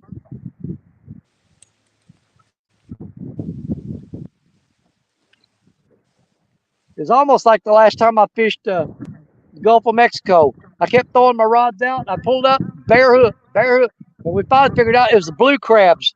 We're grabbing the hook in one claw and sit there and just pulling it off with the other claw. And that's it. Or pick your bait clean, and you'd never even see the line move. Boy, if you can catch them, just reel in super slow, and every once in a while you can get them jokers in the net, you know? Oh, I learned last year just how hard a dang blue crab pinches. Because Coda threw her bait out there. She threw her line out there. She was trying to catch whiting. And she had shrimp on there. And she reeled up and she goes, Pawpaw, there's a blue crab on my line. And she drug it up on the bank and it was running for the water. And I smacked my hand down on top of it. And that thing grabbed my thumb. And I'm going to tell you what. I ripped his claw off as fast as I could because that thing hurt. Man, it drew blood. He pinched so hard. But even after I ripped the claw loose from his body, the claw kept pinching. And I like to never got that thing off my thumb. Blue crab ain't no joke. They'll pinch the crap out of you. Oh, no. I mean, they're big old crabs. Yeah, I didn't know that. Yeah, I found out the hard way. That thing locked on me like a pair of vice grips.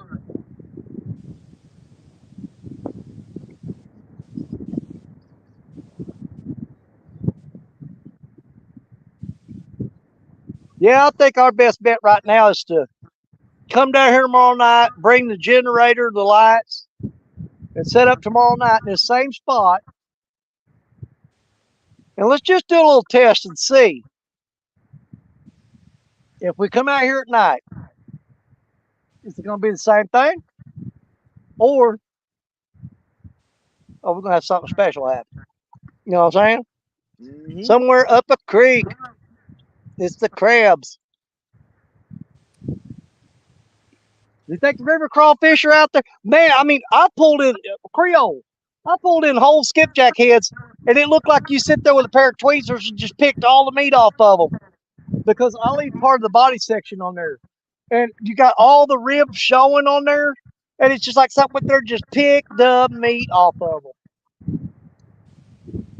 And in most cases, you never even see the rod move. Carlisle a couple weeks ago behind a spillway, man, there was crawdad everywhere in there, everywhere. Well, if you remember that one time we went up to Kentucky Dam and we were climbing around them rocks, catching skipjack, we looked down there, and man, there were crawfish all over them rocks. Oh, yeah. And that water cooks through there, boy. Oh, don't get me wrong. My number one thing to do with crawdads is eat them. But it's one of my favorite baits at the same time, too.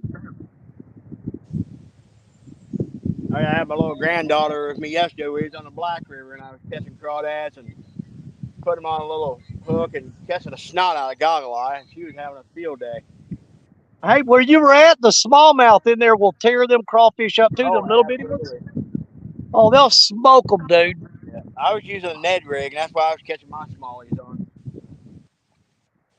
He said, what do you think them claws are for? Sign language? Well, when he pitched me, I gave him some sign language.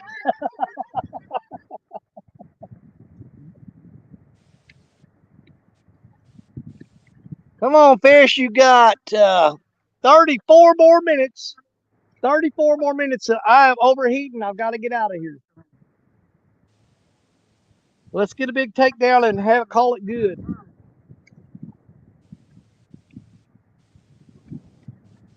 There's a bite on the Lisa rod.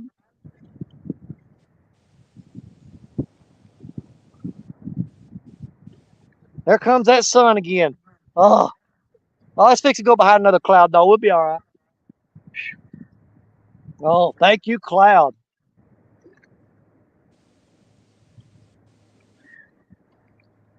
Yeah, I'm getting too hot. I can't stay out here much longer. Creole said the sharks are about to start showing up here.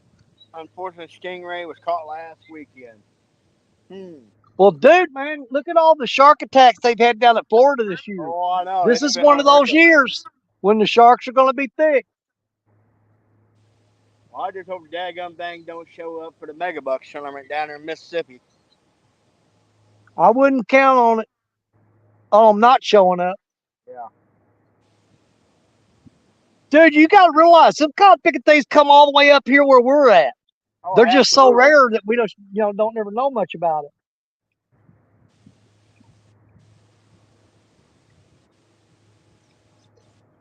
I mean, if you Google it and look it up, they caught that big bull shark at Alton Dam in Illinois on the Mississippi. Now, how do you think that shark got there? He didn't fly. He swam right by here. It's the only way he could get there. He had to come right by me, then he had to go right by you. Well, you know, and the numbers of Asian carp that are in the river now, I mean, why wouldn't they come up in the river when you had that? Do you know, I thought about that. You know, with the summers being as hot as they are, and with the food sources here, man, I'm surprised them bull sharks ain't moving up in here and just like mass migrations come up here feeding on them daggum Asian carp.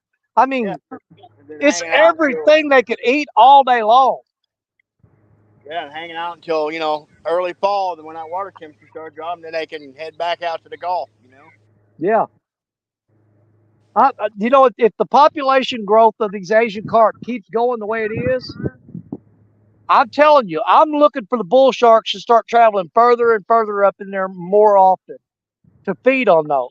It's an easy meal, and there's a lot of them. Oh, yeah. Bull shark get up behind one of these wing dikes or back in that backwater where these Asian carp are stacked up. Man, I mean, they could just mess them up. Well, you know what's going to happen. We're going to have to go to steel leaders and start hooking them things up.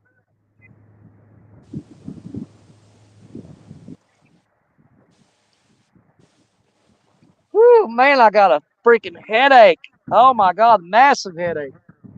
Oh. Now, my daughters, they all went floating yesterday. My daughter and all of my nieces and nephews. And we watched the grandbaby. And we just hung around the camp there. We swam. And I'll have a little Facebook post later of all the different stuff me and my granddaughter caught in the net. We caught some baby soft-shell turtles, suckers. I mean, all kind of different little fish, tadpoles. But they all came back, and they were all sunburned. Every one of them had a headache. They didn't drink enough, you know? Yeah, you stay out in this heat too long, man. It'll get you. Like I said, I'm not going to stay here much longer. Well, we got 31 more minutes, and I'm going to have all of it I want.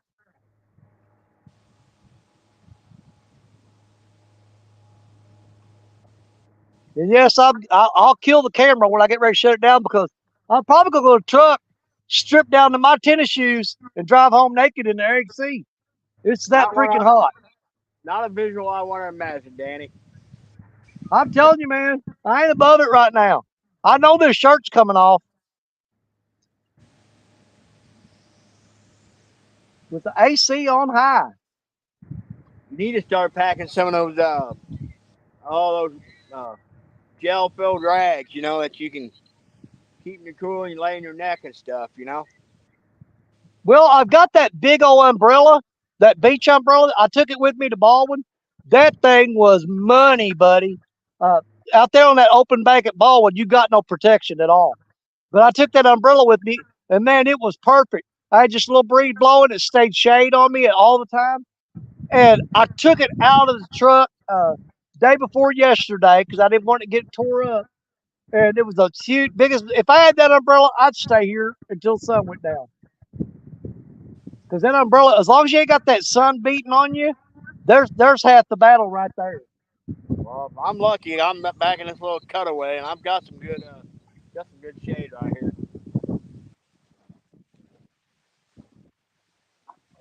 Everybody's saying they can't get that visual out of their mind, Danny.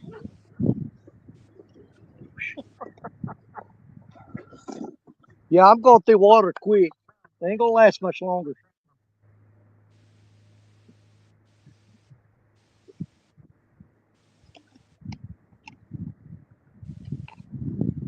Every time I get that bottle out, I say, just take a sip, just take a sip. But then I'll sit there and gulp it like 3 times because that water's so good, you just want to drink it, you know. But you gotta save it. Because the time that I need water more than any other time is whenever I go to pack up and I gotta carry all this stuff up that bank and through them woods to the truck and make 3 trips. By the time I get it all done, I am so freaking dehydrated that you better have some water on hand. So I always save some. Absolutely. I always say some for when I'm done packing up, that I can just turn it up and chug the crap out of it. Well, I've messed up a few times doing like some of our all-night live streams. You know, fish all night, run out of water. You know, midnight, just the daylight. It's already hot and humid. Man, you're just done by the time you get everything in the truck. You know.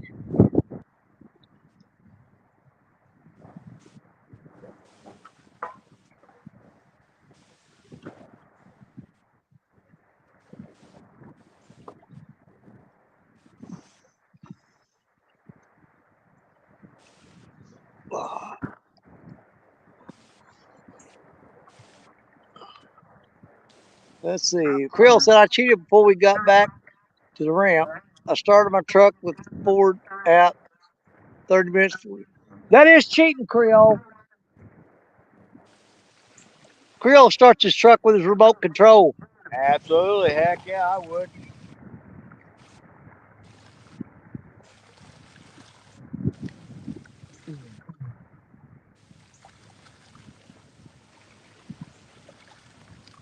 Man, I don't even know if we're even gonna get another bite before this is over. Oh.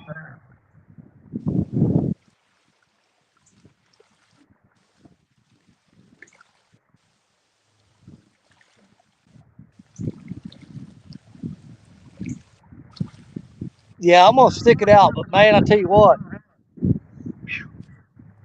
got a headache. I'm starting to get nauseous now, so I'm hitting that. I'm hitting that zone where it's not my call anymore. I'm gonna have to get the hell out of here. Oh, absolutely. Don't. I'm freaking overheating, dude. Don't push it to where you can't get out of there, dude. You know? Well, I can last 26 more minutes. We'll make it work.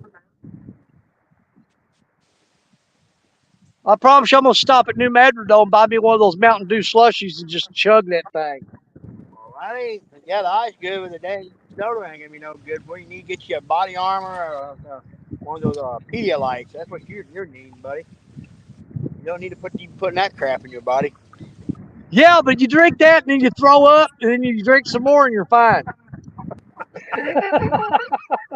When you drink that stuff that's like super cold when you're overheated, yeah, first thing you do is pull over and puke, man. You're like, oh, it's coming back up.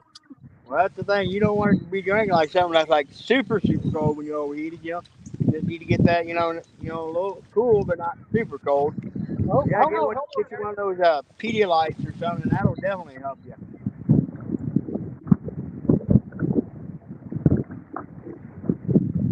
thing like bad thing like Gatorade, like the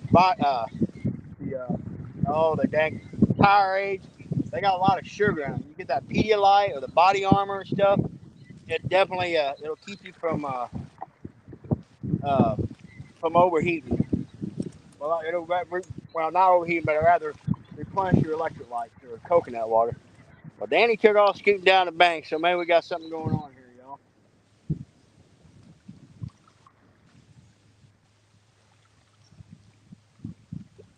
Goofy fool run down there overheating.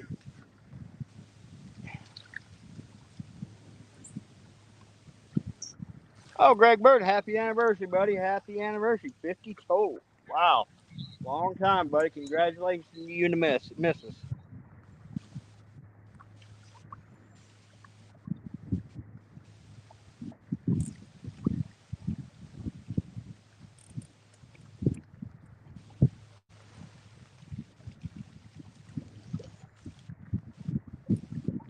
You know, Danny's sitting down. I can't tell if he got his leg cocked peeing on the pole or he's squatting down.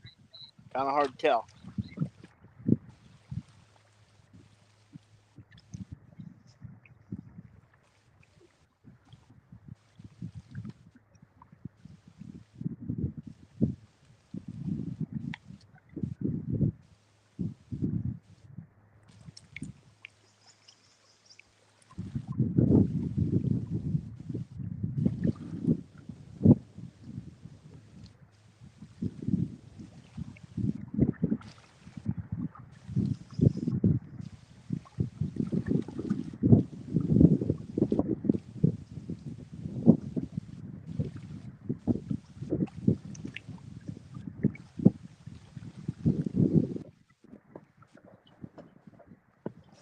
Oh, I just had one pulling on that 14-foot rod. That almost looked like a flathead bite. I lose Parker again? No. Kind of slow, Dude, he easy went down. bite. He kind of popped it, and then it was just a slow takedown. By the time I got over there, he let up off of it.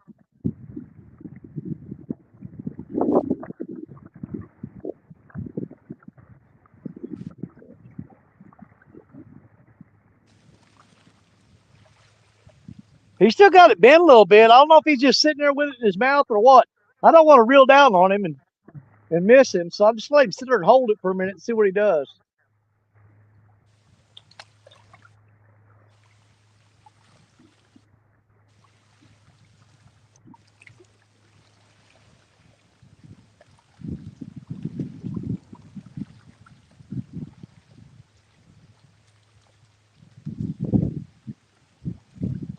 Yeah, now we ain't got no phone signal there for nothing. But you need to get down here and we'll go over to Seven Island on the Mississippi. Yeah. Dude, right now, I'm telling you, we can absolutely slaughter the flatheads up in there right now, throwing live bluegill. That whole section of river is just like log jams, and there's some stumps up in there along the bank, the shoreline, and the flathead are piled in there right now. Might have to get together and do that one night, me and you and Richard. Yeah, we'll just have to roll cameras on it though, because like I said, you got no phone signal there at all. It's non-existent. I've tried it. Richard tried it. You just got no phone there at all.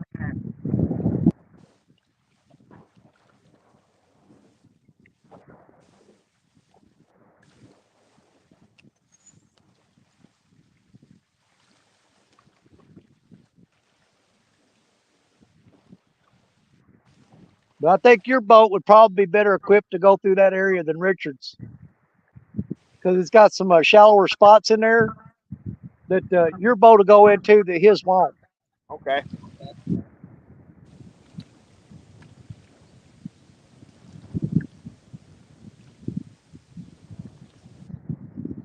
There's that big old giant garback. He's swimming about 6 feet off the bank.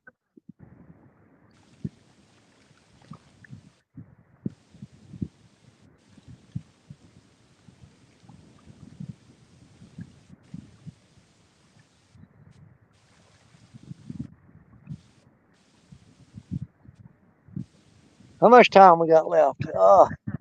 I can barely see. 20 more minutes. Come on, fish. I know he's out there.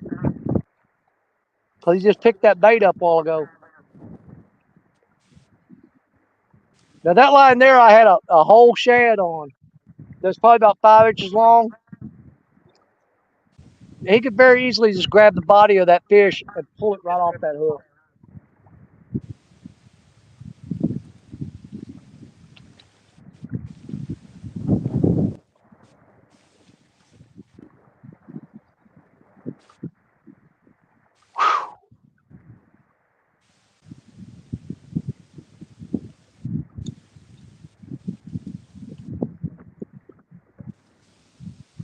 Uh-oh, there goes another rod right there. He's getting tapped on. That's channel cat there. He's pecking at it. I don't know. He's going with it. Yeah, run down here and let's go every time.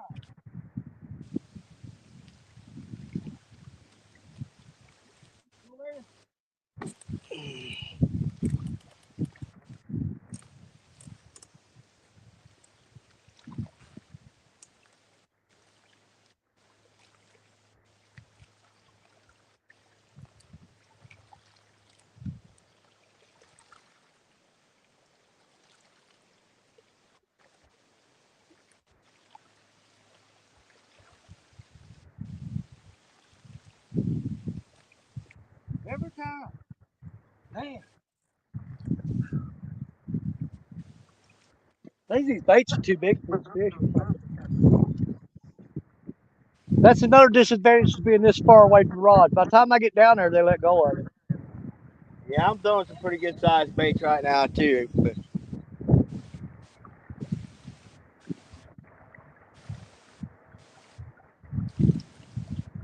the other night we was fishing, I had to, and when the river, it was before this rise started happening, the river was dropping. I had to go down a, small, really small baits, and that was the ticket. They weren't hanging on to the bigger baits and smaller baits. That's what they wanted, I ain't kidding you. The way these channel cats are here today, I think, oh, there goes that 14-footer. He just smacked the crap out of it again. I think I'd have been better off to just bring some daggum small hooks down here with a box of worms.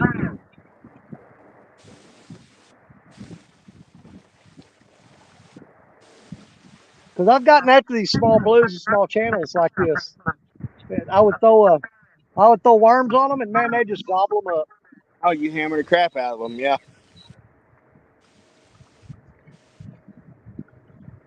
Well, we will have a box of worms with us tomorrow night when we come out here.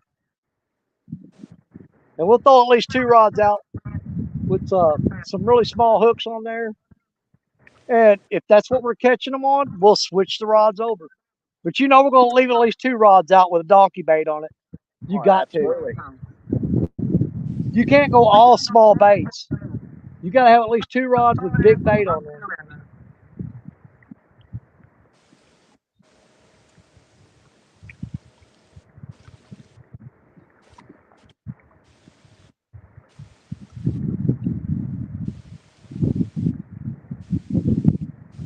Twice now I've had this big old commercial John boat go by.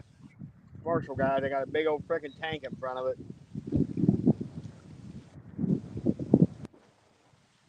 Yeah, they're getting more and more common down here too. There was a couple of them that ran through here all spring, and man, they did some damage, buddy. Yeah, I'm seeing a lot of trucks with Ohio plates, at the boat ramp. So, well, right up on that island up there, they've been running nets off that island out into the river. They've been running gill nets and hoop nets there, and they just been killing them.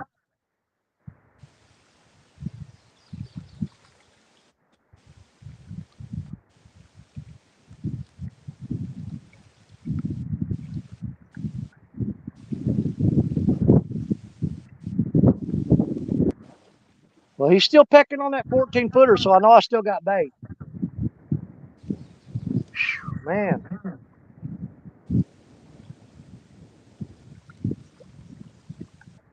Come on, fish. I'm about out of time. I can't do this no more.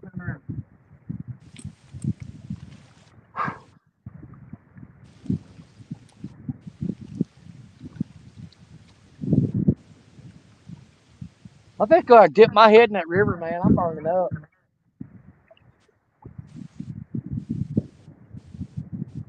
Yeah, he's still tapping on it. Oh, there's a breeze I was looking for. Oh, thank you, Jesus. Oh, yeah. Oh, I like that. Oh, yeah. Man, I wonder if that's how a dog feels when you rub his belly. You're just like, oh.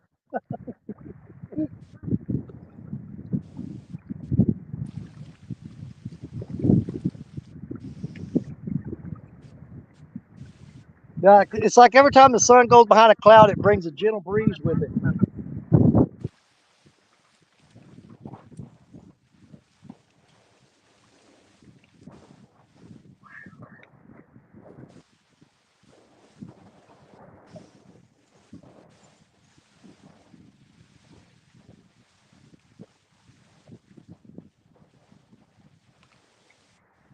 Did he drop slack in that rod? He dropped a ton of slack in that rod.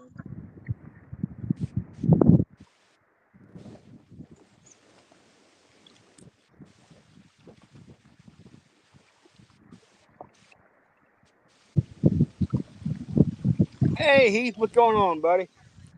Oh, you moving? You moving, Heath? Hopefully everything gets squared away. We can start doing some more fishing, buddy. It's been a while since we've fished together.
At least you got Josh helping you, Heath. My poor wife.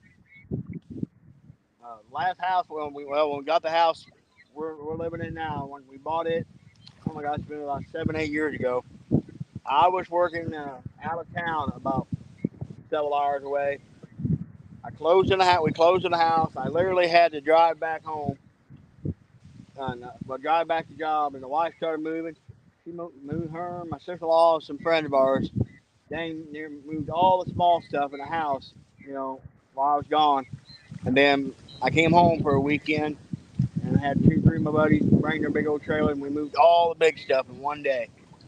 Then I had to turn around and go back up on that job. So God bless my wife. She had to deal with all that crap. We was on a big high priority job at the time. It was one of the largest construction jobs going on in the continental U.S. I couldn't really get away from it.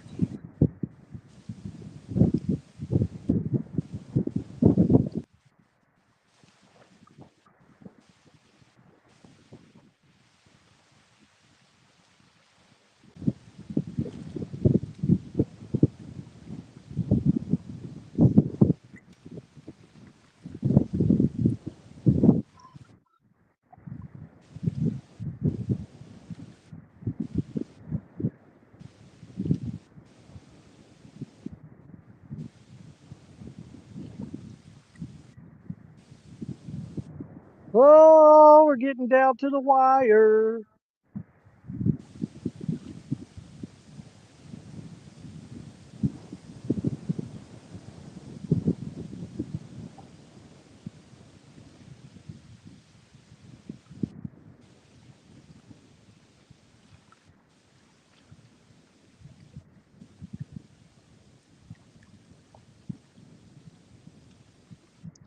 Yeah, I get off work this week. I got to concentrate on catching bait for that twisted cat tournament Saturday. I'm going to try to catch some small carp and stuff.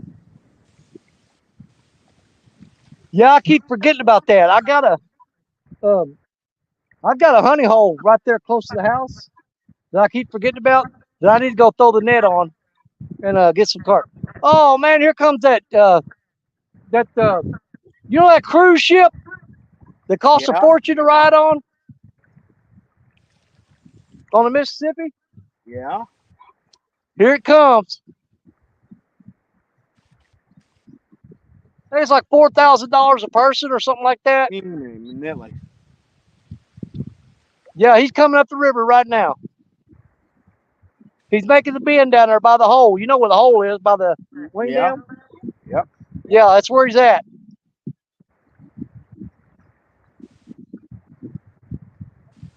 We'll hang around at least long enough to see that thing. Yeah, all my They carp pulled up holes, in the. Go ahead. all my carp holes right now, the water is like super high in it. So I can't hardly get them to cast this. So I'll have to take a couple light rods with some corn with small hooks to try to come. I need about, well, that and I'm helping a couple other guys that are coming out with this for the twisted cat.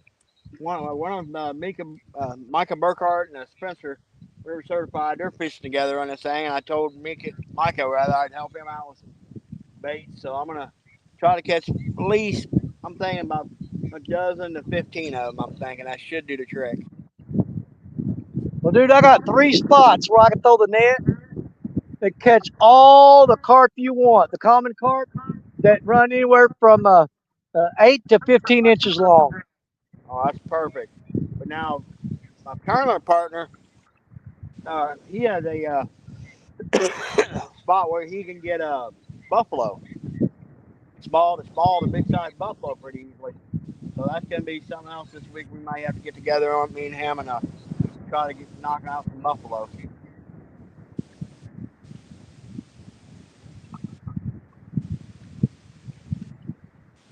Yep, I had channel cat knocking on the door again. He's pecking on that center rod right there in the front.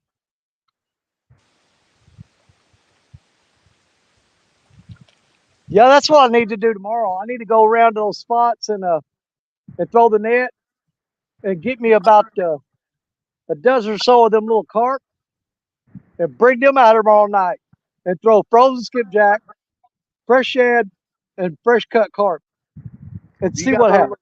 the little dadgum channel cat, which I mean I've done it years ago in the river. We take some of that dang on that Sunnies or that Secret 7, and we take them 2 rigs, and man, you just absolutely just knock the crap out of channel cat with that stuff on the river.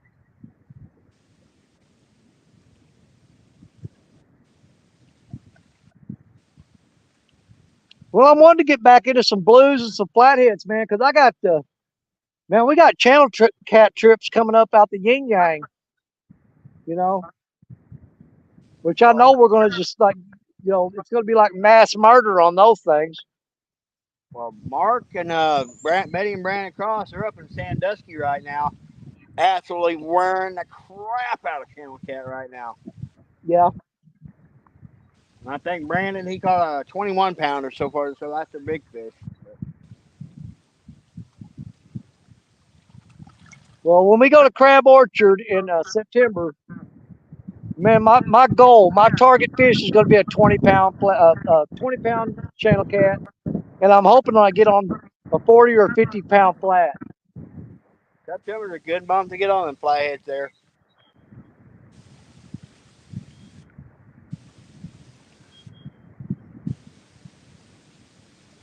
That's the thing. When me, you, and Dunnigan were up there, dude, our whole plan was to target flatheads that night. But once we started getting on those big channel cats, man, we forgot all about the flatheads. We did.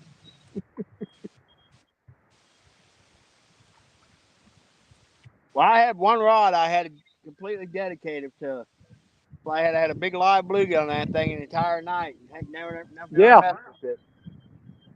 Yeah, that one you were throwing back up toward that island? Yep.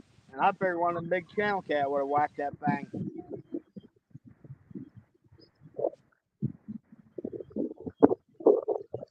Man, I think it's gonna take longer.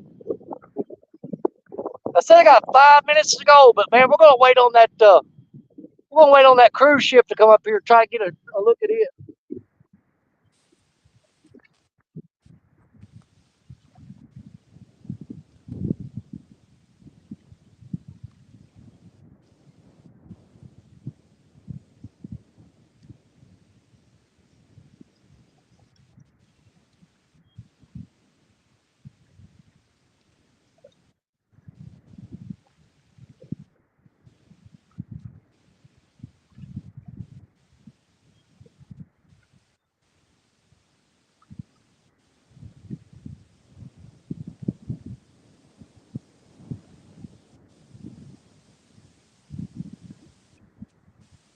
Well, that thing don't move very fast. I'll tell you that. Oh no.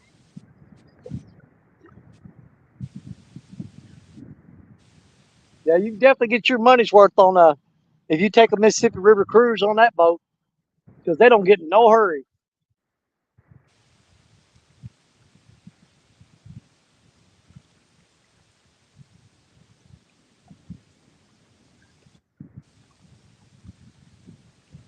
Well, that dadgum thing can throw a heck of a wake.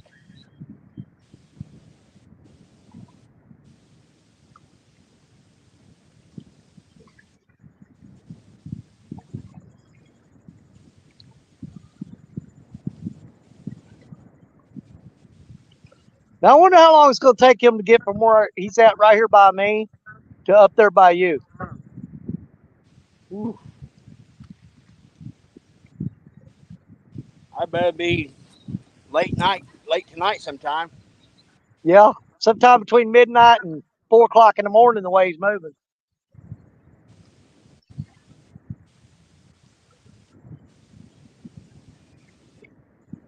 922. How long for Carper Creek chub size? Literally in a course of a summer, because I'm catching them right now. Have been catching them in a throw net. I guess they were. I'm just speculating. They were probably spawned out probably back in late May, or probably I don't know, maybe 1.5 inches, 2 inches long. So I'd say by early this fall, they'll probably be 8, 9 inches long.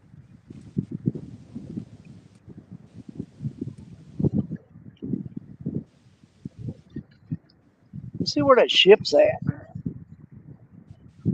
Good God, man, come on, dude.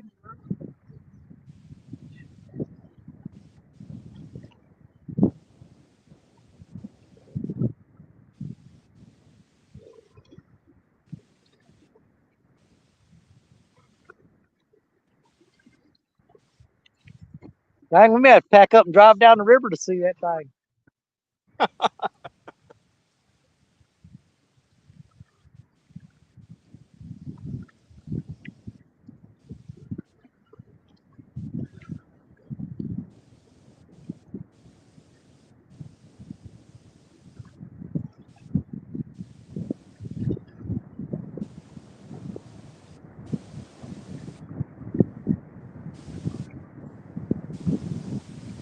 He's around that bend down there. I can't even see him now. He's heading this way.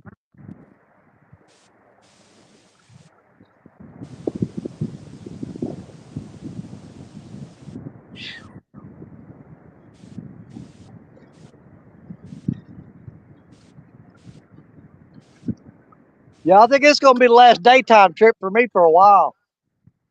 I think it's switched 100% over to night fishing. Well, I will say my last few trips have been better, at night. Last couple trips have been nice and damn. Yeah. Right at dark, it's been productive for me. Yeah, I'm definitely going to start going tonight. This daytime's just too much. It's too rough on me.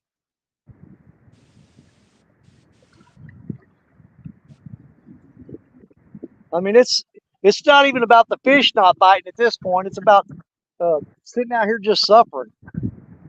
Yeah, I've actually got to order a new Compex light. Mine crap on me the other day. Oh man, I had it locked in on. Man, I had it stuck on the last comment that Creole made. I kept looking, and there'd been people talking in here. We got Chad fills the water in the house. with his What's up, eyeballs Chadwick? looking. 922 Crappie Barbecue. HS Outdoors lights in here. Man, I didn't see none of them. I had the chat froze up there on Creole. Oh.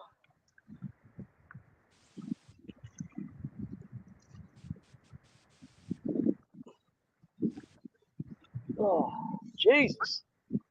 Come on, ship. I want to get out of here. Man, I may just leave these rods sticking up right here. Run down there and show y'all that boat. And end the live stream and come back and pack all this stuff up. Ain't nobody can steal all this stuff before I get back down here.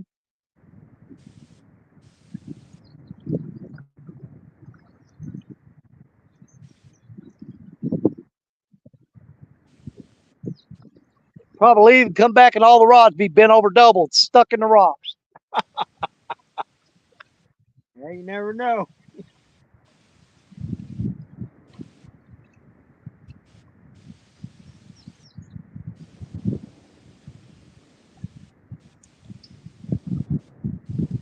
Still can't see that ship coming around the bend down there.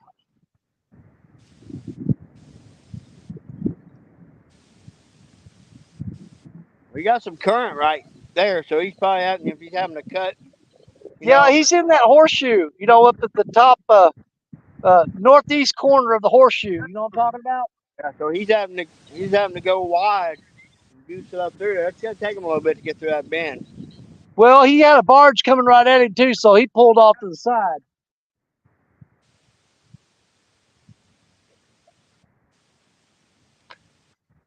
What the hell's that in my pocket? Oh, never mind.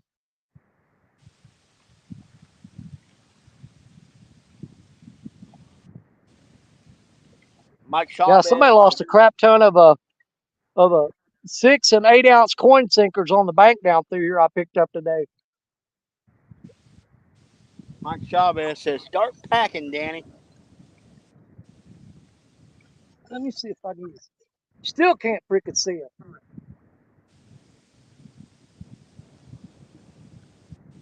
Yep, that's what we're gonna do. We're gonna take a drive.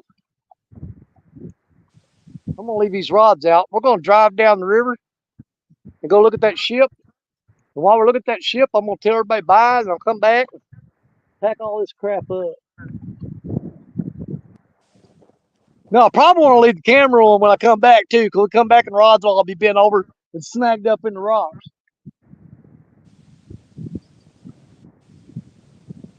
That is if we don't lose signal going down through there. I don't know if we will or not. You know how hard it is to walk away from them rods, because you just always in the back of your mind you're thinking, any minute now, it's gonna go down. Any minute now. And you keep looking, thinking now, no, now, no, now, no. Okay, how about now? No. Stupid fish. Y'all need to learn how to eat.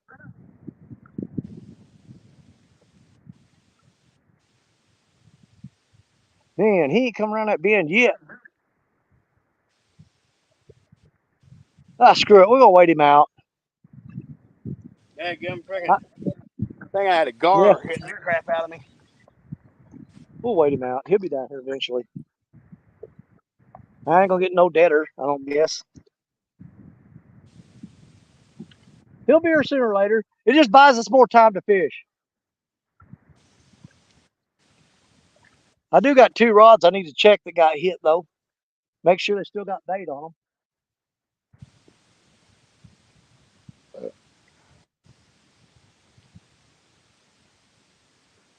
Because it's the same thing. They just pecked on it, pulled on it, pecked on it, pulled on it. And I sit here and they don't do that for a long time. You reeled up? Absolutely no bait on the hook at all. None. Zero, nada. But I don't want to get up.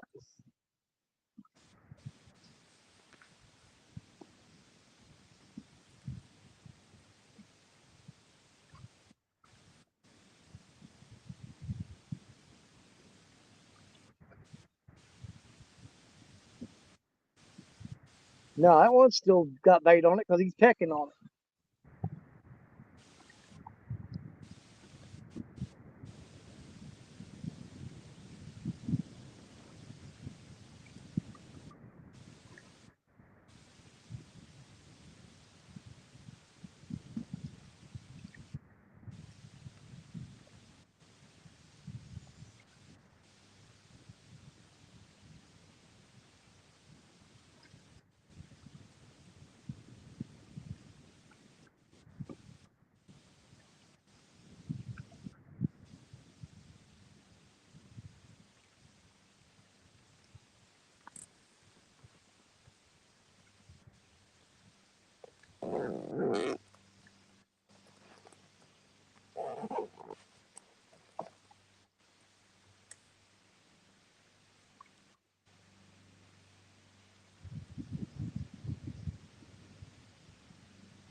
We're still getting bites.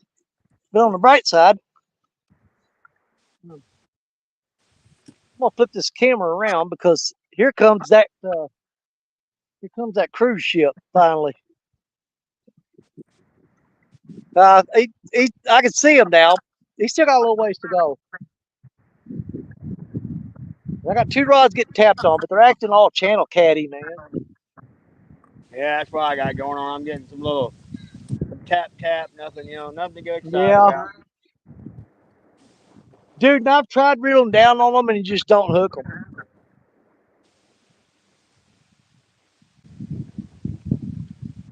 I mean, that one bigger channel cat that I caught earlier, the 4.5 pounder, I mean, he slammed it.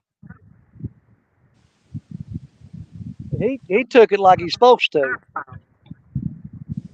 Well, those little bitty guys, they'll run up there and just barely grab a hold piece and do like a little alligator roll and rip off chunks. Yeah, and they'll spin, and it makes the rod tip twitch. They'll grab that bait and spin like an alligator. It just makes that rod tip just wiggle.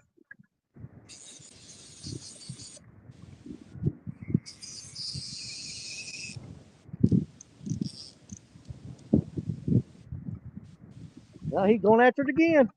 That second rod right there. Yeah, he's pulling. He's pulling. Oh, fuck.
Look at there. They sit there and peck on it, and all that's left is just skin. That's all that's left. Yeah, I just reeled one in. They just pick the meat off of it. Nothing left but skin.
All right, now I'm going to show y'all. Let me turn the camera around. We'll have a little bit more control over it. Jerry, I would love to buy this boat and tell everybody, oh crap, what did I do? What did I do? What did I do? Oh. No. Oh, what did I do? I got a big old fat hand on the screen. Well, I mean, I got something else on my screen now.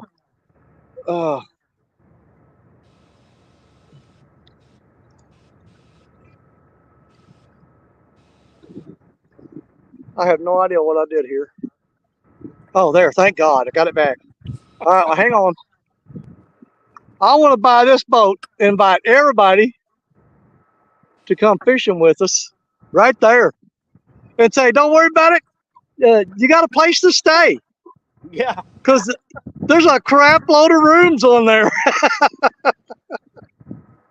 Put about 1,000 rod holders all the way around that thing. And Dude, man, look at the back deck on that. We'd have to take turns fishing, but if I bought that boat, I would invite everybody from the catfish community to come and stay with me. And you got, hey, that's a lot of rooms. You know what I'm saying? Let's see, there's 1, 2, 3, 4, 5 decks.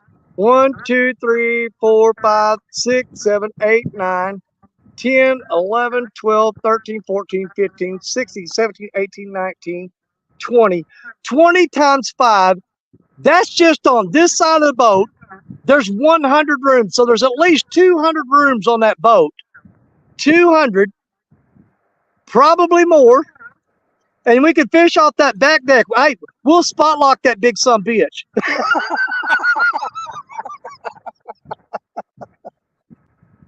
If I ever won the lottery, I'll buy that boat, and everybody is welcome to come and stay on the boat.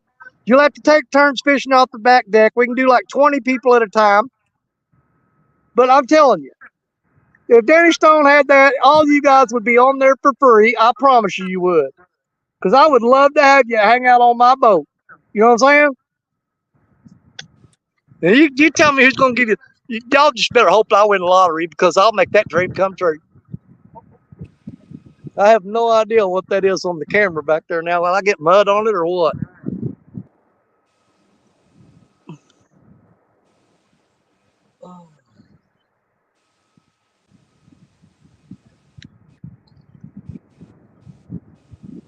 But anyways,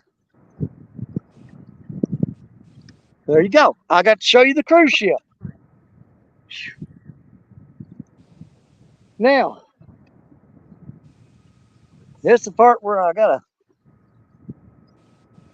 tell everybody bye and get the hell out of here, I guess, because we went 4 hours. We went 15 minutes longer than we said we were going to. But I guarantee you, if I ever win lottery, I'm gonna buy me a boat like that, and you're all invited to stay for free. Just don't be fighting over who gets to fish off the back of it. You got to draw numbers to take turns. We can only fish 20 people at a time.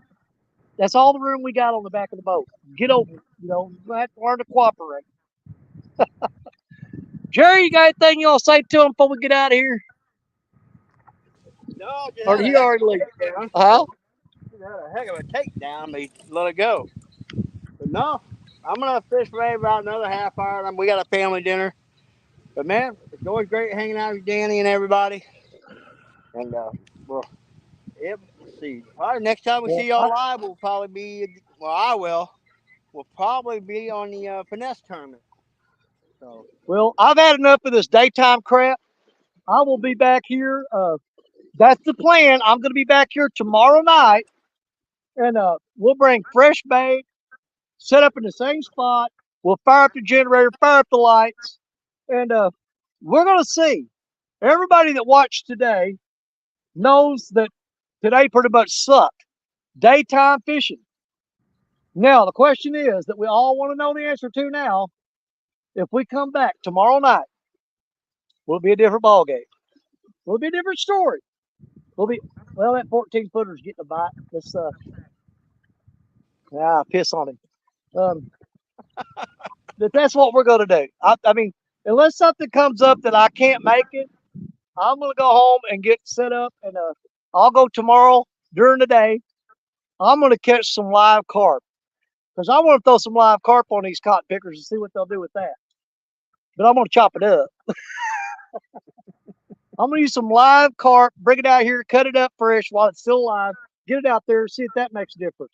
So we're going to test several things. We're going to see if the live carp makes a difference. We're going to see if nighttime fishing makes a difference. But either way, that's our plan. We'll do that tomorrow night. If you guys want to come hang out with us, we're definitely going to do that. It'll be after Catfish Weekly, though. Shortly after. Hang on, Harris. And who knows? I may even talk Josh Dunnigan to go on fishing and Well, hell, did my thing just shut down? Oh, my camera's on. Is it? I'm getting a hit here, Danny. Hang on just a second here, buddy. Yeah, my camera went black on me. But I'm gonna get the hell out of here. I'm too hot. I'm getting thirstier. And that's enough talking about it. Let's actually do it. All right. Thank you guys for hanging out with me today. I'm sorry we couldn't get on more fish for you, but sometimes it's just fun hanging out with y'all in chat. You know what I'm saying? And we see what's going on. We find out, what time do we need to fish? Where do we need to fish? How do we need to fish? What bait do we need to use?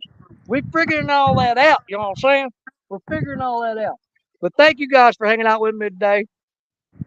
Oh, do it the right way, Daddy. Come on. The sun's getting to me. I'm starting to lose it. You're my brothers, you're my sisters, you're my catfish family. God bless each and every one of you. You know that Danny Stone loves you. And we'll see you again real soon. Bye, everybody.